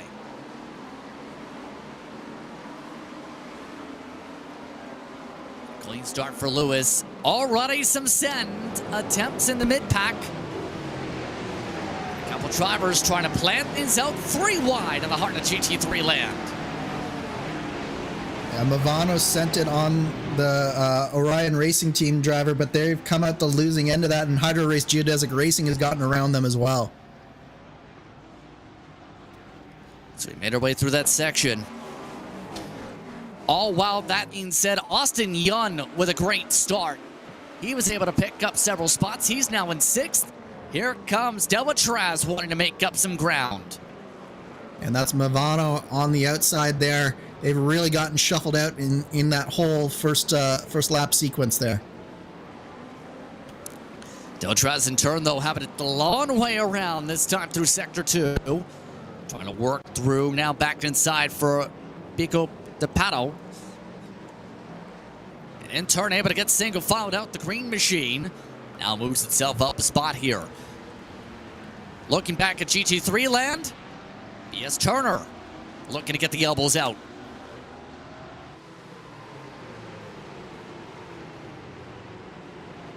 There was a quick spin for Akira Iwata for the Orion Race Team Pro, but he was able to get it right back around, just a quick 360. Pointed right back. You shouldn't have any issue from that. Got to keep going indeed, even with the spin in the heart of the racetrack. That being said, I believe it's just about time for a swap here as things get busy and as cars look to try and dance. Let's bring in Joey Tebbin. It's Andrew Kinsella's time to get ready for the birthday bash. It's Joey Tebbin's time to bring in the fun. Hello, Joey. Hello, Justin. How are you doing? I'm pretty excited. What was that you said on the restart? Vroom vroom cars or something? I'm ready for whatever that was. Yes.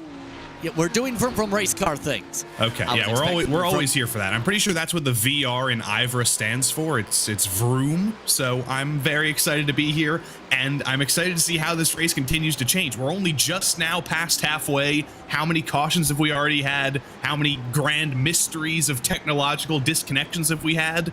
It looks like it might be a foregone conclusion for BS competition in the lead, but there's still half a race to go. Anything can happen. There's a lot that's still going to change. That being said, Lorenzo Bonner will be joining you in about 10 minutes' time. And in turn here, not sure how much you've kept an eye on things. 2 cautions have bred cautions in the past 30, 40 minutes or so here. We went cautionless for the first 100 laps and then chaos. Speaking of chaos, there's some. And it's not been a great day for Hydro Race Geodesic so far. It was actually going reasonably well after the restart. They were moving their way forward, but Austin Young's going to be falling down the order here, coming down the hill, stuck to the inside of a lapped car. Actually, they're not fighting that Porsche 4 position, but here's what happened to Austin Young through the Senna S. First braking zone into the corner, looks good, and then he's too late in the brakes, goes a little bit wide, and you're suffering for that through the entirety of the Senna S. It's a rhythm section. You missed the apex in the first part of it. You're probably missing the apex in the second part. You're off in the grass, and you're paying for it for that entire back straight. And keep in mind, we just passed the halfway points with that restart too, so a lot of teams played out their strategies for that exact point coming up to the restart. Now the true race is on. Now that the 50 points on down are secured for some, it's about getting those full 100. And this is when we have to start doing math, which is always very dangerous because commentators should not be allowed to do math, but we've got to count to the end of the race now. We've got 113 laps to go. How far can you go on a stint? How do you divide those stints up individually? And how is everybody gonna be able to do that evenly? Are we gonna have a wide open pit window with many different strategies? Is everybody gonna be following the same organization to the end of the race? I think everybody right now is just a little bit too focused on racing for the moment because there's track position to be had, and you just saw the SimCity Porsche going for a move into Pico de Pato, getting ahead of the Mercedes. Yeah, you just said it yourself right there. It's the best chance to be able to make a pass, right? If everyone's close together, it's easy to make a pass. If everyone starts splitting out, not so easy. Oh, no, believe we've had one driver spin off the racetrack. Outside of that, everyone else has had a clean going here. Here's the spinny. And, oh, no. Luckily, though, there is some very blue and very flat painted asphalt out there, so that was not a bigger crash. Well done to everybody to keep that pointed straight, and well done to the track designers all those years ago for putting that asphalt out there to make sure that a little bit of an interaction like that doesn't necessarily end up in a massive crash. But we're going to get another dive here into the end of Red Pasta rather. Dive to the inside, easy move. That's going to be another Porsche up one more spot, and the Ferrari gets through as well. Oh, and our crash behind them in the backdrop. You may see that there. The sport just turned Simufy. Everyone else in this group is fine, but the second group behind them, they're losing cars. They're losing cars like swatting flies. Yeah, that's Brian Krause and the Fury Ferrari on the outside, but once again, could have been far worse. The asphalt runoff of this track, I feel like people don't really think about that a lot. You think of this as an old-style F1 track. You think of it as a place that punishes mistakes. but in some of the highest speed corners on the track, oh my goodness, what a drift through there. There's places where you can get rewarded a little bit if you make a mistake, and that was insane coming out of Mergulio there. That was a Max Verstappen 2014 style drift. We got to see the dive down the hill though. First, here's an onboard with the Fury Ferrari. And at that point, get off me! Get off me! At that point, what else can you say? Again, they've penalized drivers for the Verstappen moves in that corner today. Oh, by the way, that drifty drift was Ryan Walker. Yes, that Ryan Walker, the broadcast one. Start calling him Ryan Drifter now, because that was pretty incredible. In one of the satellite racing BMWs, you see him in the back of your screen in that teal and red BMW, still going perfectly strong, because he didn't take a lick of damage from that. And we know those replay spools are currently reeling up right now. We're going to take a look at that when we can. But there's so much going on track right now. We're still immediately after this restart that there's side-by-side racing all throughout the field. They resolve it. That timeout coming into Ferradura, the Impulse Ferrari is going to stay ahead, but there's going to be a dive into turn 8. Door's going to get shut by the Porsche, though. We've had more trouble build up. Let's take a look at some of the onboards, including some drifty drift. I believe this is Walker. Yeah, oh, actually got some help. It wasn't just a drift. He got hit by the Porsche on the outside, so can't give him full Max Verstappen 2014 points for just drifting it through there. He did get a little bit of help, and he did a fantastic job of saving it there, which I think should probably get even more credit. And to quickly touch upon another thing, as you see the look outside for satellite racing again. Oh my gosh. You can see where the pun came from. Rusty Spatulas has lost the entire back end of their race car because they just got some help into a wall. It's not been the GT point leaders' days. They've been leading them most of the season. Yeah, not anymore. This has been looking a little bit like the truck series at Daytona last night. Nobody seems to want to stay off each other. And the poor old Rusty Spatulas leading in the GT3 Championship. A real underdog run so far this season. That is going to hurt quite a bit. They're going to be going further down the order there. We did just see in GTP, by the way, BS competition from the lead of this race. Maniti Racing as well. The pit cycle's kicking off with 110 laps to go. You're seeing some of our leaders kick off that pit cycle first and foremost. But I believe we're going to be on board with the Rusty Spatulas here. And we'll just get to see firsthand how big of a hit that was. And how rusty their spatulas indeed are. There they are. Bonk. At this point, they have no metal left. No, seriously. Nope. They just lost the medal on the racetrack.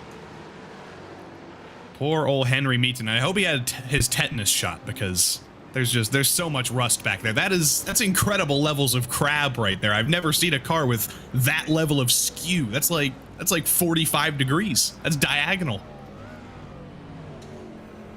Here's another replay, or there was one. Not quite ready yet. Wasn't done cooking. Yeah, I have to make sure the replay's cooked right, because if it's not cooked right, then you end up being too early or too late on the replay. So, now this is where that roulette really comes in. You still have a lot of GTPs who need a pit. You have a lot of GT3s, for the most part, who are on the same cycle for context. I'm expecting that to change here.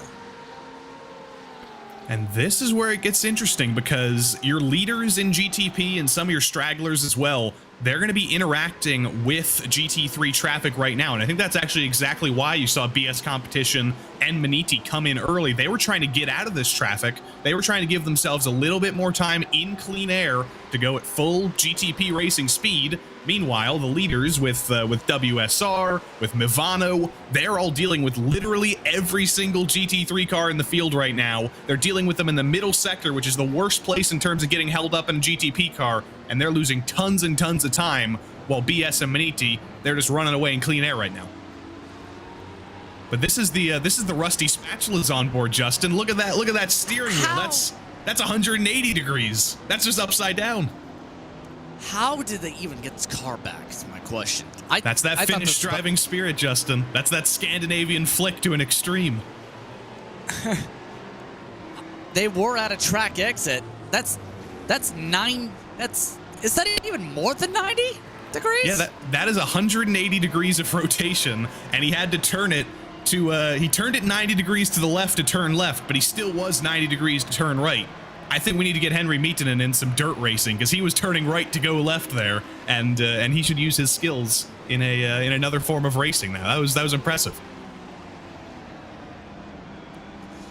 And that's at speed, by the way. He didn't even slow down. I mean, at that point, if he snaps it around, he's not getting it back. He is not just, it's not just impressive, it's extremely lucky. When you're already that damaged, I'm sure Henry was probably already thinking about what he's going to do after this. He said, you know what, I'm going to bring it back to the pits. I'm probably going to put in my dinner order at Coty Pizza, get some mammy ready in the microwave. I think he was ready to be done with the race and wanted to get one more step on the highlight reel, and it definitely succeeded. So as we continue to search around the racetrack for the battles, right now to quickly reset, it's Nathan Moore with strategy up in front. He is the furthest to stretch on gas, by the way. Others, 3 wide, again, doesn't work. Yeah, that's the SimCity Racing Porsche of Chris Beats going around, and that's terrible luck for him. He was having a great day. That whole team was having a very, very solid day in GT3. And that is going to put them at the back of the field. But it seems like everybody's been placed at the back of the field at one point today, Justin. So I don't think that's a race-ending issue for them. It's just going to lose them a couple of spots. And Chris was actually quite lucky there to back it onto the asphalt and not get hit by anybody else. So Renzo Bonner will join us in just a few moments here. With that being said, at this point, WSR is now done their service. Movano Sim Racing is now the leaders. Delatraz Automotive is now in second on track. What a change in tides for them. They've been in the back all day. Same for Nürburgring Esports. Same for Trek Esports. Movano, they're net leaders on the strategy. Is this going to work is a huge question. Yep, the question is a question that we might need to forward to some Harvard mathematicians. Who is going to be able to make it to the end of the race on their strategy? Will it be Movano and company right here? Are they going to be the net leaders once that checkered flag comes out? Or is it all going to go back BS Competition's way? They are in the lead of that group that pitted earlier, 46 seconds back behind the leaders, but that's well within a pit window. If they do have to make one less pit stop, they're going to be in a race-winning position. Let's go to Race Spot Fan Immersion. We'll meet back. Renzo Bonner. He'll be here with Joey.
Welcome back to the 1,000 kilometers of Interlagos here in the IVRA Endurance Series, powered by Heusinkveld. My name is Joey Tebben, taking over for Justin Prince, and alongside me we have Lorenzo Bonder taking over for Andrew Kinsella. Lorenzo, you may be getting called out by producer Dane right now for being a whopping 10 minutes late, but I'm very glad you're here because for the final half of this race, we have a real-life Portuguese translator here for us to get us all the Brazilian Portuguese facts we could ever know in the next 100 laps. No, it's gonna be good. Like, let me just get the things first. First things first. I am late, but here's the thing. More importantly, I'm not the resident commentator anymore. I live in Portugal, but I'm Brazilian, so I can like criticize and do anything pretty much what I want regarding the Portuguese part. So don't worry, Joey, you're doing just fine. All right, I'm doing just fine so far, but once we start talking about Brazilian steakhouses and pão de queijo, I think I'm going to start getting in trouble here. But speaking of getting in trouble, while we were in our race spot fan immersion there, getting a great view from onboard of Sasha Engelhardt, there was trouble for the Satellite Racing GTP Red car. Adam Crane behind the wheel got into an interaction with Brian Kraus in the Fury Ferrari in GT3, coming through Laranjinha, coming through turn 7. And that was a big hit for them. We'll see this from the helicopter view there. Adam Crane trying to go around the outside, and it did not work out for him. Takes the rear end off of Brian Krause's Ferrari. Looks like Crane got away with little damage, but did not get away with little time lost. No, that time loss is probably going to be major, maybe also killing the tires a little bit. If there's one thing about this track that is quite infamous, it kills the tires. It's a tire killer. Of course, there has been repayment through the years. All right, Crane going once again on the same corner they actually spun on and had the crash with Brian Kraus around Laranjinha. The thing is, I don't blame Crane too much from looking from that view specifically on the replay, because Kraus' car just went way too wide into the understeer, just understeer completely mid-corner, and I think took a little bit of Crane's line. He was just doing just fine. You could think, oh, Crane might have been aggressive right there, but no, I think that was just a normal racing incident for me. So the real question now, as we cross the line here, it's going to be 101 laps to go. We are doing math for the rest of this race. We are thinking about the pit window and thinking about how you make it to the end of the race from here. Will it be the strategy on your screen right now with Mivano, with Delatraz, and with Nürburgring Esports? They're out on track right now in the net lead, but will that be the net lead coming into the final stint of the race? Or will it go the way of those teams that are about 41 seconds behind, led by Maniti Racing and BS Competition?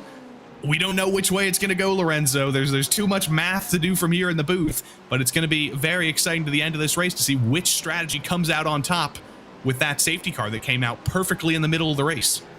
Yeah, I think the safety car that came in the middle of the race kind of like put the whole different dynamic on things. I like when these safety cars come out just when you think, oh, maybe we're going to get a groove on, and you're thinking, all right, halfway point, let's get a groove on, let's move the chains and everything.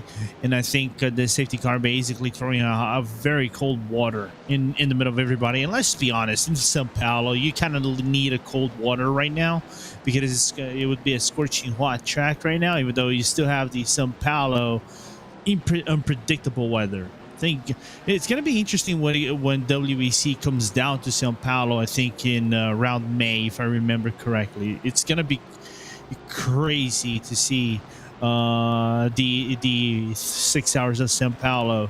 But regardless, I like these strategy calls, and more so with the GTPs. You can basically clutch and coast. This is the only car that I think nowadays you can actually engage the clutch and coast around the corners, something that you couldn't do with the GT3. You cannot do with the LMP2, so it makes the strategy much more aggressive if you want to.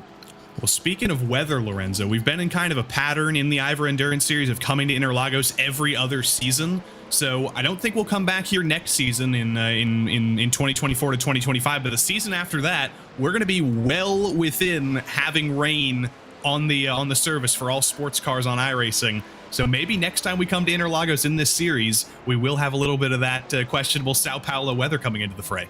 Yeah, which, in my opinion, them will make the race whole lot interesting, because at one point of the race is gonna rain. Whenever we say it rains, it pours around around Sao Paulo. We've seen that time and time again around F1. F1 is perfect because you capture around the autumn season in Sao Paulo, and it makes it more unpredictable. For WEC, for endurance here, it's right around the spring season. You don't get a lot of rain, but you have like scatters of rain around the track, so it's going to be kind of cool for us to take a look at that.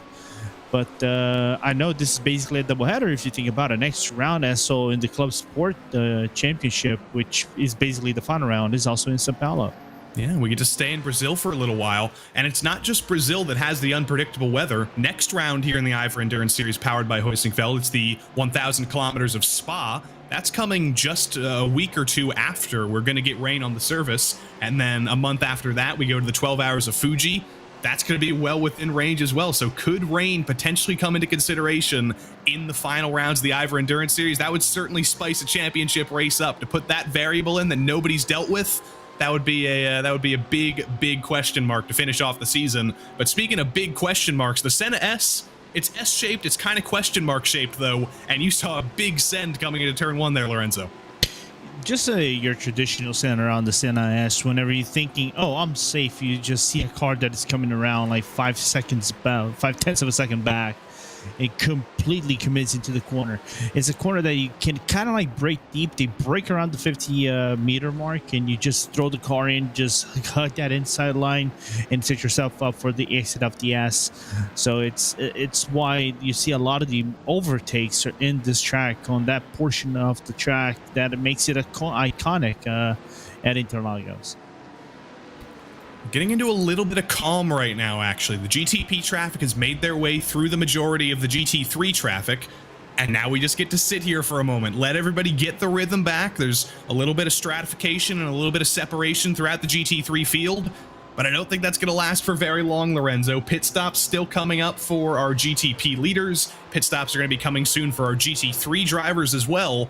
We can take this moment to, get our heart rates down a little bit, take a breath, maybe take a sip of our water, because give it a couple laps and we are going to be firing on all cylinders again, and we're going to be going a little bit more crazy.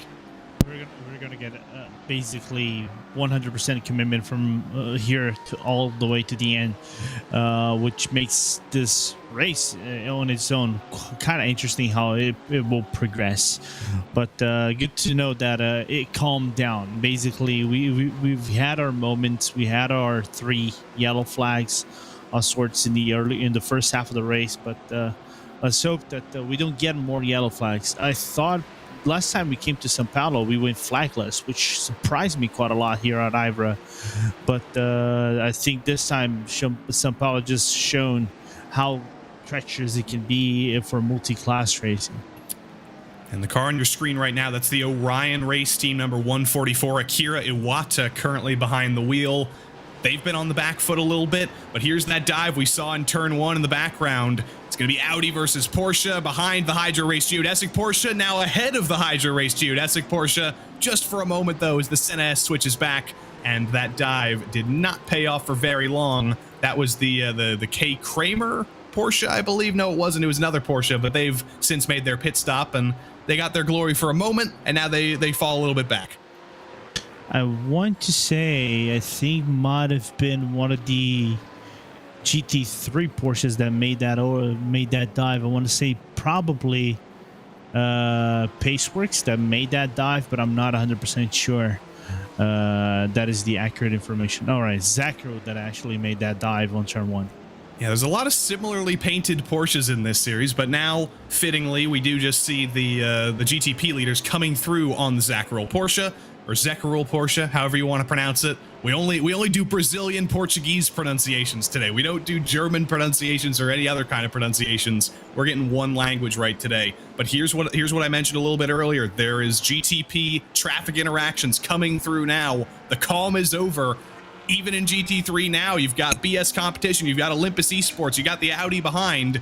We're racing again, Lorenzo. The calm is over.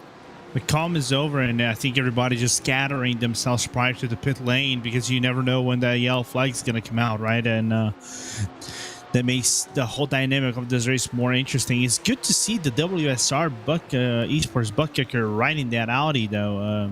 If I remember correctly, correct me if I'm wrong, I think this is the first time we were seeing the Audi heavily feature into a race like this.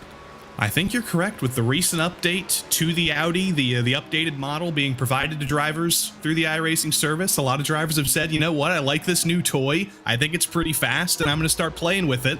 And it's good to see Andrew Carone in the field as well. Normally a Lease Esports driver, which was his own team, but not associated with them. That team has gone by the wayside as far as I know, and he's taken up the driver's seat at WSR Esports. They gave him a seat, and he's doing a great job because he's Andrew Carone. Of course he is. Yeah, guy is his curriculum, I think, extended itself. Former Lee's, also former Movano driver. Joe the Movano GT3, not only in IVRA Endurance Series powered by Heusinkveld, but I think other series as well at top level. Always was a really good GT3 or GT base driver, so not surprised you would eventually find a home. And what a better home to find with the former people of Pure Sims, former Pure Sims, now WSR Esports Bucklicker. And Andrew Carone, also a champion elsewhere on RaceSpotTV, a champion of the PRL GT3 Sprint Series. So if you need somebody to drive a GT3 car fast in league competition, he's certainly one of them. His teammate from Lease Esports as well, Guillaume Levique, he's definitely finding places to drive cars as well.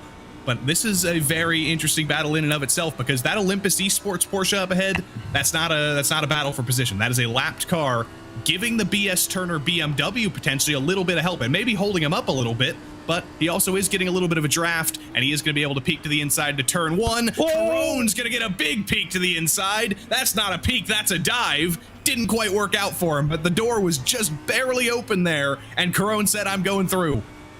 How do you say I'm going through in French Canadian? That's a very good question. Because you know they're going to be saying that a lot. Yeah,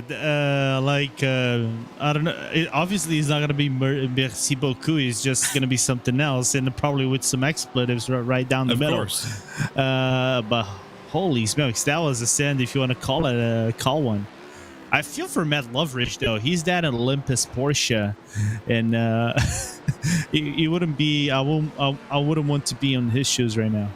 Yeah, we got to give him a little bit of credit as well. He's actually leading in the GT3 class, so he does have a reason to be fighting it out there. But look at that, Andrew Carone.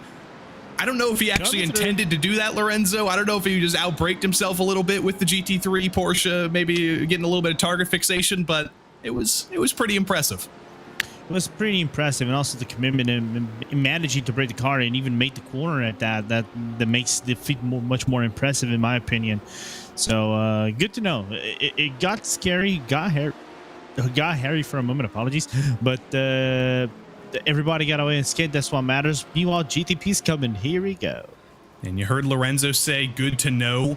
Know that if you have Lorenzo behind you in a race at Interlagos coming up, he's going to say, I've seen Andrew Carone break that late. I'm going to do it too if I want to go for a move in turn one. I don't do that. I swear on my mom's. You're learning bad lessons from Andrew Carone today. No, I'm not doing that. I've had my fair shares of people diving me on turn one to know better.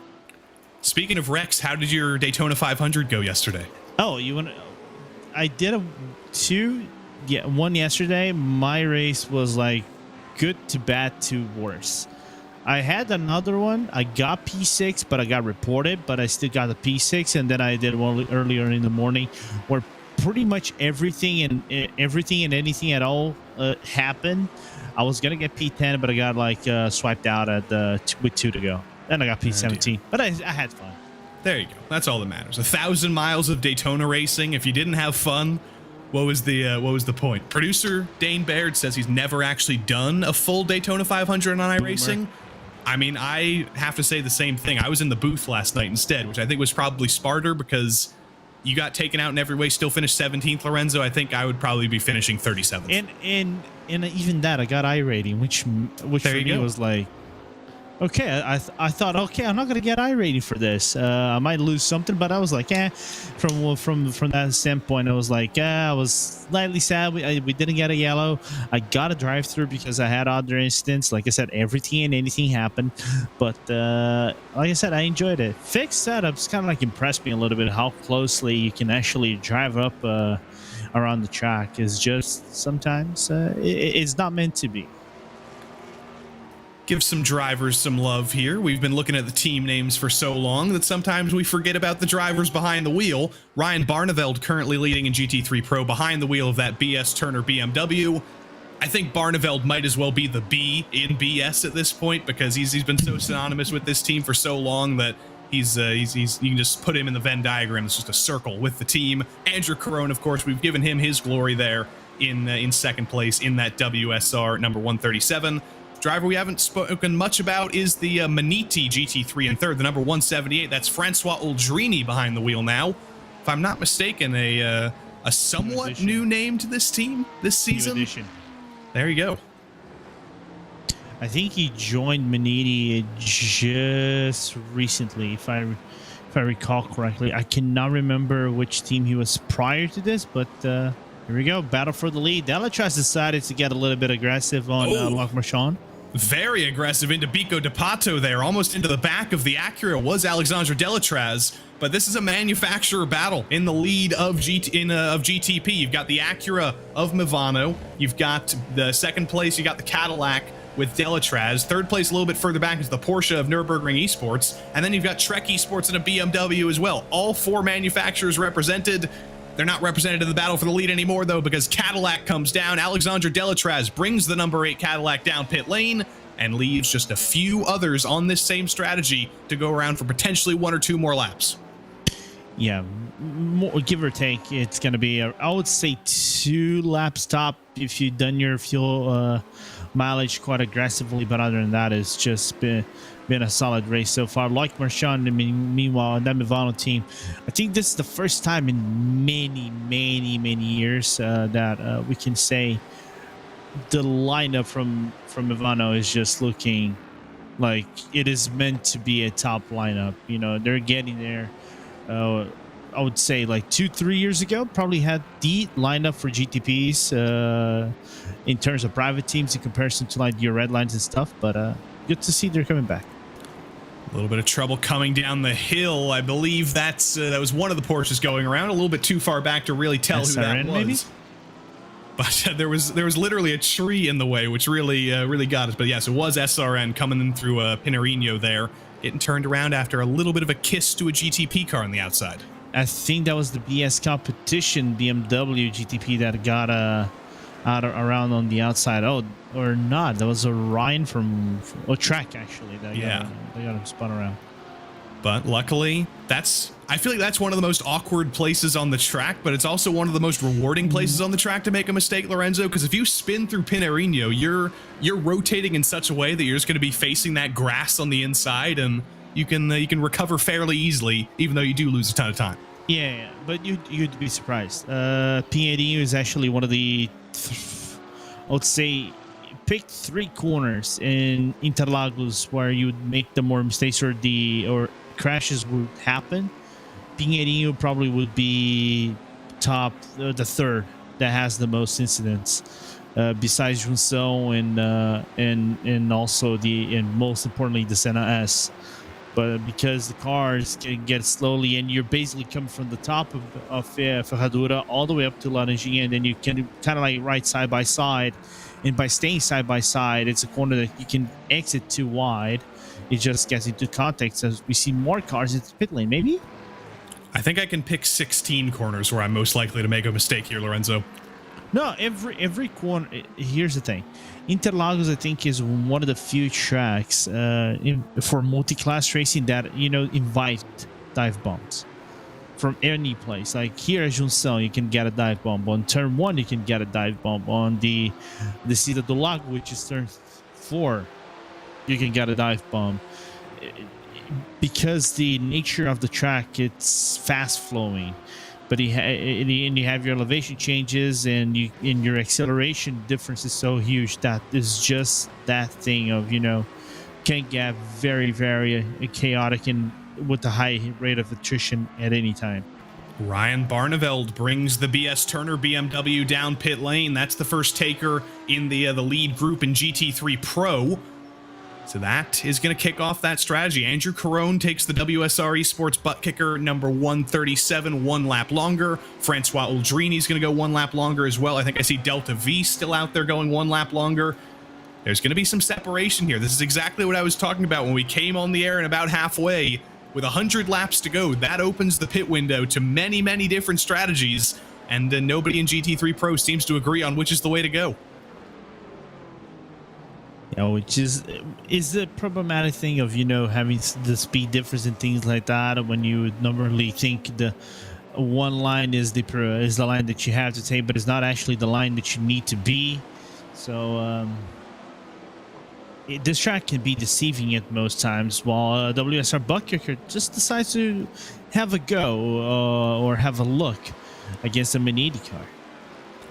Yeah, they said Andrew Caron's getting too much credit for being a WSR esports driver. We got to go to our GTP guys. Nathan Moore currently on the attack here as the Maniti Racing Black number 17 of Johnny Verhoef runs into the heaviest GT3 traffic I've ever seen in my life. Too wide through Pinarino. He's going to get stuck behind the Hydra Race Geodesic Porsche, dives into the inside to Pico de Pato, but there is some inter-GTP traffic coming up. The Satellite Racing GTP with Adam Crane potentially running a little bit damaged. Ooh. That's going to be 4th position. They split the middle on another Porsche. These are 15 extra chicanes added to Interlagos. Yeah, and for one moment, I thought the potential air could have gone around the cars, bring them together, and cause a massive crash, especially in a corner that, if you're caught off guard, like Mergulho before Junção right there, it's just deadly. The dive on the Mercedes into turn 1. Maniti, Mivano, they're down pit lane with that number 3, Alex Ellis. Or not Alex Ellis, they've fallen down the timing order, and I've lost the driver's name. Loic Marchand, he's actually going to stay behind the wheel of that car. He's not actually going to get out and give another driver the car. Caron has stayed behind the wheel of the WSR number 137 in GT3 Pro, and Francois Aldrini is going to do the same thing. But there's only one team actually that hasn't done that same thing, the Trek Esports GTP. That's going to be the last car you're going to see pit, and that was not very lucky for either of those two cars, the BMW or the GTP. Hellacious impacts coming onto the back straight, and I'm surprised that didn't bring out a caution. I think that was the crash that brought up the caution, actually. Oh, I thought that happened again. I thought we were seeing a repeat and somebody crashed in the same place again. That was throwing me off. No, Daniel was just trying to keep you, you know, keep me on my toes. Exactly. Yeah, so sorry if we jump scared anybody at home there. The same crash that happened about 50 laps ago didn't actually happen again. We are still okay. We're still running green, and we're running in a GTP train here. But for basically half of the top 10, we've got the Maniti Racing GTP in the lead of this train. You got Nürburgring behind, you got Satellite Racing behind, and you've got about 3 others still trying to hang on. Yeah, which I pray to the Sim Racing Jesus and also Racing Jesuses that this is the way that things are going to be whenever they go into the real life thing. But what is probably going to happen is Toyota is going to dominate. Unfortunate. Well, the unfortunate thing as well is, while this looks very, very exciting in the battle for 3rd, or what will be 2nd overall, Maniti's currently defending 2nd place right now. You have to go 12 seconds up the road to find the BS competition number 89, who will likely be in the net lead once the Trek Esports BMW comes down pit lane. But there's been a crash into Descida del Lago. What's happened here? That's why the train separated a little bit. The 2nd Maniti GTP, that's the number 17, gets into a little bit of an oopsie with some GT3 traffic. Yeah, I think that was the WSR Buttkicker that was driven by Caron. They got featured and had some contact with the Maniti car. I think you're exactly right. Caron was able to keep going in a straight line, but Johnny Verhoef in the number 17, not quite so lucky. He's going to be probably fighting for 6th or 7th for the rest of the day because of that. That separates things out a little bit. That brings that number 8 Delatraz Automotive GTP into the fray again. Augustine Bernier now behind the wheel of that one. It does get slightly confusing, Lorenzo, because the Maniti cars both have primarily green and black liveries. What does the Delatraz car have as well? Primarily green and black with a little bit of extra white on it. So from a distance, they always look pretty similar. It's a tad touch. Can you consider this would be the new red and black trend of sim racing? I mean, I do like green cars, so I would rather have too many green cars than too many red cars, but Sometimes maybe I just need glasses. Maybe that's what I need. Are you saying you're colorblind? I might be colorblind. I might just be blind because they look whatever, identical to me. Yeah, but it's like it's hard to recognize. We've said this time and time again. It's like especially with the same teams running the same liveries, right? It's all cool, great that you're running the same livery, but make it easy on us. Don't put like a different color on the side mirror. We barely pay attention to the side mirrors whenever commentating stuff. How do you want us to pay attention to the side mirrors? Thought we might see a move into turn 1 there, but I think we're starting to see the effects of the open setup here. It's Interlagos. There's quite a few straights. There's also quite a few high-speed corners where downforce is rewarded. And you saw that Nürburgring Esports Porsche, the all-white car, was in the draft of the Maniti Porsche and couldn't really do anything. You see here again, down the Red Pasta, they're in the draft, but just can't really get close enough to make a move into the braking zone, or at least close enough to go for a high percentage move. Yeah, I think high percentage moves you have to take basically for granted. Once you have that opportunity to make the move, you kind of have to commit to that move and make it stick. It's hard for you to easily get one livery like that. As we look at the Nürburgring Esports car, nice livery by the way. I like this livery. It's pretty good stuff. It fits the Nürburgring, theme. I think it literally has the Nürburgring on it, all those little squiggles. Yeah, it does. If you look on the left side of the Porsche, you would see the track. Race leader has brought it down pit lane. Trek Esports, they are going to cycle through where they, I think, likely will be at the end of the day, and that's going to promote BS competition back into the lead of this race where they've been literally all day. Started on pole, have run in P1 for about 500 or now about 700 kilometers of this 1,000 kilometer race, and now they can boast over a 10-second lead rather over Maniti Racing with Manuel Sudal behind the wheel. But this is the real fight in GTP for second. Here's a closer look of that Nordschleife or that Nürburgring Esports GTP, by the way, and yeah, it's beautiful in fast motion and slow motion. I'm a big fan. I like it. I like some of these new liveries they're bringing around the track. I like the renovation Satellite kind of did to their cars. It took a while. It took a while for them to figure out the colors perfectly, the livery, things like that. But I like what the guys are doing. I think Adam Crane is going to be happy for me to give him props and things like that. And I hope he coaches me again for free whenever I need help with an IndyCar race. By the way, we have an IndyCar race going on, by the way, in a short bit. Hey, you gotta go RaceSpot double screen for that one. Get one monitor with this race, one monitor with the RaceSpot 230. Yeah, just all racing all the time. With the good old Will Vincent and Terry Radford on the comms, and Dustin Allis producing. Well, we see the Prestanda Nomad teal blue and teal green. I like it. This is one of the liveries I think stand out the most in the entirety of the championship, even though they're not having the best luck of the draw lately. Yeah, not today, but you know what? You don't need to be good when you can be beautiful. I think that's the motto. Yeah. What you get points, but you're not getting like championship points, but you're getting style points. Can you count that as you could win the VCO Simi Award for best livery, though, and that's the big one that you want to take home. Yeah, 100%. I'm a big fan of the satellite racing livery too. It's not new. It's been the same design for season after season, slightly upgraded every season as many liveries are, but it's still got the red, it's still got the blue, it's still got the white, and you're not confusing that with any other car. No, it's like this, but they had reinventation of the color of the livery. They had, I think, at one point a much more lighter red, which kind of like threw me off a little bit. But I think now coming back to the original colors, just a different way the livery is like playing out. It makes the car stand out more, and it's original in my point of view.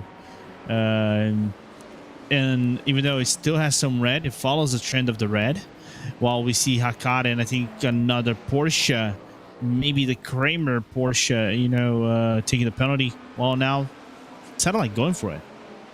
Yeah, and Alfonso Suto, I believe, was also serving some sort of penalty down there as well. He's going to bring it down pit lane. But here we go, side by side between the Nürburgring Esports Porsche and the Satellite Cadillac. They were side by side for a moment, and they're going to be side by side again as the Satellite Cadillac goes wide through Laranjina. Diving it to the inside is Sasha Engelhardt, but every corner on this track switches back. Satellite's back to the inside. Now they're back on the outside. The BS Turner BMW is going to block off Sasha Engelhardt, though. It's not over yet, though. 3 wide to Bigo to Pato. How about we go side by side for the entirety of the rest of this lap? Because there's only 2 more quarters to try and do it. Engelhardt wide on the outside. He's got a slot in line into Yunsao. You're not going to see the Delatraz car to the inside, or are you? There is a nose to the inside. It's not going to work out, though. Single file down the front straight. But only single file for a moment, I think. This battle's not over. No, not over one bit. And Delatraz tried to get racy around Jun Sung right there. He even had a look on the inside, but then it wouldn't have an overtaking overlap. But other than that, really close, good racing among these 3 cars. My question is just, are they losing time on the total delta in terms of strategy compared to the BS competition, Mivano and other cars? Good run here for Bernier. He's going to look on the grass on the inside. He says, there's not necessarily a door open here, but how about I open it for myself? He kicks in the door and gets by Sasha Engelhardt coming down the hill. The bumpers are out, and they're still going to be side by side. That's going to be Bernier having to make it work around the outside, later on the brakes, higher commitment, using every last inch of downforce on that car. He runs into a BMW, though, and is forced to fall back in line behind the Nürburgring Esports Porsche.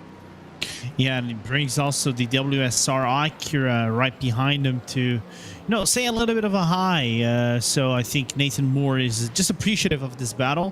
Who's going to be appreciative even more for the time being is going to be Mr. Adam Crane, our fellow RaceSpot commentator, already breaking away a little bit. I think put up nearly a full second on all these cars, and now he has traffic to deal with. And I should correct myself, Sasha Engelhardt is no longer driving that Nürburgring Esports Porsche. It's actually Kevin Crosney behind the wheel now. Just took a little bit to update in the mind there, but give full credit to Kevin there. He's doing the glorious stuff there. Hydro Race Geodesic, they've not been so glorious, unfortunately. They've had some very strong races this season. I remember the season opener, the 1,000 kilometers of Sebring. They were the absolute favorites. They were dominant all day long, but it came undone in that final period. There was a late safety car, and Mivano ended up winning that season opener. And since then, Hydro Race Geodesic have just been searching for glory. Bernier's searching for another way to get by Crosney here. He's not going to get it done that time, but we may see a repeat of that battle from a lap ago, Lorenzo. These 2 guys are throwing everything at this battle for what will not be the final spot in the podium, but it'll be for 4th.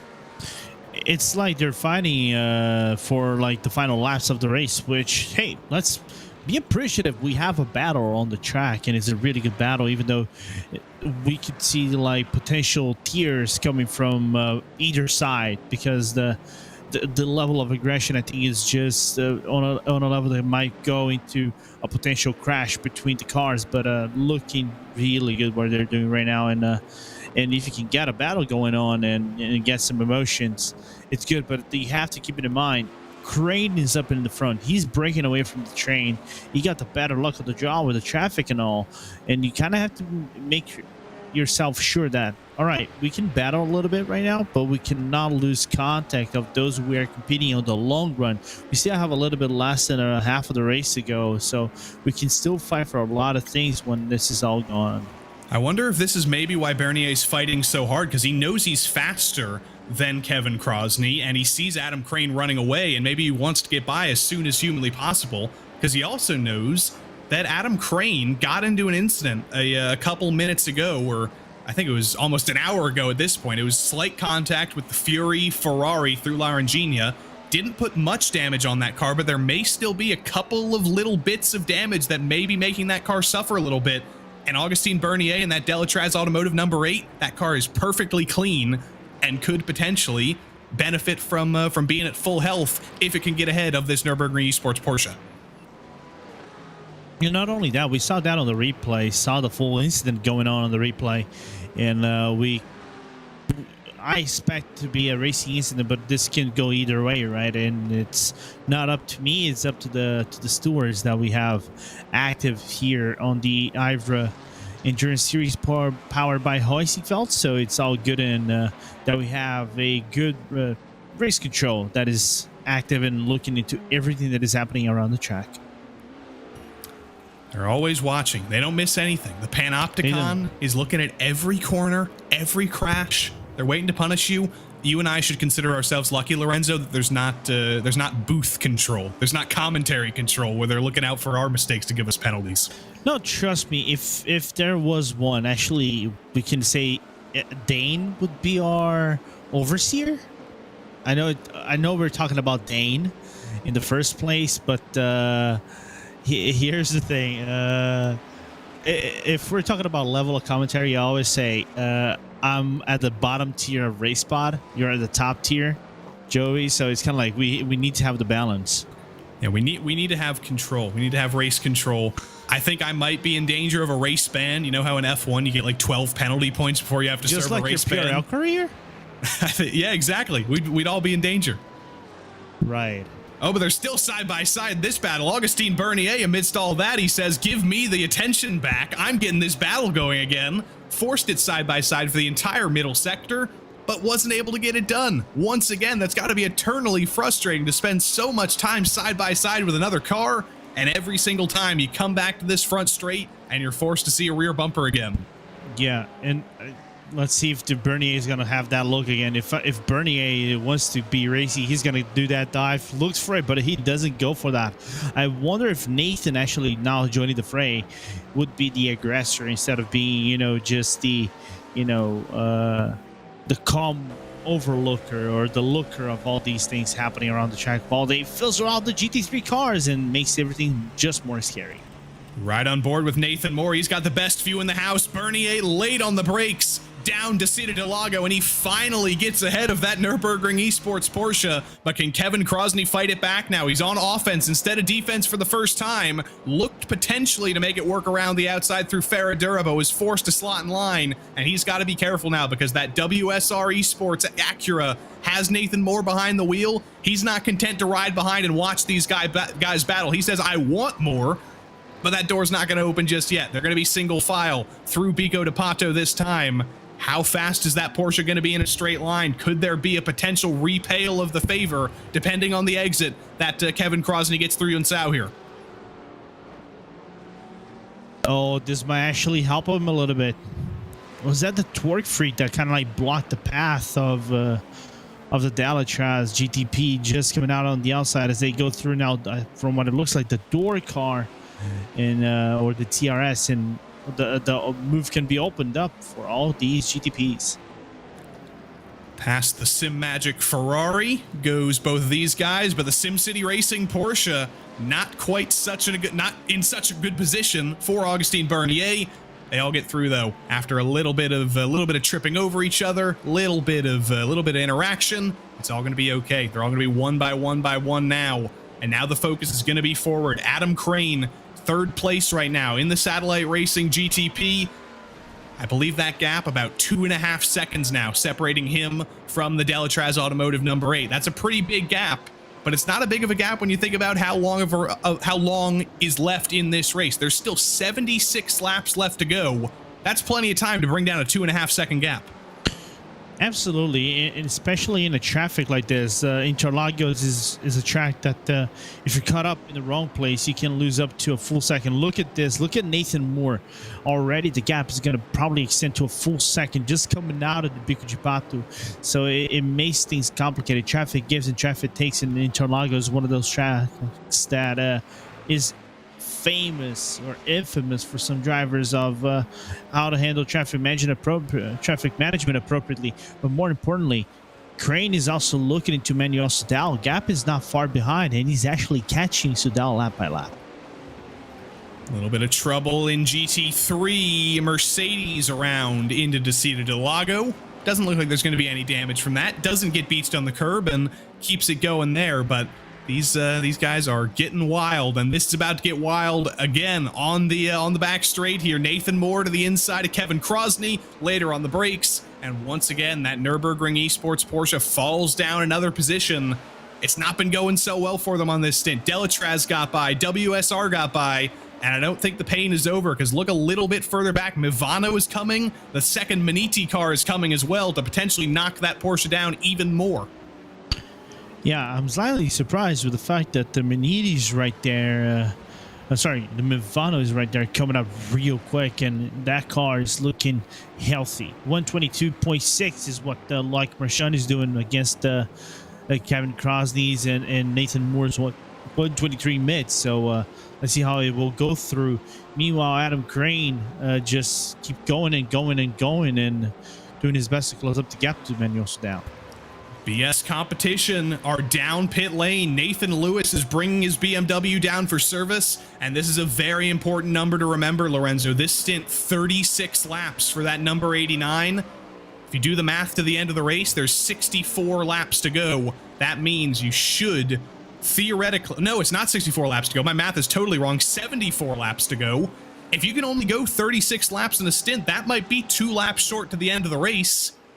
It could get close potentially if they're not able to go a little bit longer in these final 2 stints. Yeah, now I'm doing the top of the mathematics. I think this didn't count with the yellow flag run, didn't it? No, this was the first totally green flag stint for BS Competition. So 36 laps legitimately. There are some teams that have been able to go on to 37 laps. Maniti, they're currently on the 37th lap of their stint. Satellite Racing are on the 37th lap of their stint. There's many different strategies going on here. With 74 laps to go, you would need to go 37 laps and 37 laps to go to the end of the race. Yeah, and I can see some of the cars like Satellite going 37 laps, so they would be good for 2 more pit stops. I think the aggressiveness, if we go green all the way, and knock on the wood, because I am the emperor of the yellow flags, this goes green, it makes the strategy very interesting, and the aggressiveness of fuel saving is going to be on, insanely for all these cars. Satellite bring their GTP entry down pit lane. Adam Crane, after 37 laps as he crosses the line, that was actually 38 laps completed, so they're going to be good to the end. Maniti Racing Black are down pit lane as well. They're going to be good to the end on 1 more stop, assuming they're able to save the same amount of fuel. But look who else is still good to the end. Maniti Racing number 1, they're still out on track right now. Delatraz in second, they're only on lap 18 of their stint. They're totally going to be good on 1 more stop to the end. And WSR with Butt Kicker, they're also going to be good to the end. They're only on lap 34 of their stint. We're spitting a lot of numbers here, Lorenzo, but all of that adds up to the things not actually going BS Competition's way, potentially. Yeah.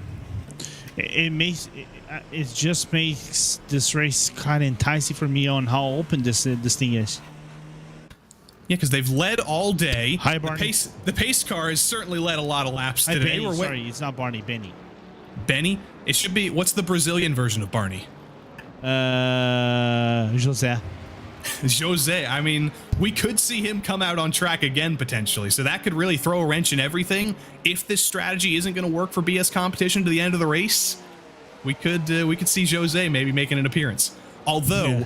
I'm gonna do some more math in my head right now, so I'm gonna spit some numbers at everybody right now as we speak. BS Competition will need to make, if they can make it to the end on 1 more stop, they'll need to make 1 more stop.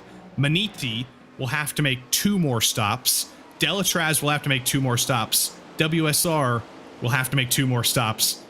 Everybody will have to make 2 more stops. So I think it will cycle to BS Competition's way, I think. Yeah. But it's so complicated. Everything can change, and we basically have to wait until that final pit stop comes around to really know.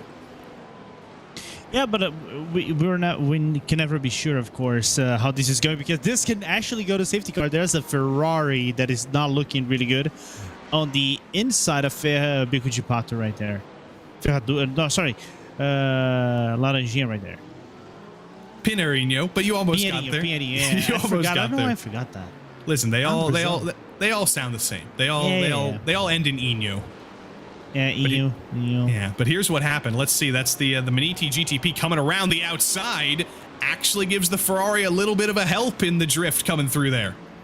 Oh, And it did actually start in Larangina. So you were right at the end of it all. Yeah, but and also massive checkup from the WSR GT3. That could have been deadly coming out of the crest. My thing is, I think that Ferrari is dusted. I think there might be a broken tail link on the car. Yeah, that car looks to be ailing through Bico de Pato. Yeah, can't even really get the car turned, letting everybody by. There's definitely some damage there. Coming down pit lane potentially was the 248. No, they're okay. Is something going to go wrong into the Senna S? Actually, no. Looks like they were perfectly fine. So if you're a fan of the number 48 GT3 team, don't panic. Nothing went wrong. They're all okay. They're still moving perfectly fine.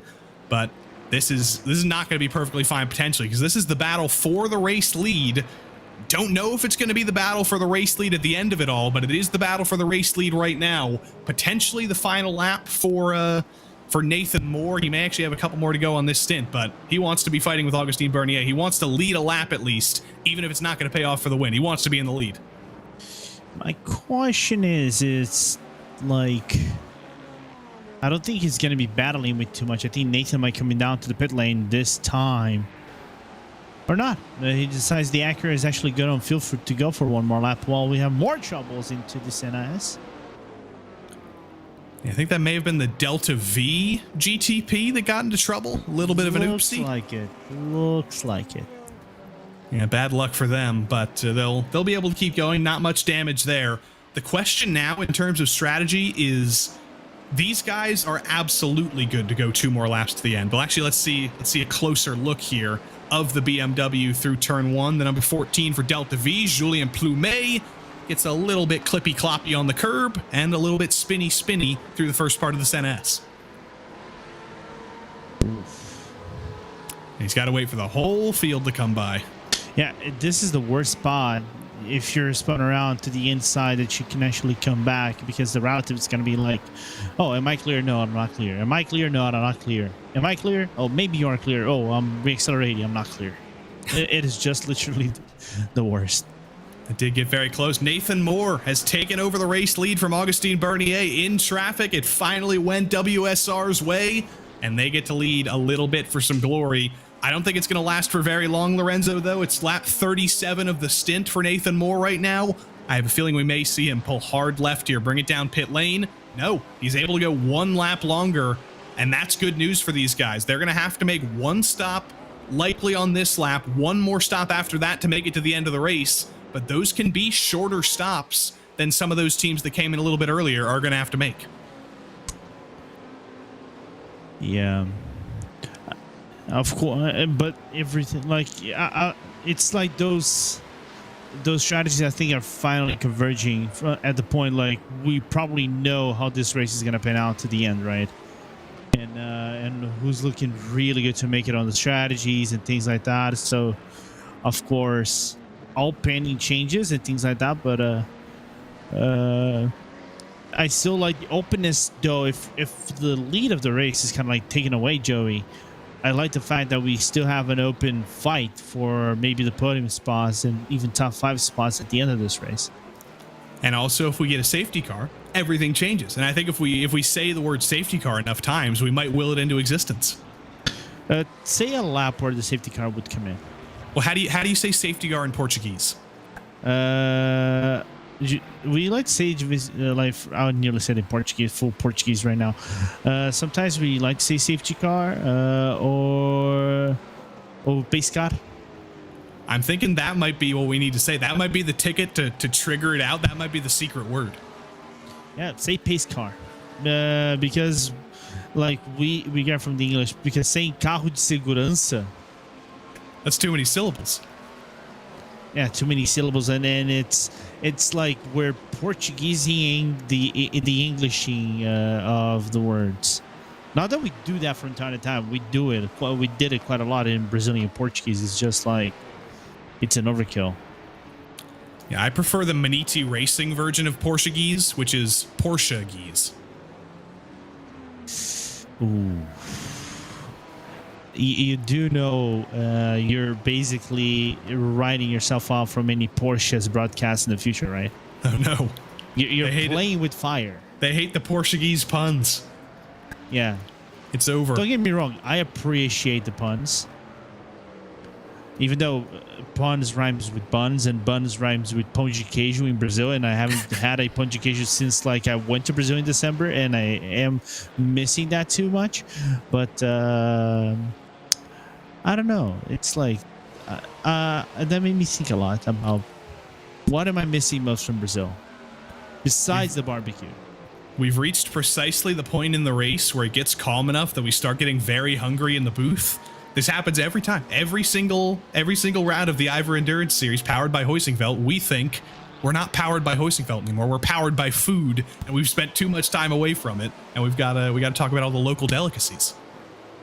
Yeah, like I'm trying. São Paulo is like a city that it's. I'm trying to remember what São Paulo is. São Paulo is actually famous for the. I'm trying to remember what we say padarias, right? Would be the coffee shops, right? But it's not exactly a coffee shop. The concept of a coffee shop or something like that, like you would say Starbucks or something like that in the United States, or maybe I need a similar thing in Europe, in the United Kingdom, for example. It's basically a mall. It's a mini market, but also has a tiny restaurant or buffet or something like that. You can actually have a little bit of a breakfast. I'm getting hungry already. I'm feeling Brigadeiro in the near future for me potentially. Might need a Brazilian sweet treat here. We're almost having a buffet of racing here, by the way, because that whole period in traffic there, nothing actually changed in terms of position between these two guys, but that was crazy. They were 3 wide through half of the middle sector, and I don't think it's over now. Maniti versus Hydra Race Geodesic coming down the back straight now. We could potentially see a move if there's the full effect of the draft. We could see the Maniti number 17 going for a move. I think they're going to be a little bit too far back to try it this time. I don't think there's any opening for them here on the Retoposta. They have to basically catch a car off guard, and that Geodesic car needs to lose a lot of pace and allow the number 17 to come in and battle for that 10th position. So Graham Sanders just needs to make a massive blunder for this time being, and they've been handling the traffic quite good enough. It gets dicey at some point, especially when they go 3 wide here at Bico de Pato, but now you can see the Maniti car, the GT3 rather than the GTP, come into the outside and just letting them go by, because right now he's not battling for anything. So why not be helpful a little bit? And right now these guys are probably going to be battling for, I don't even know where this will be once everything cycles out. It'll likely be the last couple spots in the top 10, but it's still beautiful stuff to see. Graham Sanders and Philip Schiff getting their own screen time here. A little bit more GT3 Pro screen time here. Porsche v Porsche, or rather regular flavor GT3 screen time, I should say. That's the number 247 running in second in line right there. In the draft into turn 1, is anything going to change this time around? I think still the gap just a little bit too far back. You can go for a dive into turn 1. We saw Andrew Carone do it all those laps ago, but if you're that far back, even about a half a car length back, I think a lot of drivers are saying, it's probably not worth the risk. No, not at all. It is just, there's so many spots over here you can think about making an overtake, but you would be riding side by side and get yourself in a really wrong position that you really don't want to be finding yourself in. Looking at the GT3 field right now, from what it looks like, Joey, complete full domination from Olympus. To be honest, I kind of expected that coming from the get-go. As a team that I don't think they've won a few races just because the strategies and where they've been around the track hasn't found them in the right place at the right time. But more importantly, they definitely gonna be jumping to the lead of the GT3 championship at this point, given the fact that the Rusty Spatulas. Let me look where they are around the track. Oh, I found them. They're basically nowhere, right in the middle of P12. If they're still running around the track, they are the last running car around the track with Mika Takala in the car. I'm surprised they were actually able to get that back out on track, because right before you came into the booth, Lorenzo, they actually got turned at very, very high speed, and I think it was Henry who was behind the wheel at the time. The wheel was literally turned 180 degrees upside down, and he was still turning right to turn left. So the fact that that Rusty Spatula's car is actually back out on track, that's pretty remarkable. They're going to be able to finish this race and not even in last in class. Turn right to turn left. Is that a quote from a certain movie that he probably thrown that intentionally? It might be. Oh, good. Oh, here it is. Good chow. Producer Dane Baird pulling it out just in time. This is what put Rusty Spatula so far down. That was a hard hit, and look at that. That is 180 degrees turned to the right, and that is not what you want to see. No, that is a full lock and then something. And then he's got to do a 19-point turn to get it pointed straight again. And look at this. He's going to drive it back to the pits. Believe it or not, this is actually the speed he did it at. This is certainly what it felt like at the time. And look at that. He's turning left to come into the pits, but he's still turning almost all the way right. He's just turning slightly less right to get it turned left. Turn right to go left. Exactly. Turn right to go left. Everything just makes sense. And yes, I'm quoting the movie right now. I had to pull that quote. We have to. It's a tradition. Every single time. You can't really get through a race without a Cars quote. That's just something you have to do. But the leaders in GT3 Olympus, they've been up there for the large majority of this race. Matt Loveridge did a fantastic job a couple stints ago. He's finally gotten out of the car, and you saw Victor Claesson behind the wheel. I think he'll likely be bringing that car to the finish. Stints in GT3 have been a certain number of laps that I haven't actually been able to get a consistent number on, but I don't think that strategy is going to change very much. Olympus, Prestanda Nomad, Maniti, they're not really that close in terms of position on track, because in the GT3 categories in the IVRA Endurance Series powered by Heusinkveld, there's GT3 Pro and GT3, but they're still all racing for position on track. They're not separated by speed. So you'll have GT3 Pro and GT3 cars interacting on track at the same time, at the same speed. Yeah, which is always good to see. Another thing that is a little bit of a letdown is the 259 Orbit car. I know our fellow commentator Jack Stiles is not going to be appreciative of that as well. And probably going to bounce back into the next race in the championship, which is Spa. I know they probably want to bounce back. They won Sebring after everything that transpired around the GT3 class, but after that, it's just been heartbreak for them, and I do feel for them quite a lot, especially the Watkins Glen race. That everything happened and then some. And this may actually be a battle for the podium before too long, because the Impulse Racing Ferrari is pretty far ahead, but this is the battle for fourth. You've got the Delta Sport Porsche in the gray and white. So it's sort of a monochrome look for Delta Sport this season, which is quite different. Normally you see them in the bright red, but this season they've said, we're taking the color out, we're going gray. They've got German Sim Racing, the number 167 Porsche behind, the all black front with the yellow highlights. And then you've got Maniti Racing blue in third, which is pretty confusing because it's not a blue car, it's a green car. It should be Maniti Racing green, shouldn't it? Yeah, it should. Like I said before, teams is like help us to help you, right? Yeah, they are all green, so I guess that would be confusing, but it's somewhat even more confusing because it's blue, and there's not a lick of blue on that car. Yeah, it's like, I know the Green Army is gonna be not appreciative of this, but whoever's at Maniti right now, I know we have an interview with one of the guys at Maniti, former Team RSO, but he's now in Maniti, Manuel Sudal. But I mean, help us out. I know you're the Green Army. I know you like your green, but put something that makes them distinctive. It's not just the LED lights that make the difference. We cannot see LED lights in the middle of the day. I do have to give them credit, though. It is a beautiful livery. So the Green Army, don't come after me. I'm a big fan of the livery. There's just it's not just them, by the way. It's also Race Clutch. They do their team names with red and blue, and the blue car is still red. Like, that doesn't make any sense. But we'll complain more about that in the near future, because we've got side-by-side battling in GTP. Hydra Race Geodesic and the other Maniti Racing GTP, they're still going at it as they make their way through some Hydra Race Geodesic GT3 traffic. this has been another one of those battles, Lorenzo, where it might not be for the win. It might not even be for the top 5. It's for 8th or 9th overall once things cycle out.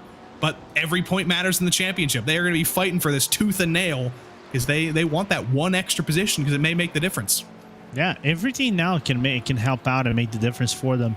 Look at the perspective of the championship, nowhere close, right? If we're thinking about championship points and things like that, if we're looking, maximizing your point standing, right now they're all the way down to the back. They're P15. They had a DNF back at Watkins Glen, Road Atlanta. It was anything that had promise, but everything just decided to go wrong. The car wasn't performing really well. Sebring also had promises with the car. It was one of the fastest cars in the long run, but also fell themselves into confusions and a lot of and I think he also had a few penalties. So it's an odd season to see the 17 so far back into the points, but I think this is the first time, the car, despite everything that has transpired around the yellow flags, could actually get some racing going. And not to rub anything in any livery designers' faces, but if we take a look at the Satellite Racing GTP Red, what color is that? It is red, but it is also a little bit blue, but it's mostly red. It is primarily red with some blue highlights. And then if we look at the Satellite Racing GTP Blue entry, it's primarily blue with a little bit of red, although this is also confusing. They're both beautiful liveries, but the primary color on the blue car is still red. Chromey. It's slightly different blue. It's like teal. It's teal blue. It looks like chromey. It looks like a chromey blue if you want to think about it. It does. But it looks like toothpaste. It makes my mouth feel fresh already. But it's great. I love it. It's great. It's like buying Colgate and like Colgate tricolors, and you think, oh, this is mint flavor. This is gonna be tasty on my mouth. Nope. Carbon fiber flavored. No. We're not gonna get into that topic. I refuse to get into that topic of carbon fiber. F1 hashtag. That would be. I mean, sometimes you want to get a little bit of scraping. Sometimes when you do a really good job of brushing your teeth and your gums hurt, that feels like a good thing. I think carbon fiber in your toothpaste might be an extreme example of that. No. I've seen people throw. Have you ever seen those YouTube ads or something like that?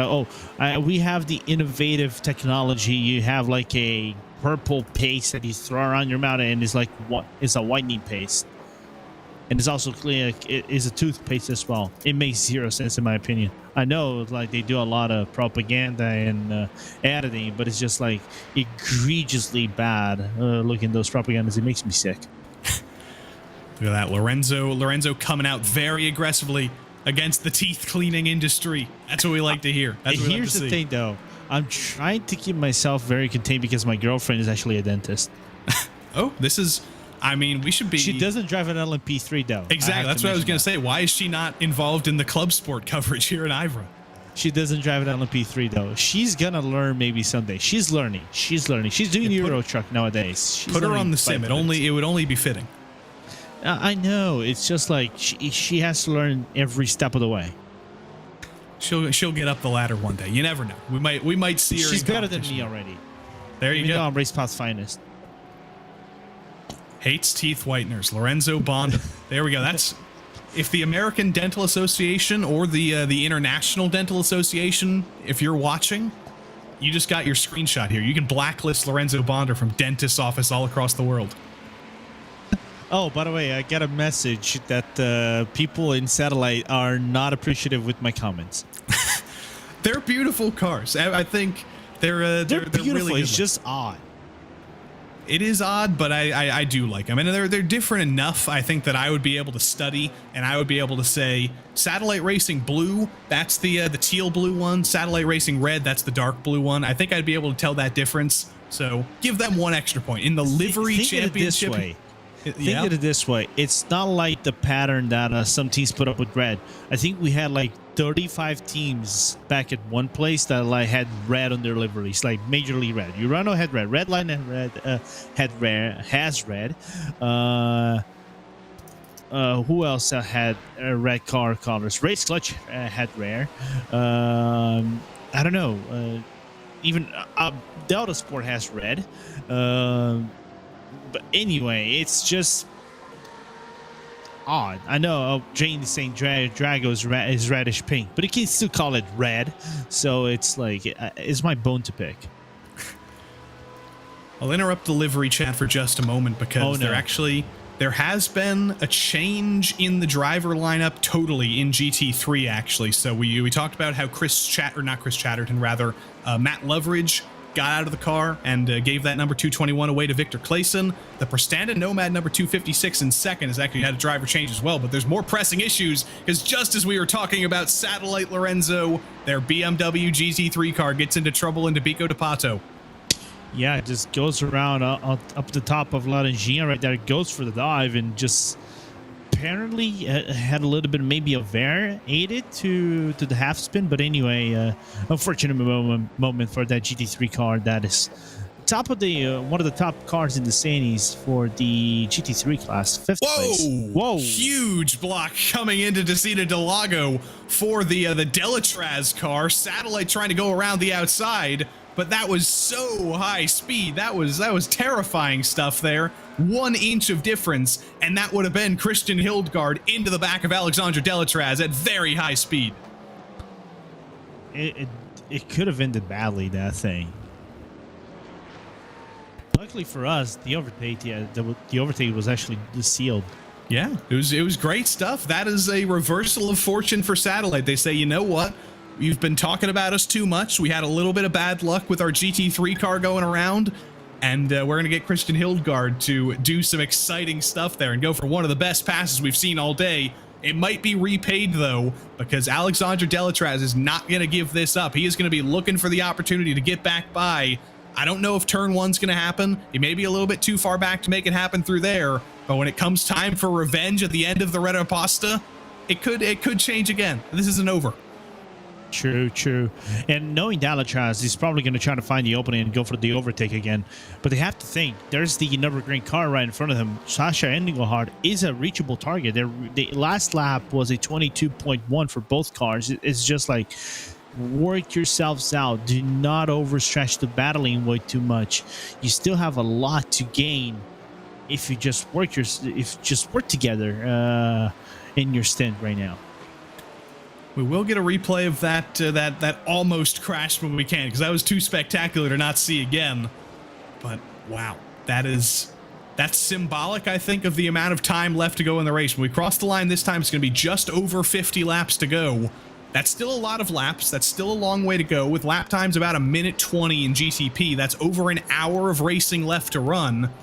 But it's still not a lot of time in the grand scheme of the race. We are far past halfway. We're past 3/4 of the way. If you want to make moves, if you want to be moving forward, you can't afford to spend too much time sitting back. And that's exactly what Christian Hildgaard thought in that Satellite Racing GTP in the red and blue and white car. Look at this down the back straight. IndyCar lingo, it basically put the push to pass. Goes on the inside, hello, comes to the outside, still has a little bit of a room because Delatraz just lost a little bit of momentum, and you know, take an off track. What's the problem of taking an off track? Sometimes an off track is a resource that you can actually use around the track, and the overtake is done. You know, sometimes you have a couple of incident points to play with. You have a little bit of a buffer, and you say, you know what, I can use the outside of the track to my advantage here. Maybe I will take that L. Maybe I will have to suffer a little bit for the end of the race, but you know, just take one of them. You get 50 off tracks, or 50 incident points rather, in the IVRA Endurance Series. So, what's 1 in 50? Yeah, it's nothing.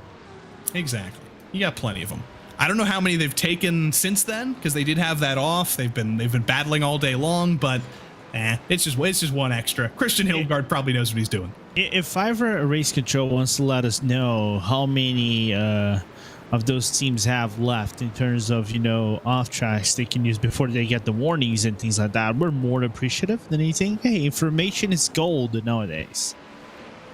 Exactly. I wish that was a thing we could track. I think the only way you can track live incident points is if you have admin privileges in the session. Yes. So I kind of wish I had that, because in this series, in all the leagues we cover on RaceSpot, I wish we could live watch incident points. So that's always fun, especially when you have a league like the Precision Racing League where the incident points are limited at 13 before you get a drive through. it always gets pretty close. But we do have that driver you mentioned a little bit earlier, Lorenzo. Manuel Sudau is waiting around because, unfortunately, his team at Maniti Racing, they have a penalty, and we may have to ask him what that's all about. So let's drag Manuel Sudau up into here while we wait for pit stops in the GTP class to come up. I will try my best to drag him in here. Manuel hasn't quite gone Maniti's way. Looks like there was a penalty for the number 1. What happened? Or the number 17, rather. What happened? That is the toughest question in the beginning because I was in the car when this was happening. So actually, I don't know. You tell me. I don't know either. We'll have to check the race control logs for that. But they say they had a misjudge of their speed on T4, which is the seat of the logo, causing a collision. Yeah, I think what was told to me that was that Johnny had like a little lockup and crashed into a car. Probably that's that. So, but I haven't seen it yet. Fresh out of number 1. Well, we'll go to the number 1 car here because here's actually is the replay on our screens right now. People at home are watching this. The dive, we did actually see that. That was into Interlagos with Andrew Carone in the Audi. A little bit of a spin, got going again. But the question I do want to ask you, Manuel, while you're here is BS Competition. They're currently probably about 18 seconds in the lead once everything cycles out. What can you do to bring that gap down? And is the only answer a safety car? Well, a safety car would help for us. It's actually like a super interesting race on the strategy side because the top 6-7 are split completely because the 2 safety cars just before the halftime points were on the line. Triggered some people to risk it and look maybe more towards the end of the race. And those guys are, especially Bibano, I think, very much in charge for the race win if it stays green. But if a safety car comes, and we all know IVRA, that might completely be back to 0 for everyone. For us, we're like in the other group, so we did go for the halftime points. So I mean that's something you have, and it was quite close. So right now we're a bit like behind in terms of strategy, to be fair. But the others, like the group of 3, they still have to pit in the end, so it won't be too much of a gap right now. It's a splash and dash situation, so it really depends also on like how much you have to refuel. So maybe work on bringing the gap down now as much as possible, and then we still have a shot for the top 3 maybe.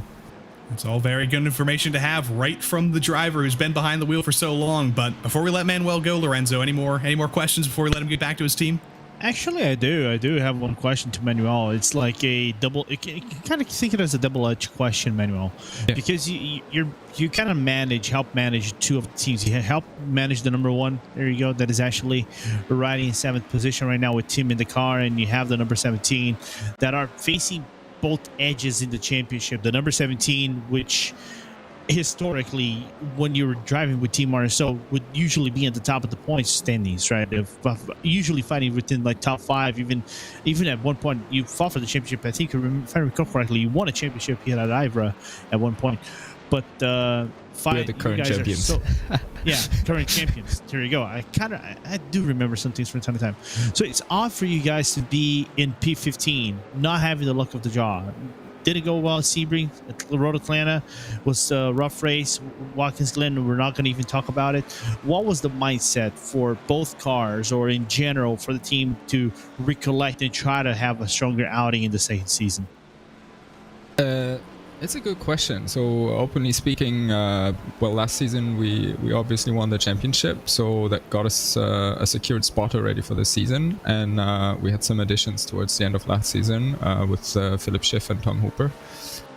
So we decided to try to qualify a second car, which we actually did, and now we just see it as having 2 cars, and then in IVRA, thankfully, you can really decide freely which drivers are on which car. So we also like we're all hopping in and out of the 2 cars and treat them as kind of the same. So I wouldn't say like there is one car that is like, I don't know, a downside or running a different setup or something like that. So we really try to work together as a bigger group of people, so 5-6 people for this weekend, for example, working on the setup, preparing for the race, and then we just pick those that are the quickest, that feel most comfortable, that can do the race. And then, as now in this season in the standings, the number 1 is a bit higher in the standings. We try to put the quicker drivers on that car, but as we could see perfectly in the first half of this race, both cars were close to 2 seconds for most of the time. So we really have the privilege to have two very quick cars, and especially in preparing the races, I think it's a huge benefit and also a fun time with the boys. Good stuff, Manuel. I think Lorenzo's all questioned out. I think I am too. So we're gonna let you get back to your team for the final 50 laps, and we'll see how everything cycles out. We'll see if that mythical safety car does come out potentially. Perfect. Yeah, let's see. Exciting race. Thanks a lot for your work and commentating. Cheers to everyone watching, and hi to all of the team of Manidi and everybody who's cheering for the Green Machine. So have a nice weekend, everybody. Manuel Sudau, driver of the number one, going to be rooting that number one on for the rest of the day. Tim Metzka currently behind the wheel and still in a spirited fight for what I believe will be about 6th or 7th once everything cycles back out. But look at this, the Porsches side by side, the other Maniti car, the number 17 fighting with the number one rather, fighting with the number 8. That is a battle for position, and this could very well be a 5-car battle here soon. Nürburgring Esports, Satellite, Delatraz, Maniti, and WSR and Delatraz, mostly Delatraz now, putting together a 5-car fight. But here was some trouble coming into Heusinkveld and finding a field of grass basically to get away with that mistake. If he doesn't get a penalty because of that, I'll be very impressed. Sometimes you get a penalty even though you kind of like cut a full straight, as now we've funneled with a big dive on the inside for again on Nürburgring, and Marcus Hamilton decides to capture back 3rd place on Sasha Engelhard with the car that just came out of the pit lane. So first few laps for Marcus Hamilton, I think, just come into the car for Loc Marchand. So good battle. Like, you have a full train of cars with all these differences of strategies right now, and looking forward to see how this will pan out. This is the battle for 2nd most likely, so we're gonna wait a little bit to see this cycle out. Nürburgring Esports 2nd in line. Mivano now running away a little bit in 3rd right now. It likely will be 2nd, but it's not over, Lorenzo, because look at this, diving to the inside, the number 1 for Maniti. One mistake for that Satellite Racing number 64 into Pinarino, loses them 2 spots instantly. Yeah, just a odd move from Hildgaard right there, and that was 1 for 2 and just reverted, for the Satellite car. Now brings both Delatraz and the number 1 Maniti car that Manuel Sudau was just talking about into the fray. The thing is just keeping touch with the Nürburgring Esports car. And also another interesting thing is the delta difference in terms of laps. Team Timatska 22 to 34 laps is for the number 1 car, while Sasha's on his 11th, Delatraz on their 11th lap, and Hildgaard on his 26th. Trek Esports are down, not actually down pit lane just yet. They've just been passed by BS Competition for the race lead. So Nathan Lewis retakes the race lead, and Trek are no longer going to be able to pit from the lead. They're going to have to pit soon. They're going to be pitting from 2nd, and they're going to fall behind all of these guys. But here is that BS Competition number 89, Lorenzo, in such a good position right now. They've got about 10 to 12 laps to go on this stint. That should take them to lap 197 at the latest. That would mean a 36-lap stint to the finish, which I think is possible if Nathan Lewis has been able to save the amount of fuel he needs to do this on just one more stop. If Nate is not able to do that, I think somewhere in the middle of Munich, 140 and Hasper might actually beat him with a with Bratwurst sausage. That is very possible. You think if anybody's going to be able to do that, if anybody's going to be able to save that fuel, you have to imagine that that this guy's going to be able to do it. They have been totally untouchable all race long, whether it's been Nathan, who's been in the car for the majority of the recency of this race, whether you had Nicholas Bowe, who did the first half of the race. They've been seemingly untouchable, and you can't imagine there's going to be a late mistake or a fuel calculation mistake from that team after they've been so good today. Yeah, which is, I think, is a tad of good motivation for them. I think they needed this. They need this win. One thing, right off the get-go, they need the win. If they are thinking about points, thinking about standings, thinking about being safer towards the next season to avoid going to the pre-quali. They had to come through pre-quali this season, which is insane to think about. My team actually drove against them on the same server when they did pre-quali, and they got through. Mine didn't. Mine is a reserve team, but anyway, it's just insane to think about a team that is one of the best teams nowadays in sim racing. Has to come from all the way to the back. Didn't have the best 2 first races of the season. Had a promising first race in Sebring, but everything just decided to go haywire prior to the second yellow flag of the race. But after Watkins Glen, I think they got their groove on. How about some old friends meeting again here? Maniti and Nürburgring Esports.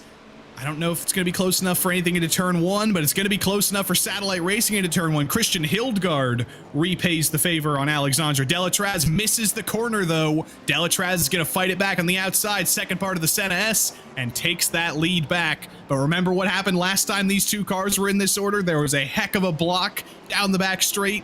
I don't think there's going to need to be a block this time, though, because Hildgaard's a little bit too far back, and they're going to say single file for the moment. But I tell you what, Lorenzo, as things are starting to stratify out a little bit here in GTP, we're going to see one more little bit of traffic interaction here. And then after that, I see some clean track ahead of these guys where they may be able to calm down.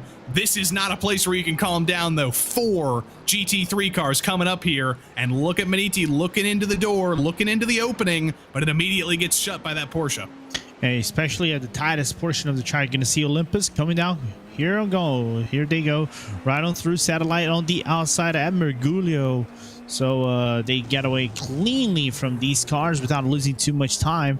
It is just now finding that right groove. They need to find the proper exit, but Nürburgring, Sasha Engelhardt is having a really better exit from the looks of it in comparison to Team Matska.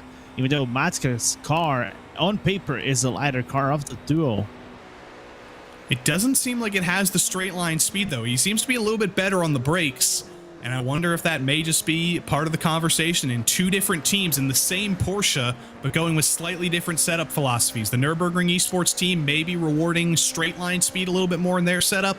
Maniti may be a little bit more focused on the high downforce and the high speed and low speed corners, but then the Nürburgring Esports Porsche just runs away from him in a straight line. Yeah. It's also interesting to look at the nature of driving from both ends, right? Sasha looking more of aggressive corner entry, a guy that enters less aggressive on the corner entry, but is more aggressive on the exit and is able to carry more speed. Slow in, fast out. While Tim looks like to be more the fast in, slightly slow out on those corners. But it's a different driving styles. I think now the room is slightly opening for Tim to attempt an overtake, but they have now 1 GT3 of a car right in front of them, the Portuguese team they have to overtake, and after that is just clean track.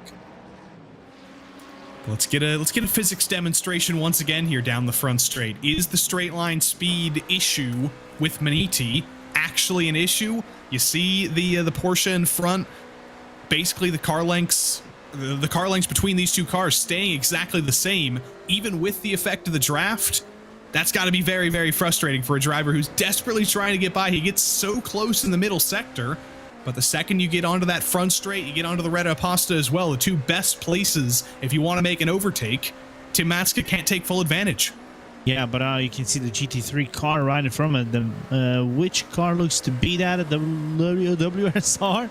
So splitting the seas a little bit. They got a little bit aggressive. Looks like there's some lifting from Team Matska. I don't know if it's actually clutch and coasting. Like I said before, clutch and coasting is actually a thing in these cars. You can actually lift up a little bit, clutch the car before the corner entry, and then just get out to be more aggressive on the looks of it. But other than that, it's a really good job of Tim keeping in touch on this middle portion in comparison to the Sasha Engelhardt's car.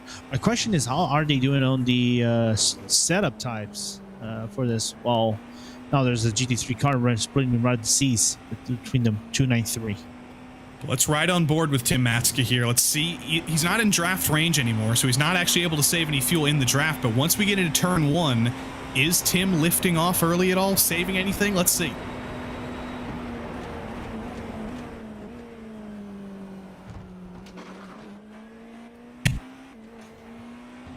What do you say, Lorenzo? I think that sounded pretty normal. Let's see what happens into the corner at the end of the back straight down to Interlagos. Is he going to lift early off at all there, or I think it looks pretty normal. No, he lifts. He slightly lifts before the 100. It's a minor lift, but you can see that he's actually lifting. There might be some clutch involved into this, but I couldn't hear it properly. Here he goes. Oh, but he's going for it. Look at this. On the outside into Ferradura, the higher downforce potentially on the Maniti car. Could that come into effect around the outside? He says, no, I'm coming to the inside on the curb, throws it into the corner, and gets it done into Pinheirino. That's going to be Maniti racing up into P4, probably P2 or P3 once everything cycles out. But that was a driver who was frustrated riding behind a Porsche, who took the opportunity when he got it and made it work the first chance he got.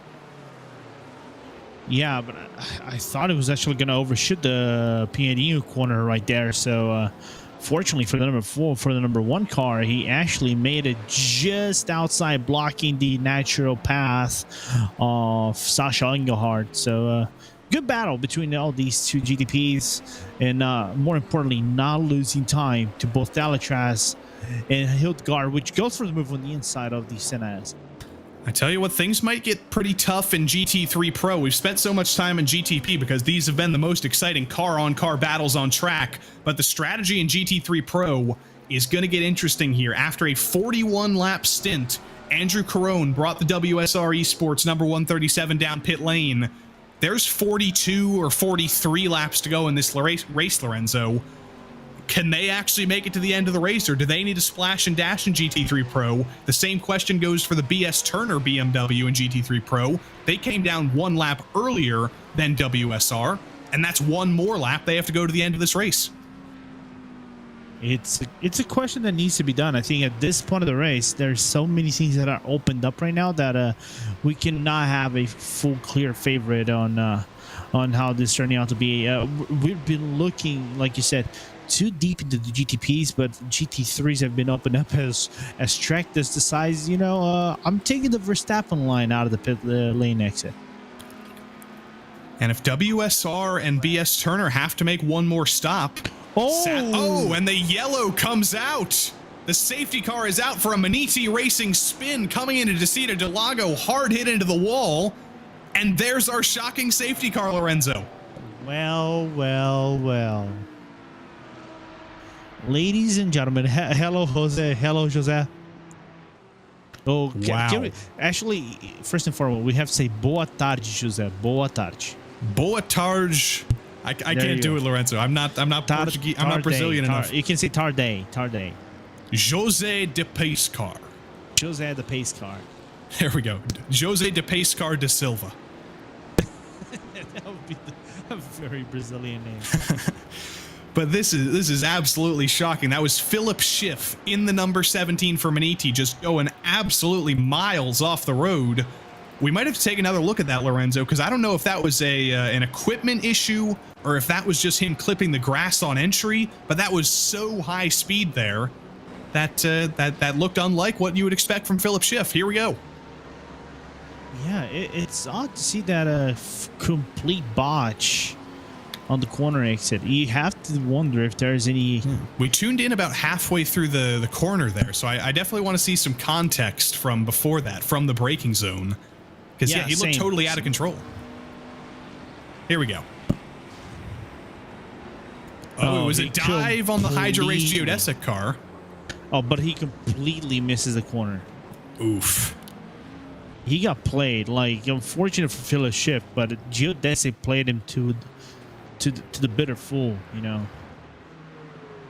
But now things get very interesting because there are going to be 41 laps to go at the line. Everybody's going to get waved around. We're going to get the pit cycle going. I imagine when we restart this race, it's going to be just under 200 laps completed, which means that everybody in this field is going to be good on fuel to the end. And I think this may be the order we go for until the end of this day. This may be it set because everybody is going to have to make a pit stop. Other than actually BS Competition and GTP, they made their pit stop on the lap that caution came out. They're going to cycle out in the lead in GTP, but there's so many other questions throughout the field. Are they, though? Leader is Movano. The real question on my end is, because I see BS in 9th place right now, right? So if we're looking at the whole perspective of things, who do we have safe on fuel? Track Esports is safe on fuel. BS Competition is safe on fuel. Potentially Movano might be safe on fuel depending on when they restart this race. But how much fuel can they save under caution here? Because Movano pitted 10 laps ago. That would be 26. That would be 51 laps total they need to complete, but 5 or 6 of those laps are going to be under yellow. Do you think they're going to be able to save that amount of fuel? It's possible. It's something that I think they might have to relegate back to one spot, but it's still it's an open end right now. If my good friend Fraser Williamson wants to give that answer right away, I'll be very appreciative, but I doubt he's gonna reach me out on Discord and say, yeah, we do have the fuel all the way to the end, even though he might say that just to play a trick on me. But anyway, other than that, I am interested to see the perspective on the GT3 Pro side, because I think GT3 Pro side just made things completely upside down in terms of how this race is going to pan out to be. Yeah, because right before that caution came out, BS Turner came in 3 laps ago. Ruben Bonga still behind the wheel of that car. WSR came down the lap after. Andrew Carone got out. Antoine Lacharité got behind the wheel. And Maniti Racing Red also pitted on that same lap. So the leaders in GT3 Pro right now, Satellite Racing, they're basically at the end of their stint. They've been on track for 37 laps. They absolutely need to pit if they want to make it to the end of this race. But does anybody behind them follow them in, or do they think they're going to be safe to make it, knowing they can save a ton of fuel under the safety car? And they were only about 1 lap in danger with the way things were if we went green to the end. Yeah. So basically, all that what to the say, Brazilians are cooking right there. I think they're cooking a really good medium rare barbecue of a race right now. Picanha even. Picanha with caipirinha. I know David Hayne is going to be appreciative of caipirinha. Big fan of that stuff there. But unfortunately, all that is to say that Satellite Racing, it hasn't gone their way. They tried to go alternate strategy. They were trying to stretch it out, and this caution was actually probably one of the worst things that could have happened to them. Yeah. It's the give and take of sim racing. I know somewhere in the middle of the satellite offices, Sai Andra is probably wanting to punch the Brazilian race director. I need to find the name of the Brazilian race director. Eduardo, I'm going to call him. Eduardo. Hopefully it's not Freitas. No, but Freitas is actually Portuguese, so you can kind of like consider him 1/4 Brazilian. I guess we can consider that.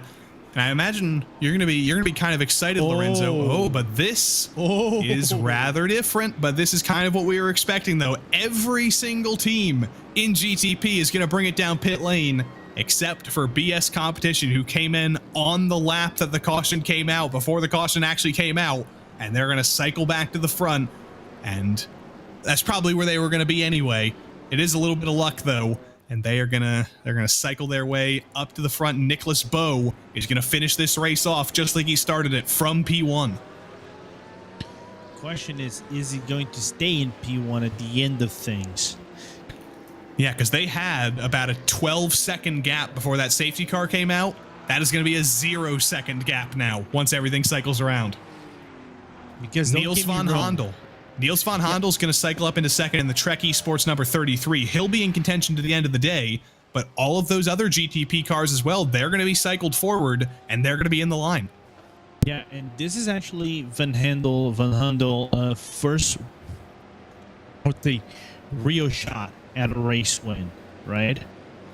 Because as far as I recall, I haven't seen no chance of we're seeing a track win. The closest I've got off the top of my head was Road Atlanta, when they feature, I think, right outside the top 6 at one point, but got away. that escape from their hands. But other than that, it's the first time they actually have a chance, real chance of winning this race. Do you have now Hamilton? That is probably these GT3 field of cars is going to clear themselves out. In my opinion, I think they're probably going to line up all the GTPs and then the GT3s right behind, and the GT3s are going to line themselves up together. Doesn't matter which particular order. I think it's just going to be in a particular order of the GTPs moving forward, and that opens up the whole race. So right now we're going through all the procedure. This is one of the benefits of having live race control here in the IVRA Endurance Series powered by Heusinkveld, and in the Club Sport Series as well for that matter. You've got race control on the radio telling you what you need to do. They've got a whole rule book that tells you all the procedures of the caution laps like this. So it is complicated. It does take a little while, but it's all worth it to have that realism of having safety cars in a road race, and also having race control to help you through it.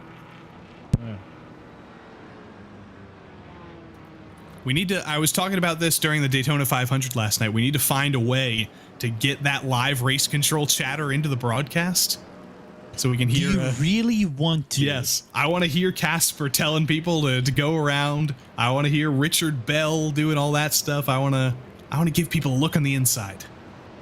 I mean, I have no complaints about that. It gives a little bit of a hashtag immersion, and that would add up to the race pod immersion that we already deliver. Therefore, we would be delivering a top. We can say we deliver already a top-notch product. That would be top-notch product, right? But it would make the race very interesting how it goes on. Well, speaking of fan immersion here, this is actually going to be a perfect opportunity for us to step aside for just a little bit, take a short break, and when we come back, we will be going racing a sprint to the finish here in the IVRA Endurance Series, as it seems like we've seen so many times this season. A 1,000-kilometer race is going to be decided by a 30-lap sprint race to the finish, so don't go away. We'll be right back with the finish of this race.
Welcome back to the 1,000 kilometers of Interlagos here in the IVRA Endurance Series powered by Heusinkveld.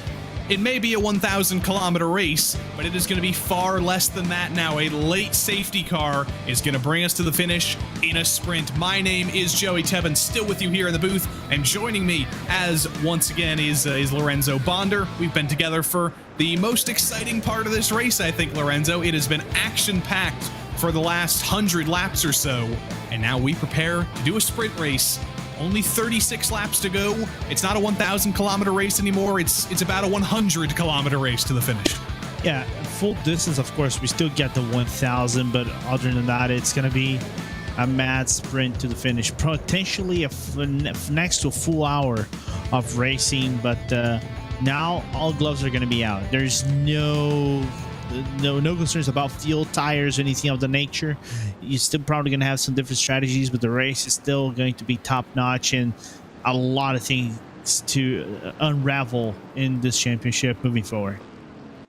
So after the safety car cycle, everybody in GTP has made their final pit stop, and it's going to be a run to the end. BS Competition, they have led literally all day. Started this race from pole, and since then have been absolutely untouchable. They pulled about a 12-second lead over Mivano before the safety car came out. A well-timed pit stop means they get to keep that lead, but it is a 0-second lead now. In second, Niels van Handel. He's been very strong in the LMP3 car in the Club Sport Series, and now he's going to try and fight at the top level of IVRA. We're green at Interlagos. Look for a dive into turn 1 already from the Delatraz Automotive number 8. That's already a move for Augustin Bernier, as GT3 gets the green flag as well, fanning out 2 and 3 wide into turn 1. Get ready for some action, because it is going to be nothing but action for the final 36 laps of this race. Looks like everybody got clean so far, and look who's totally clean into Descida del Lago. Nicholas Boe, 1.5 seconds already pulled over Niels van Handel as he battles through lap traffic,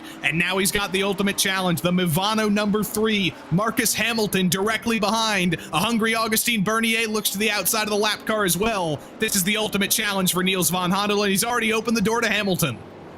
Yeah, Hamilton going around the outside on Pianino, trying to do that overtake, but is not going to get the run outside he had. I think that's what looks to be the Delta V Racing Cadillac that is kind of like blocking the path of everybody else wanting to go through, and it just makes things more chaotic. I know drivers are not going to be appreciative of this. Meanwhile, Bonga into the lead of the spin for the Nürburgring Esports Porsche. They go around on the exit of Mergulio. Not sure if anybody else collected them. All right, they are able to keep going. Kevin Krosny, lucky to get away with not much damage. But let's ride on board, Lorenzo, through Mergulio. Cold tires and a spin for a car that was doing so well today. Yeah, it's a letdown for sure. Meanwhile, Hamilton now into P2, but the thing is, damage is done. 2.6 seconds separated Boe from Hamilton right now. Is a catchable range to do it? Yeah, 100%, but they still have a lot of racing left to do. Meanwhile, like I said, GT3 Pro Bonga on the restart had a massive jump on Sharid into turn number 1 and made the overtake. Meanwhile, at the back, the Manini already defending. Yeah, that is a reversal of fortune in GT3. WSR was leading when the safety car came out, but BS Turner have changed the order of things there. In GT3 as well, it's a different order down there. That is Chris Chatterton in the number 256 leading that class now for Prestanda Nomad. They were in third or in second for the longest time. Olympus Esports, who have been leading almost all day, after their pit stop cycle, they're actually currently in 5th. It's not gone well for Victor Clayson and that team whatsoever. But things can all change here. This is not a foregone conclusion to the end of this race, and many of those GT3 teams I mentioned may not actually be able to make it to the end of this race on fuel. That's going to continue to be a conversation for the final 35 laps of this race. But back up into GTP, that is a lapped car in the middle of this all. That is the fiercely forward Geeks Energy number 11, not racing for position. They're 5 laps down. Everybody else does have to pass them, though, fairly legitimately. It's not going to be easy. No, it's not. You can even see the Cadillac lifting off a little bit to the outside of the Senna S. Goes through Manini, goes through WSR by Buck Kicker. So they go through. So you have top 6 following, basically top 5 rather, following one another into one massive train. Top 6 rather, with Robert McLaren being the last car of this train, and you still have Orion with John Vaz right behind. You still have Graham Sanders right behind. Hildgaard not far behind as well. So top 10 in a true sense is still battling for positions in a full, like I said, full sprint race where no one has anything to lose. Robin Glarum to the inside in the WSR GTP. I think he was able to make that move work, but they're almost 3 wide down in GT3 Pro. SimCity Racing, Delta Sport, Maniti, German Sim Racing as well joining the fray. Late on the brakes into Descida del Lago. Delta Sport's going to hold it out on the outside, but you're not going to be able to run away from a German Sim Racing Porsche that quickly. That battle's going to continue raging on, but look at this. Satellite Racing diving to the inside to Yun Sao on the Hydro Race geodesic driver of Graham Sanders. That's Christian Hildgaard in the red and blue and white Cadillac. They're going to be side by side down the front straight, fighting for the draft of Aiden Young. Yeah, and Aiden just giving massive draft and being a monkey in the range out of everybody, you know, try to do the overtakes. Meanwhile, Glarum on the inside once again into the center has to try to do that overtake. Made it work this time. The thing is, can he basically seal the deal and defend the position coming out of Curva do Sol into the Reta Posta and the Descida del Lago?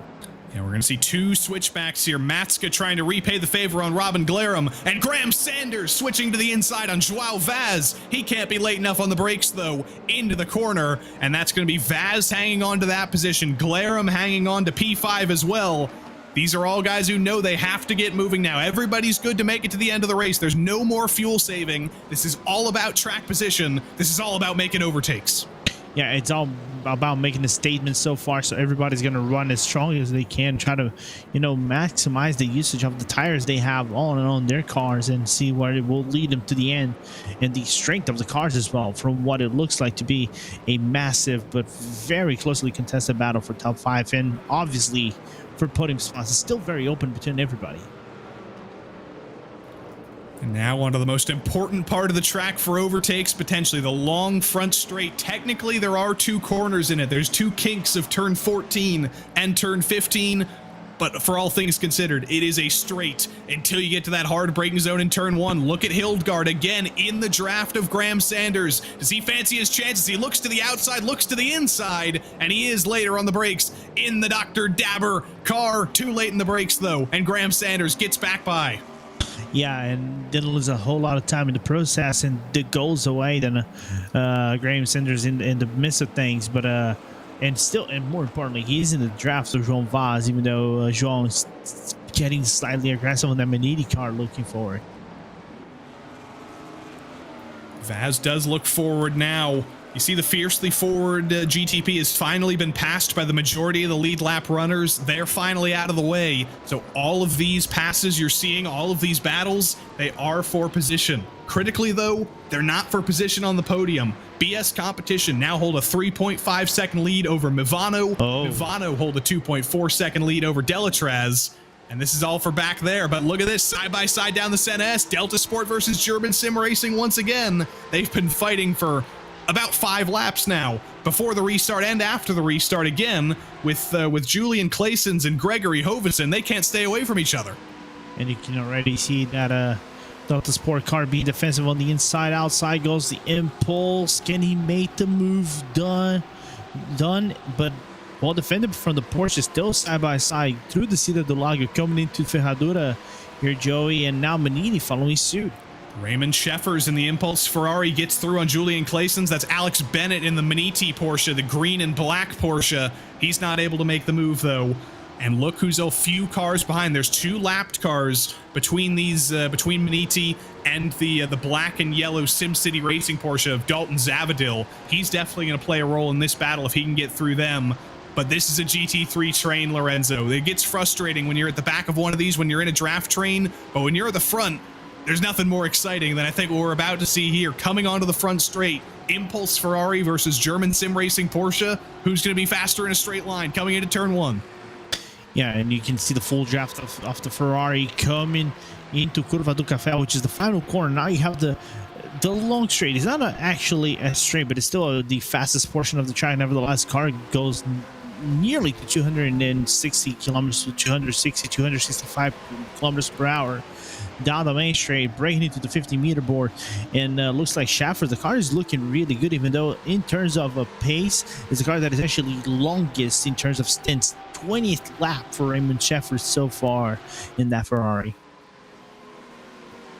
Yeah, I don't think he's going to be able to make it to the end without another caution. He's going to be in danger, as is the German sim racing Porsche. They've been on their stint for 16 laps. That's not going to be what they want to hear. They're going to need another caution, I think, if they want to make it to the finish. But if you're going to get another safety car, you know how we talk about in NASCAR about how cautions breed cautions? It's the same in this series. When you've got 10 GT3 cars together battling like this, it's more likely you're going to get a safety car than not. Yeah, especially if they get more and more aggressive and more racy towards the end. Meanwhile, I think not far behind, you can even see the the Nomad car trying to do their best, using the traffic to their advantage to break away from the Mini car, which is split right in the middle.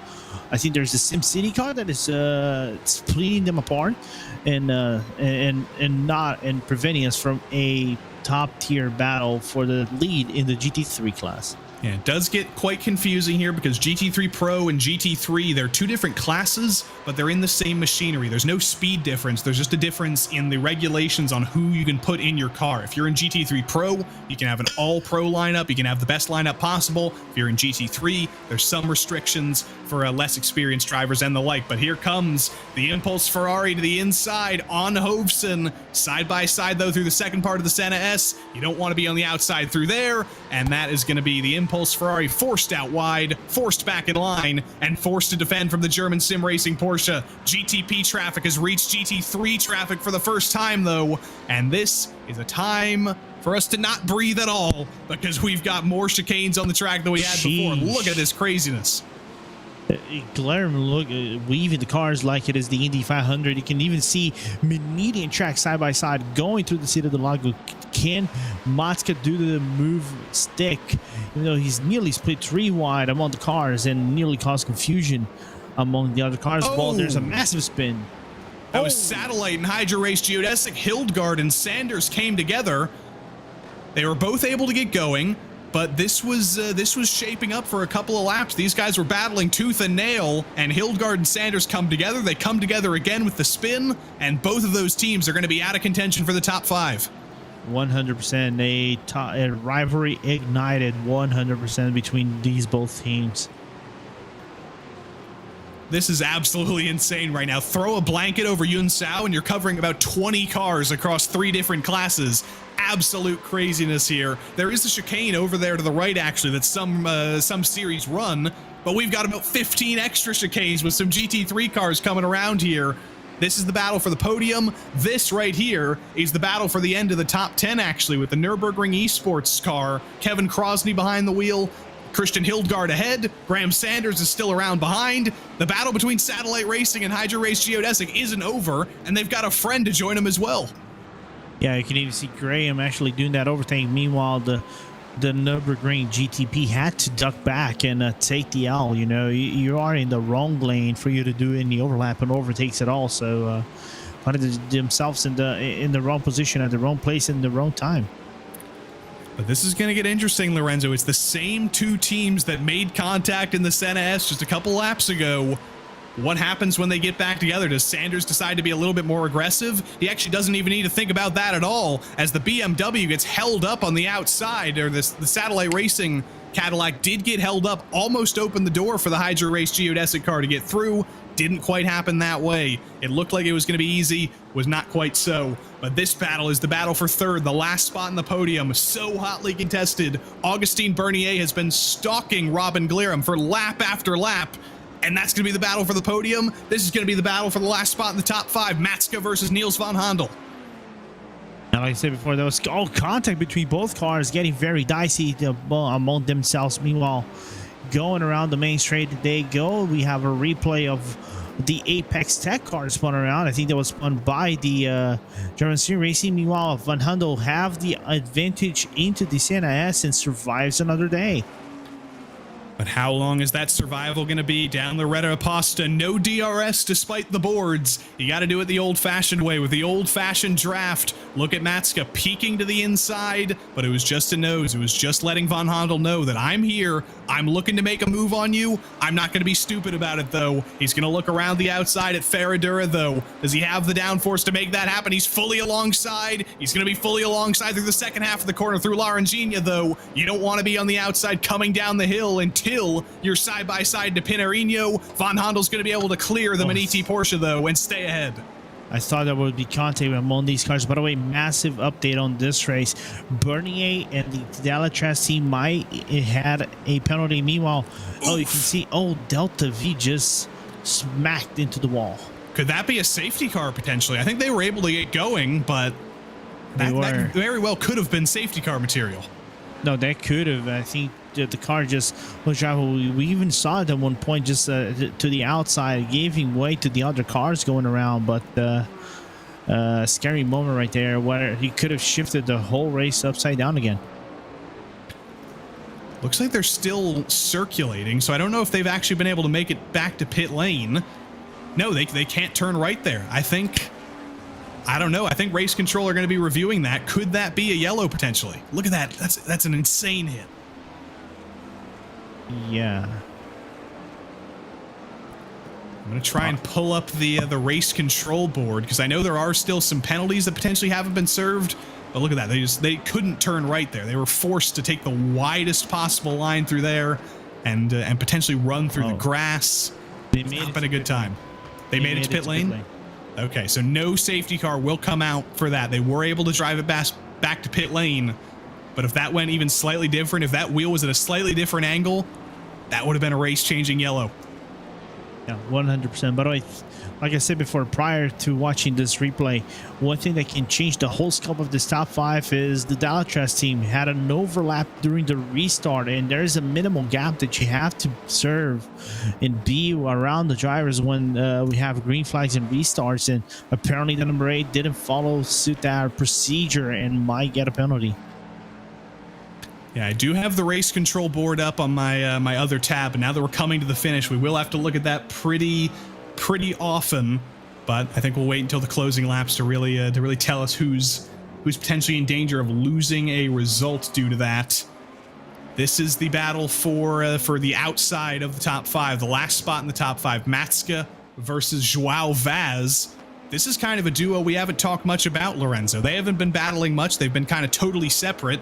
But in a race like this, where there's so many cars, so many drivers passing in and out, even this late in the race, you find a driver you might not have actually battled with yet. No, it's odd if I have to say they haven't battled a lot in this track, but of course they battled a lot in the championship, not just as this car per se, the number 1 being the former team RSO Maniti car that was champion last season, but also more importantly, João Vaz has been, I think, with the Orion race team, which I was talking to Will Vincent was telling me this. Orion has been for a while in sim racing, so it's good they had a rebrand of the drivers, especially since grabbing the Yas Heat former drivers in João Vaz, and I'm trying to remember who else drove for the Yas Heat team back then. But good to see they found themselves a home and driving alongside Yuka Hopla and the rest of the Finn people. Ooh, look at that dive on the SimCity Racing Porsche. That was one of the Ferraris. That was Rene Lenz in the team Heusinkveld, number 148, doing battle with Mr. Z, Dalton Zavadil. Look at that, Mr. Z battling all the way down to the bottom into Bico de Pato, blocking all the way to the bottom. Lenz trying to look around the outside. He's forced onto the grass, but he's still fighting that down the hill into Mergulio. They're rubbing the fenders off of those Porsches and Ferraris. That was incredible stuff for P7. P8 wasn't even for a top 5. And some blinking. Oh, this is why it changed the lead in the GT3 class. Prestanda and Nomad around. They were still going to have to make a pit stop, so it's not as big of a hit as it might have been. They weren't going to be in the lead with the pit stop they had to make, but they could have been in the fight for something so much more, but getting forced onto the grass by the ATRS Mercedes. That's the number 256. Forced to wait for almost the whole field to come by before they could get going again. Chris Chatterton's going to be very unhappy. There's a spin into the Senna S in the background. Didn't see who that was. There was another GT3 getting into trouble. Yeah, 100%. But what I like is battle. Oh, it was Mr. Z. Oh, it was Mr. Z and Renee Lenz coming together. That was the Heusinkveld Ferrari. The rejoin though. I'm not gonna make a whole lot of work of that rejoin because it could have been a whole lot worse. It's just got dodgy for a moment.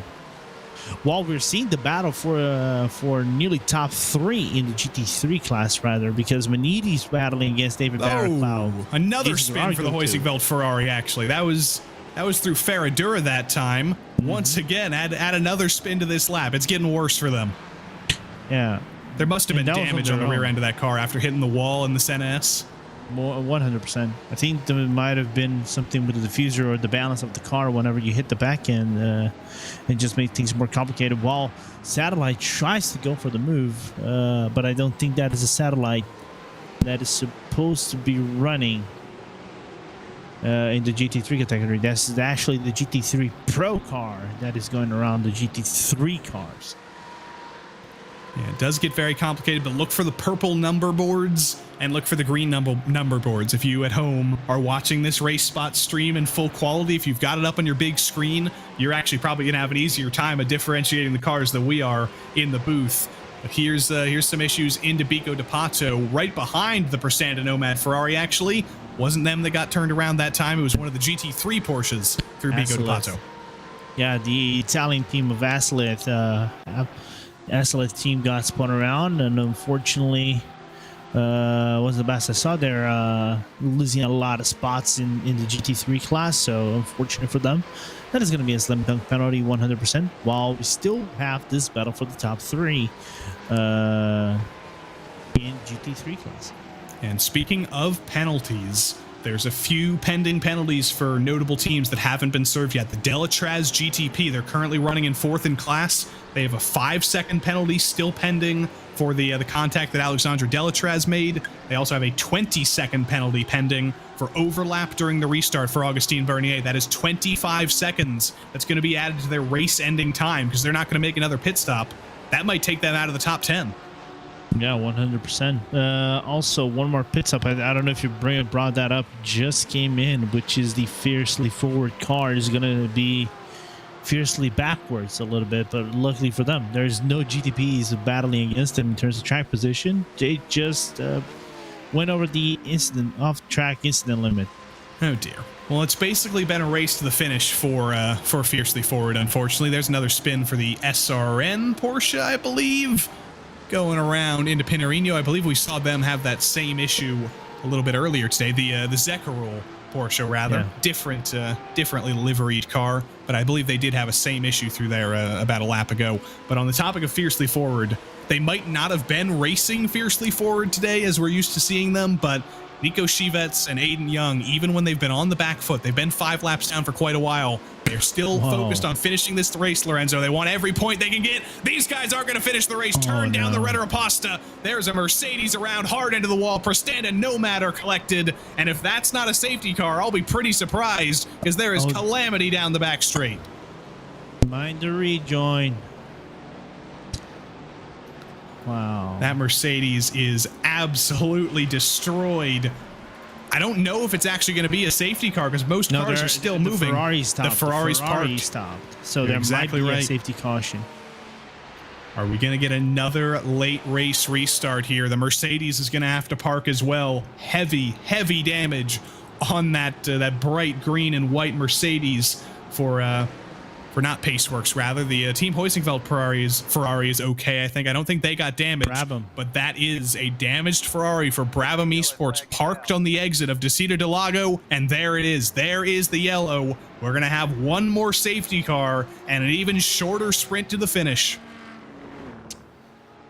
I want to look again on that replay. I did not understand one bit. There it is. Brabham, Mercedes, Prestanda Nomad, Ferrari. Big trouble. You have to feel for Prestanda Nomad right here. I do feel for them. This restart just gone from bad to worse to downrightly atrocious.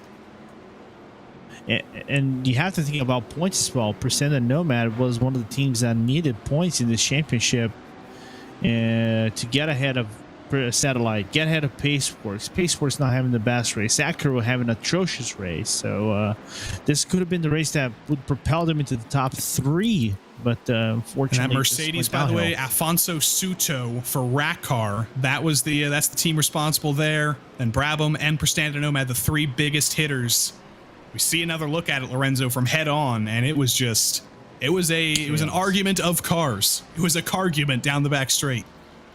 Yeah, it was definitely a cargument, and then something that was like slaps, punches, elbows, kicks in the groin, eye pokes, maybe. Even a couple of them, maybe. You never know. You never know. It's everything goes. But other than that, I think the only guy that doesn't appreciate this yellow flag is just one individual. And that is the leader. Yep. Does not like that gap being erased because they don't have Trek behind them now. Oh, there's a crash under caution between Maniti and Delatraz, and the Maniti Porsche gets turned around by some GT3 traffic. Yeah, the SRN spun the Maniti around. Yeah, it was Tim Matska in the Maniti #1 that was actually in conversation for the podium. And what happened to the Trek BMW? Were they involved in something as well? What happened for Trek right there? Onto the grass through Ferradura. I wonder if that's some kind of technical issue for Niels van Handel. It has to be. Maybe VR? Could be a little bit of gamesmanship there from Nicholas Bowe, maybe trying to dummy some people into coming down pit lane. Nobody follows him. Nobody is tricked. And this is going to be mind-blowing, I think, Lorenzo. First, let's see what happened to Niels van Handel before we hype ourselves up too much to the finish. Did he get involved in the crash, potentially? There's some bumpers going around. There's some pieces of bodywork. Did he... Oh! That's what happened. Talk about a jump scare. That was the fiercely forward Cadillac coming through. Where did they come from? You could definitely say the fiercely forward car was, let's say it, fiercely forwarding into the track. And hello there moment. Jeez. That was one of the great racing jump scares. But if we ever do a Halloween special, we gotta clip that. Let's ride on board with Aiden Young. He was trying to avoid everything. He clipped the grass and then comes directly in front of Van Handel.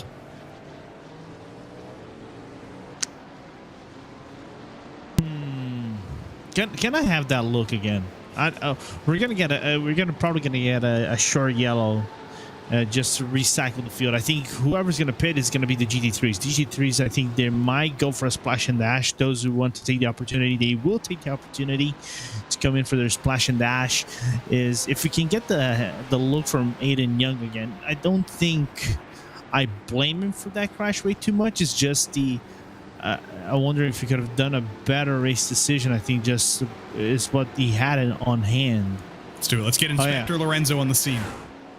No, I don't blame him. I think this is like those crashes where he had to make a split-second decision, and he decided, I'm just gonna try to be the best way they can. He thought everybody were going to check up right in front of him, so I thought he was going to be like, give me more room than he probably wanted to, but completely missed out on everybody, just kind of like nearly flat-footing or not completely checking around the track.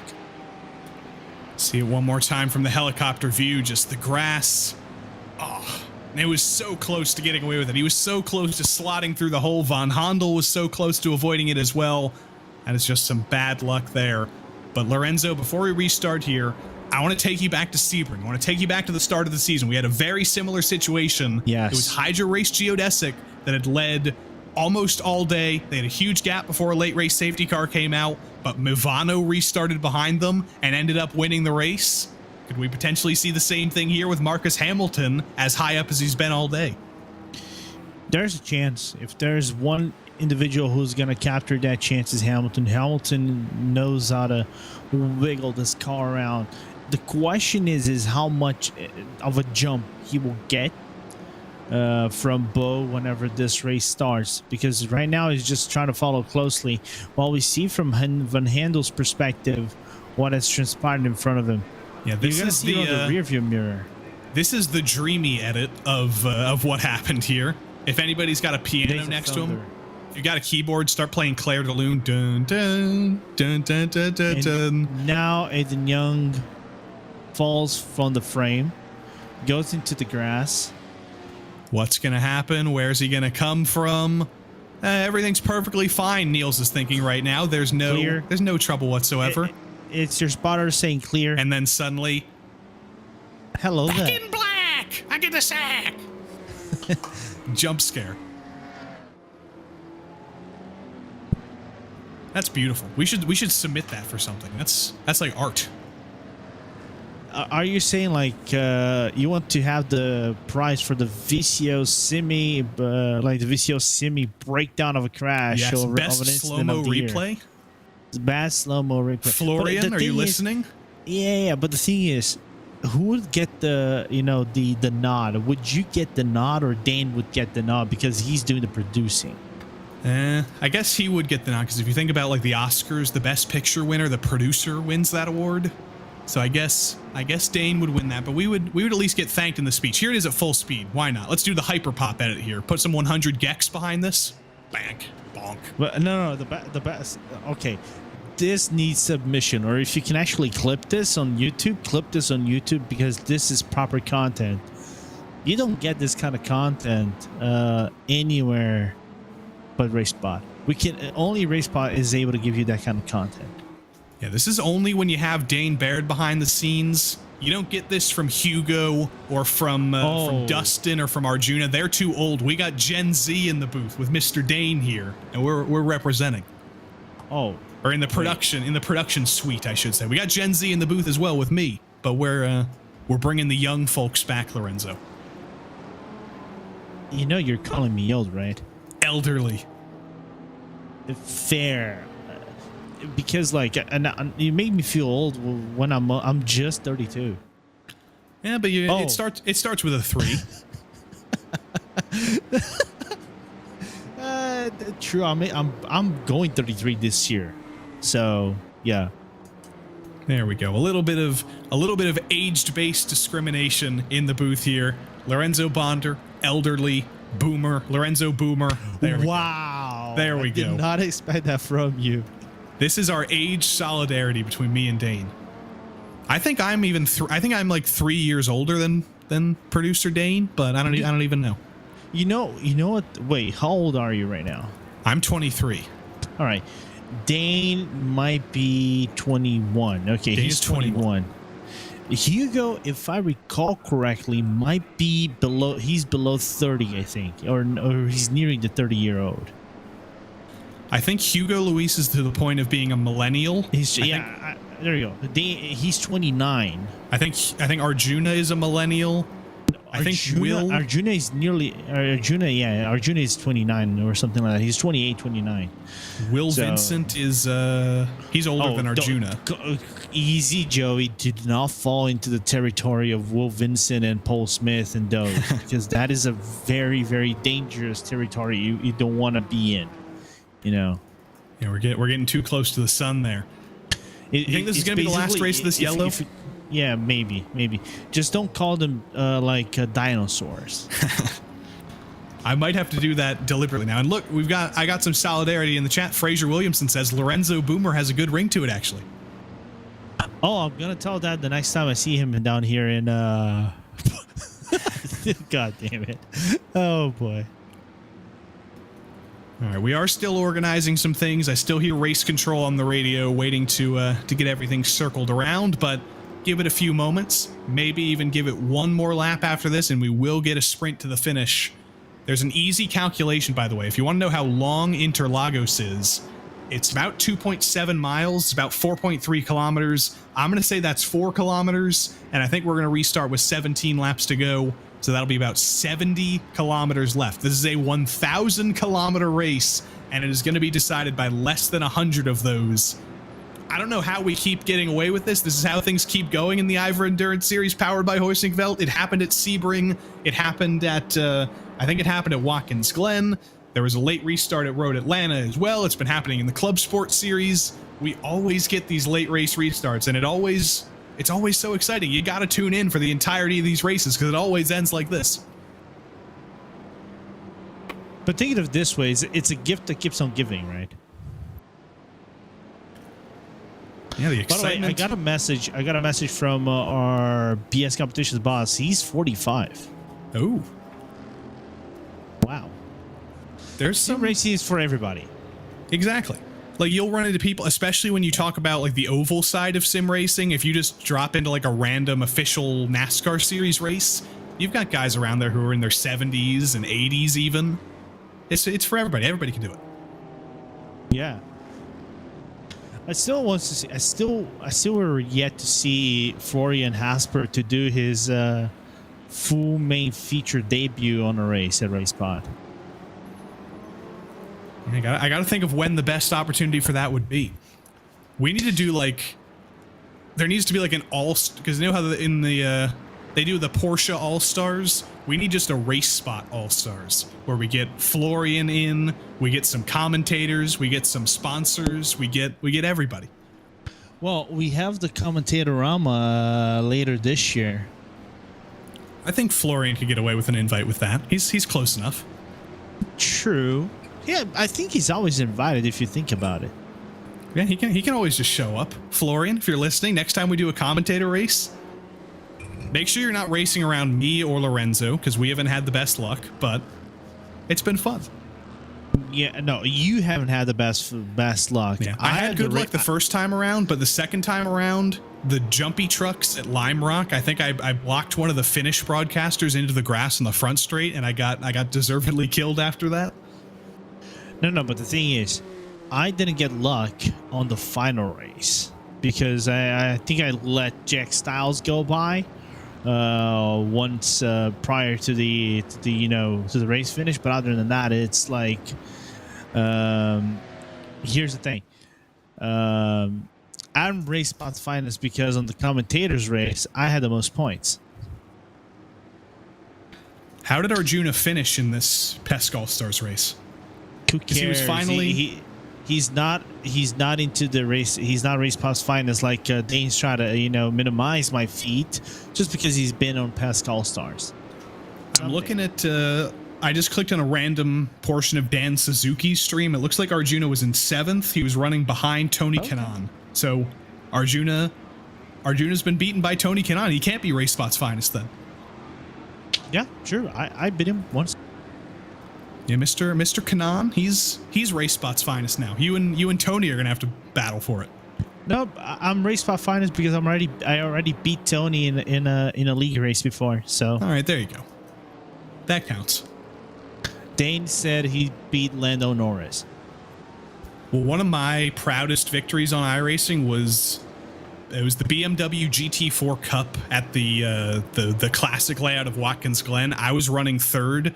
And Zach Brown was racing for the lead. He got really mad at the guy who he was racing with and wrecked him in the carousel, and I got to go through and win. So look at that. If anybody's watching this and you're thinking, you know what, maybe I don't want to participate in iRacing, if you do, you get stories like this. You never know who you're going to run into. Yeah, that's true.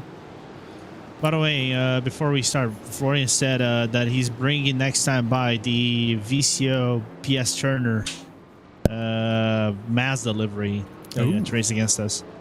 And he's beautiful. That sounds beautiful. And what's going to be beautiful here is this restart. 17 laps to go right now. It's going to be 16 laps to go at the line.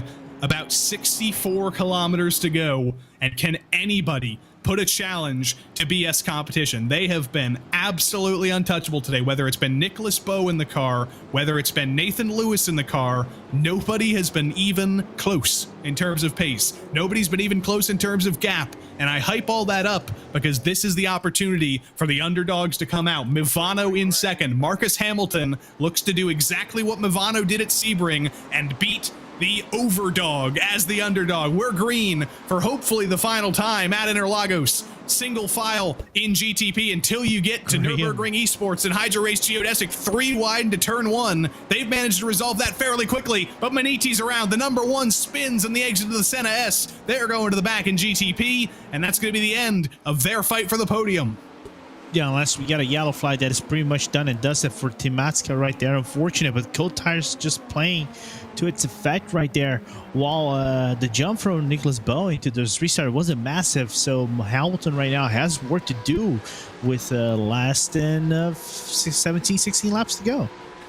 And things aren't over in GT3 as well. Look at Antoine Lacharité in the WSR number 137. Remember, they were leading before this whole safety car shenanigans started. They're down to third. BS Turner in the number 189. They are in total control of GT3 Pro. Ruben Bonga boasts a half-second lead over the Maniti number 178.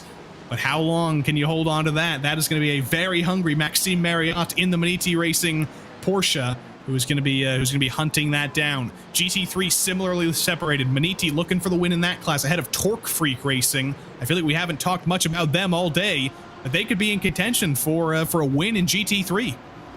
I never expected to see Torque Freak actually battling for the win in this race. I think they haven't bar Sebring or even bar Road Atlanta at one point. They were fighting for the race win in the category, but I think they fell flat right after that. Meanwhile, right behind, you can actually see, I think that's one of the Ferraris that was trying to have a little bit of a look, and Turner going to the inside, and everybody else in the GT3 field scattered the GT3 Pro for the top positions in the podium. Yeah. Ruben Bonga in the BS Turner BMW gets through on the Porsche, but look who got through into second. WSR, Antoine Lacharité, now one position behind the BS Turner BMW in terms of running order.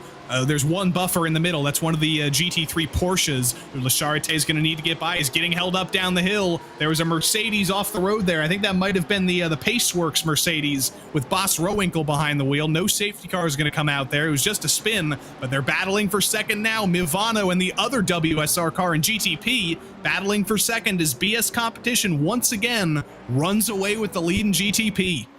I wonder if that BS car is kind of running a medium to low downforce setup, because it is just gripping into the slower portion of the track, whereas Mivano is just not having that performance on the long run, or the Acura is a little bit more nerfed in comparison to the other cars, so that's why he cannot reach the car of Nicholas Bowe. Nicholas Bowe actually just did the fastest lap of the race. 120.6 is for the BS competition driver, so what is an insane pace he's putting with 14 laps to go, and now Mivano is just in a world of trouble with that butt kicker car right behind him. Satellite Racing in fourth. You see them in the background. It's actually gotten quite stratified in GTP. The same cannot be said about GT3, whether it's Pro or whether it's the regular old GT3 class. They are separated by nothing. It is a train going all the way to the back of the field with the German sim racing Porsche seemingly in the middle of it all.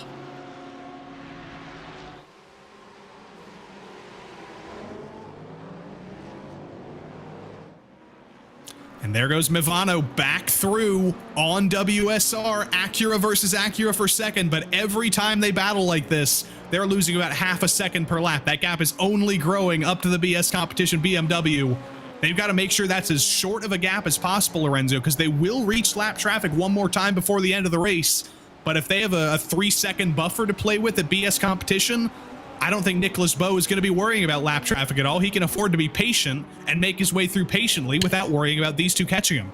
Bowe wasn't even concerned with the gap when he was actually 2 seconds behind, in front of whoever was right behind him. I think it was Mivano that was actually right behind him when we had the restart prior to this. So it's kind of like, it would think it's kind of like status quo. Anything that is below a second, it would be concerning for Bowe. Anything past 1.2, 1.3 seconds is like a gap that Bowe can work with and just break away. Now, the thing is traffic going to work for him in the final laps of the race? We have 13 laps to go. They're probably going to cross with about, give or take, 9 laps to go, or so it's that thing of, just finding your own strides. Meanwhile, GSR going on the dive on the inside of Maniti.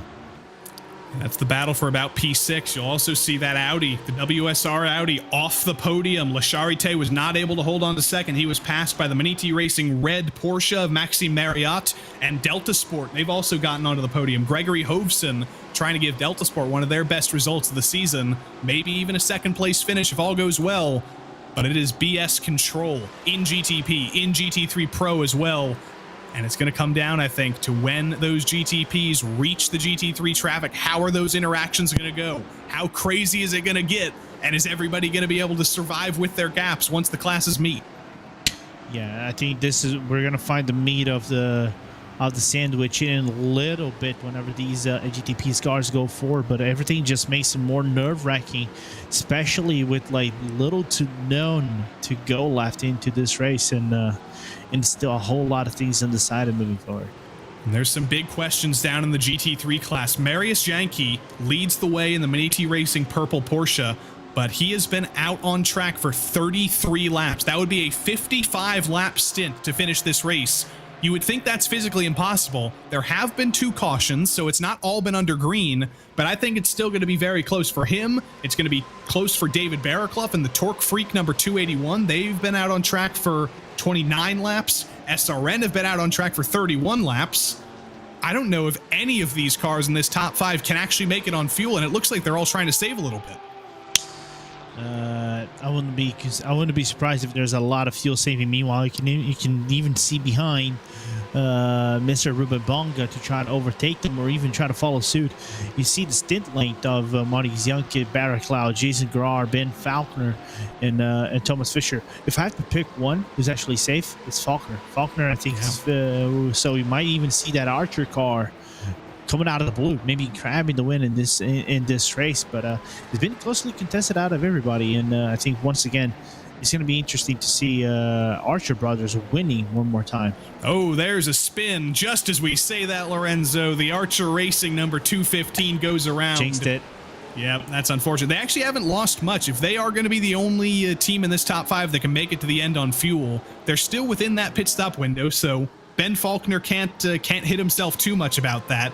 But now he does absolutely have to hope that these top 3 and 4th place as well in GT3 at Satellite Racing, they're going to have to hope that all of them run out of fuel or sputter a little bit coming to the line. Yeah, it would require a little bit of a miracle right now. Meanwhile, I think Glarum's just trying to find the right opening for him to do the overtake. Downright Mergulho. There you go. You can even see the BS competition. Oh, the BS competition caught himself in a real patch of bad traffic and opening up the seas for them to work with something right here.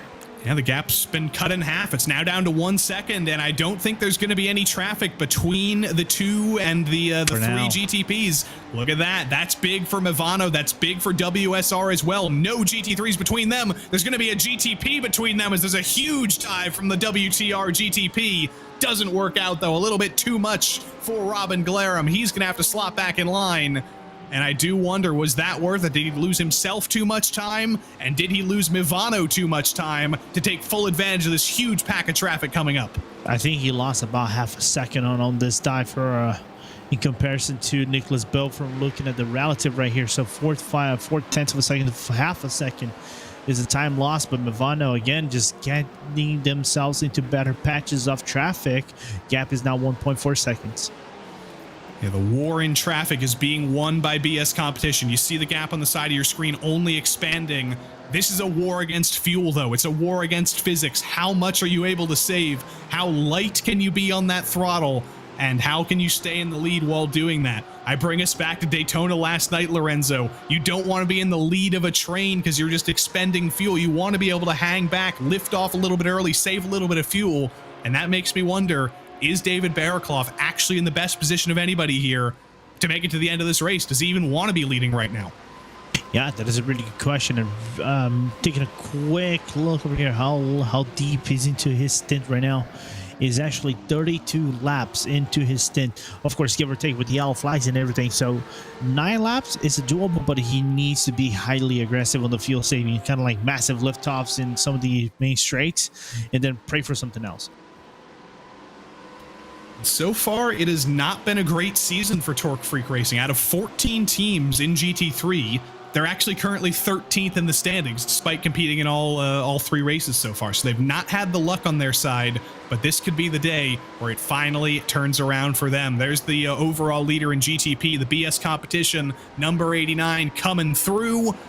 And that is going to be straightforward stuff, but that was big trouble in the back. That's a huge pile up down the back straight with the Satellite GTP, the SRN Porsche. could we potentially see another late race caution with all of that trouble? And that's the WSR Audi as well from 4th in GT3 Pro, the SimCity Racing well. Porsche. Is that WSR Acura as well that was in 3rd place? Yes, I think you're exactly right. There's the Audi going off the road, but you're exactly right. The WSR Acura from 3rd overall in GTP out of contention for the podium. Orion takes the last spot in the podium now. That's huge trouble. And there's the Satellite Racing GTP parking it next to a runoff area, next to a Marshall's opening. So I don't know if there's going to be a caution for all of that, Lorenzo, but that was massive. Yeah, because if I recall correctly, we haven't seen areas where the cars would be triggering a yellow flag. Everybody duck, I think, kind of closely towards the Marshall's areas where you can actually tow the car safely. But other than that, it's just chaos towards the end. We kind of expected that a little bit, but not in that way. We run south and we decide to run amok in Brazil, just absolute chaos. This now becomes the battle for P7. Augustine Bernier in that number 8 versus Kevin Crosney in the number 87 rather. This might not be a battle for position. I'm not sure if the Delatraz number 8 has served their penalties yet. So, no, they have not. They still have 25 seconds of penalties on the clock. So this is a battle for position. It's not going to be a battle for finishing position with how much in terms of penalties that green Delatraz number 8 has to take. Yeah, 100%. More importantly, besides that, I think the WSR GTP decided to adopt the Peugeot GTP program.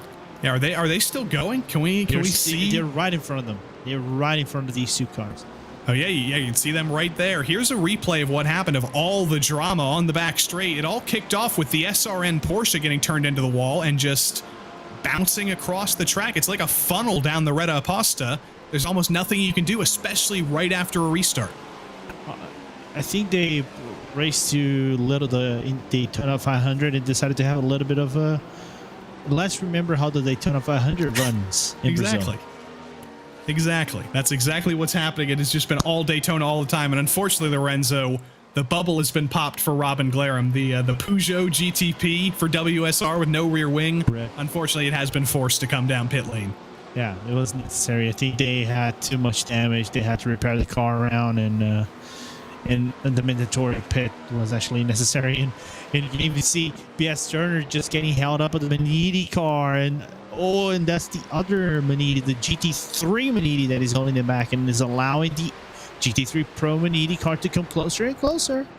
Side-by-side, Satellite BMW, Impulse Ferrari, Hydro Race Geodesic Porsche may be the team to take advantage of all of that. You can tell it's getting late in the running, Lorenzo. There are bumpers being thrown. You mentioned elbows and eye pokes coming out. They're coming out in the battle for the midfield in GT3. Yeah, and the battle for 4th in GTP here, Sanders versus Matska. Matska slots back in line, but he was fighting for that, Lorenzo. He wants P4 for Maniti. They were potentially in the conversation for the win in GTP. It's going to become a conversation for 4th, but they want to make this as high as it can be. Yeah, which is always good to know about that and everything that is transpiring on this race. Meanwhile, you can see Maniti, that Maniti Porsche that is going right into turn number 1, trying to overtake Heusinkveld, but that is not the Maniti EP2, the GT3 Pro standings. Near contact between them and Heusinkveld still open everything around the top 5 positions, in the top 10 positions rather, in the GT3 Pro class. And there's Maniti cars everywhere. This is the Maniti car in conversation for the win in GT3. It is them. It is Torque Freak behind in that gray and blue and orange Porsche, and it's just these two now. There have been some late pit stops. The third place GT3 car in the GT3 class was forced to bring it down pit lane a little bit ago. So these two are on an island of their own. Who is able to save more fuel? Who is able to make it to the end of the race? Because if the answer is neither of them, you got to look back to Archer in P4, and then you have to look back to Olympus in P5, who is totally safe to the end. It's gonna come down to the final lap in GT3. There's just nothing we can say until then. But what more can we say about BS competition, Lorenzo? They've had to fight back from, I believe, 5 total restarts, and even with all of that chaos, all of that drama, they've still been unbeatable. There's been nothing that can take these guys down today.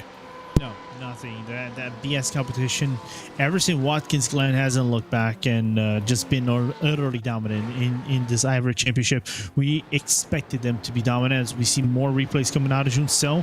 Who's that actually making contact? Is that a Beniti card that made contact? 179. It does look like it. Yeah, it's a little bit too far back to tell, but I believe that is a Maniti Porsche. Yeah. It helps to have a wide net in this series, Lorenzo. If you just have one car in one class and you have trouble, you're totally out of it. If you're Maniti, you've got cars in all 3 classes, so if you do have a little bit of a trouble, you have a bad race like the number 179, you've got about 4 other cars from your team that could also fight for the win. Yeah, 100%. Like the 178 that is still trying to fight for the win of this race against the BS Turner car that is leading the pack in the GT3 Pro class. But coming back to BS competition, it's weird to think they didn't have a really good Sebring round. Road Atlanta also didn't go their way. Didn't get the point standing they wanted. Basically didn't had a DNF mid points through the race. So that's where Glenn comes in. I think the Glenn win brought them back into a second life. So looking forward to see the remaining 2 rounds despite Fuji for that BS car.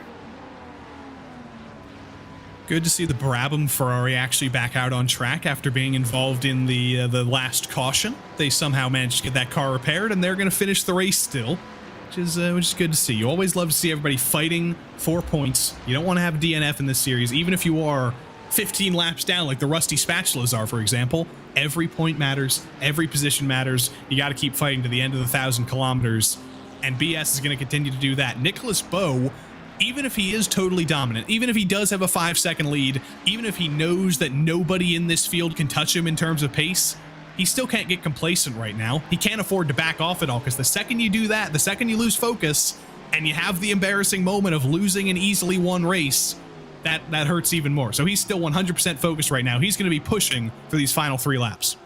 Yeah, 100%. You cannot allow to have your... as he went through the Senna S, he cannot allow to himself to have a Senna moment like he did in Monaco. Basically lapping the entirety of the grid, decided to relax for one moment when he was told by the team to relax, and when he did, he actually crashed his car and had a racy ending moment. So it has to be 100% focused until all it goes well for them with the green with the checkered flag, and then grab all the points they won. So Maniti could get 2 wins in GT3 Pro and in GT3. They could also lose both of those races because they're both very close. In GT3 Pro, which is not on your screen right now, now it is. That's Maxime Marriott in the background, 1 second behind Ruben Bonga. Is he going to be able to catch him? He's been so close. He's been at about 1 second for the entirety of this final stint. So he's been equal on pace. Hasn't been faster, though, and he needs to be a couple tenths a lap faster if he wants to actually make a pass and win this race. I think he might be hoping for some trouble. He's going to be looking in the rear view mirror for potentially some GTP traffic to come through, but I don't think they're coming anytime soon. No, it doesn't look like it, but the pace from the GT3 out of Ruben Bonga has been really good. I think his last lap 32.9 is for the Turner BMW. Meanwhile, the Porsche out of Maniti did a 33.0. So minor gains for Ruben Bonga, but those gains always make a huge difference on the long run. It's getting closer in this GT3 battle, though. Bearclough has been able to push that little bit closer to the rear end of the number 278. It's not just a draft train anymore. I think we're starting to see Bearclough legitimately taking chances, legitimately looking for a way to get by Janky now. But can he actually do it? Where is he going to be able to find this move? Is he going to look to the inside to Bico de Pato? He says it's too early now, but when he crosses the line, it's going to be only 2 more laps to go. Not much more time for David Bearclough. Yeah, I think I would say he give or take, he has 2 or 3 overtaking opportunities once he sets himself up after Junção. And it's gonna be a question. Is it gonna be 1 lap to go for these guys at the line or 2 laps to go? Here comes Nicholas Bowe. If he passes Janky and Bearclough before the line, It will be 1 lap to go. Here comes Bo. If they get split up, that would be absolutely heartbreaking for Baraklov. I don't think he's going to get there in time. So 1 lap to go for Nicholas Bo. He's going to get by both of these guys, and it is going to be the white flag. Look at Baraklov to the inside. It's going to become the outside now. They're battling for position in GT3, and Bo can afford to back off a little bit, let them resolve things, and go around the outside. We'll see a little bit more of Nicholas Bo later on in the lap. He is going to win this race for BS Competition, but this is the closest battle on track. This is the battle for the win in GT3, and David Baraklov knows these are his last 13 chances for the rest of the lap. Yeah, just taking a quick look right behind him. It looks like to be the German sim racing car that is right behind him, but I don't think they're battling for position. It's just giving him a little bit of a blink of a headlights, just doesn't watch out anything. But looking at now, Ruben Bonga 1 second separates as now the BS GTP goes around the Maniti Porsche. Now it's only the other car to deal with, and back-to-back wins for BS Competition.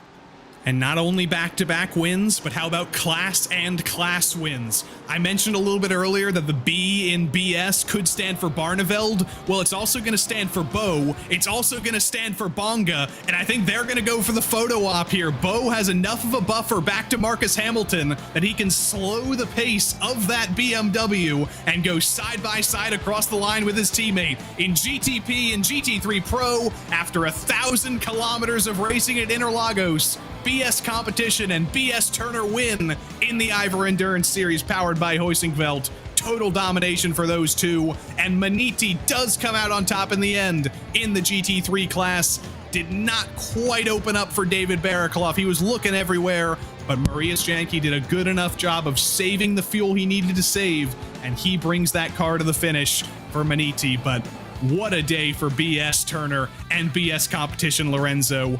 In GTP, Nathan Lewis and Nicholas Bo, nobody could touch them in terms of pace. In GT3 Pro, for that matter, with Ruben Bonga and Ryan Barneveld as well. Just a total masterclass from the BS squad. Yeah, showcasing why they are one of the favorites in the season. Didn't go for them in the first 2 races, but finally found their groove, and now they're riding on a hot streak, back-to-back victories in GTPs. I'm not sure. I think they won at Watkins Glen, but with this, they're definitely probably going to go closer to WSR Esports Buckkicker into the fight towards the top tier of GT3 Pro, and Maniti finally breaking the mode a little bit and getting a win in the GT3 class. You have to give credit to them. Mariusz Janki and Stefan Kurtzman, both of them kind of underdogs until that final stint or so. And Maniti, in a race of ups and downs, they do come home with 1 up, and they do take that win. But in GTP, Nicholas Bo and Nathan Lewis for BS Competition, one of the most dominant showings we've seen in the IVRA Endurance Series in quite a while. They come home with the win in the 1,000 kilometers of Interlagos. Marcus Hamilton did keep Bo company for a little bit, couldn't quite fight him so hard for the win, still comes home with 2nd place for Mivano. That's going to be good for them in the championship.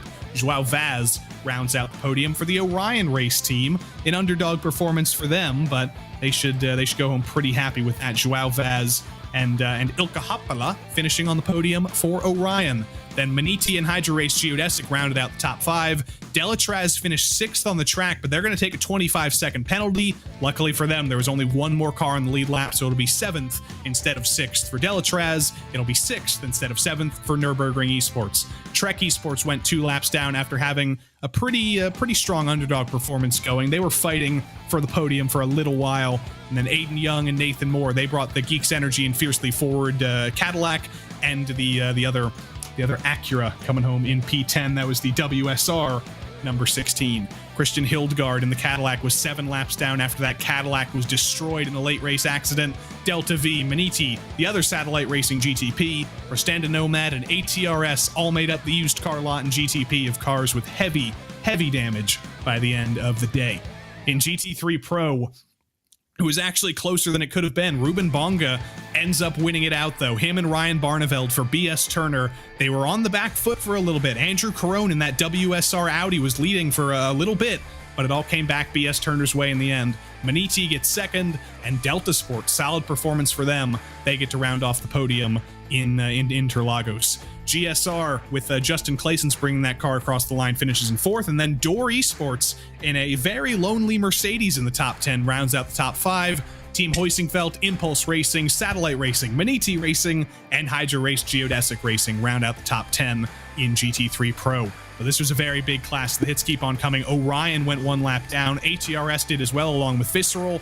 K. Kramer were 2 laps down. And then we start to get into the used car lot of cars with heavy damage. The rack car Mercedes was in that final big crash. WSR, Simufy, Echelon, SimCity Racing, and the other WSR Audi as well got into trouble.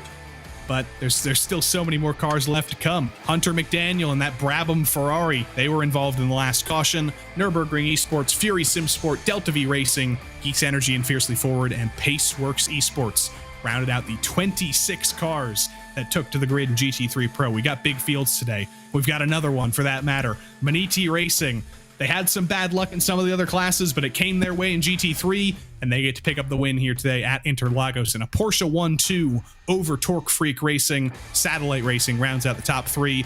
Still a reasonable result for Archer Racing in P4. Maybe could have been a podium without a spin from Ben Faulkner, but alas, you can only do so much. Matt Loveridge brought the Olympus Esports car across the line. Him and Classens were the class of the field for most of the race in GT3, but the strategy didn't go their way. They come home with a P5. Then Absolute Motorsports, Asalith, Paceworks, Prestanda Nomad, Orion, and Zekarol round out the top 10. But the hits are going to keep on coming. It's not over. 4 more. SRN, Rusty Spatulas, United SimSport, and Orbit Motorsport with the Bassmaster round out the 14-car field in GT3. That's a very big field. That's a lot of cars. 56 total, and 56 cars, and drivers, and races, and miles, and kilometers. It was a lot of action. It was a lot of words. And now we're going to let some drivers say some words. It looks like we do have some team representatives ready to talk to us. And I say let's start with the GTP winner. Nicholas Bowe is here with us. Nicholas Bowe, you and Nathan Lewis, just totally the class of the field today. It didn't look like anybody could even get close to that BS competition BMW. How good did it feel to be in such control all day today? Yeah, it was a crazy race. The pace was good. Obviously, the bob, I have to say big thanks to Mivano, because they helped with the bob, of course. So you see all manufacturers in the top 4. So it was definitely not just our driving. It was the cars were all equal. We just had massive luck in traffic, and that one safety car, we were just spot on. We saw the car crashed, we went into the pits, and right when we hit the jacks, the caution came out. So amazing job from the team as well. Our third driver, Dion, stepped down to support us, and because he didn't feel too well with the setup, so he said, come on, I spot you. He helped with the strategy, so yeah, big thanks to him as well. So there's 2 rounds to go in the season now, 1,000 kilometers at Spa and 12 hours at Fuji. The start of the season didn't go your guys' way, but with those 2 rounds to go, you've got 2 wins in succession now. Do you think the championship's still possible? I haven't really looked at the points. We're just driving for every race on their own. We just try to win these races, and at the championship, we don't really looked at it yet. We obviously try to get forward in a championship, but yeah, I have honestly no idea if we can still make it or anything, but it looks like we're on a good streak, so maybe we can just keep it going. Well, Nicholas, congrats on the win. Forward our congrats to Nathan as well, and Dion and the whole team, and we'll see you guys in a couple of weeks' time at Spa. Yeah, thanks. Nicholas Bowe bringing that BMW home and bringing the win home for BS competition.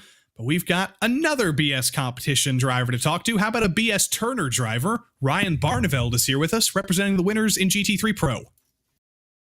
Yeah, so I got Ryan Etta first. Congratulations on that win. You and Bongo were driving that car like it was planted to the ground, and finally breaking into the mode and getting a win. It was always close, but this time you guys actually got it and get closer to the WSR Esports bucket creating points. Yeah, I have no idea how the championship looks now, but it was a good race. The end we had a bit stronger pace, I think. The BOP in general looked pretty close. Our car was a bit better on the safety car restarts, but dropped a lot at the end of the stint. So we knew if we want to do something, we have to overtake as soon as it goes green again. And we did, so all in all, pretty happy. Right, and I have to actually do one question. Prior to the last flag, was fuel at one point a concern to you guys, or are you guys basically safe in terms of making to the car without maybe lifting, coasting through some of the corners, and be more aggressive into that fuel saving? No. To be honest, I didn't do any of the strategy because mid-race I went and spotted for someone in Pesk. Yeah. So I got back and during the second to last caution, I believe, and we were good on fuel already then, pretty much. I'm pretty sure we finished the race now with like 5 or 6 liters left, and also without the safety car, we would have been 1 or 2 laps to the good even. So it was a good strategy. And now taking to the final 2 races of the season to where the gap, I know it's going to be closer towards the WSR team. I don't know how long it's going to be, but if you, of those 2 tracks, Spa and Fuji, tracks that kind of drive similarly of sorts. They're fast tracks. They have their fast portions, a lot of elevation change. Are you guys comfortable with either one of the tracks, either you or Ruben or anybody that is driving the car specifically? Yeah, we don't know yet who's gonna do those races, but Spa and Fuji are good. I think it also suits the BMW a bit more because this was a more... I mean, this has some high-speed corners, but it has a lot of traction zones, and yeah, the BMW simply doesn't excel in that. I think it's better in the medium high-speed corners because it's very stable, very fast there. So Fuji and Spa should be good for our car. Yeah, I think it should be no problem for us. Will definitely be interesting. No, that is 100% going to be interesting. Ryan, I'll let you go. I want you to celebrate with the rest of your team, including the GTP boys, and we'll see you in about a month in Spa. Sounds good. Thanks, guys. Thank you for the broadcast, and see you later. Have a good weekend. Ryan Barneveld representing BS Turner, but we've got some more happy drivers to talk to. Finishing it off, it's the winners for Maniti Racing in GT3, and we've got both the drivers. We've got Marius Janke, and we've got Stefan Kurtzman for that matter. I'll start with you, Marius, since you were the finisher of the race. You had David Bearclough hunting you down there for the entire final stint. How did that feel? I can't tell you how much sweat that cost, and how much pressure he brought up to me. Was crazy hard to pull that through, and he had a really nice pace. He was very, very quick on the infield, which didn't really open up too many possibilities for him to overtake. Still, the ones he tried, he kept it fair. It was a really nice fight. So I'm really stoked about the result. It was beautiful, and it was beautiful. And Stefan, I'll ask you, since you were sitting on pit lane as Marius was fighting for the win, how intense was it from the sidelines, seeing that it was so close and this would have been your first win of the season? Yeah, thanks. It was really hard. You were sitting there, always a calculator in the right hand and looking for have we enough fuel, because without the last 2 or the last safety cars, we hadn't reached the end, so it was really, really hard and a lot of gambling this time, I think, but it worked all over. But I'm really sweat.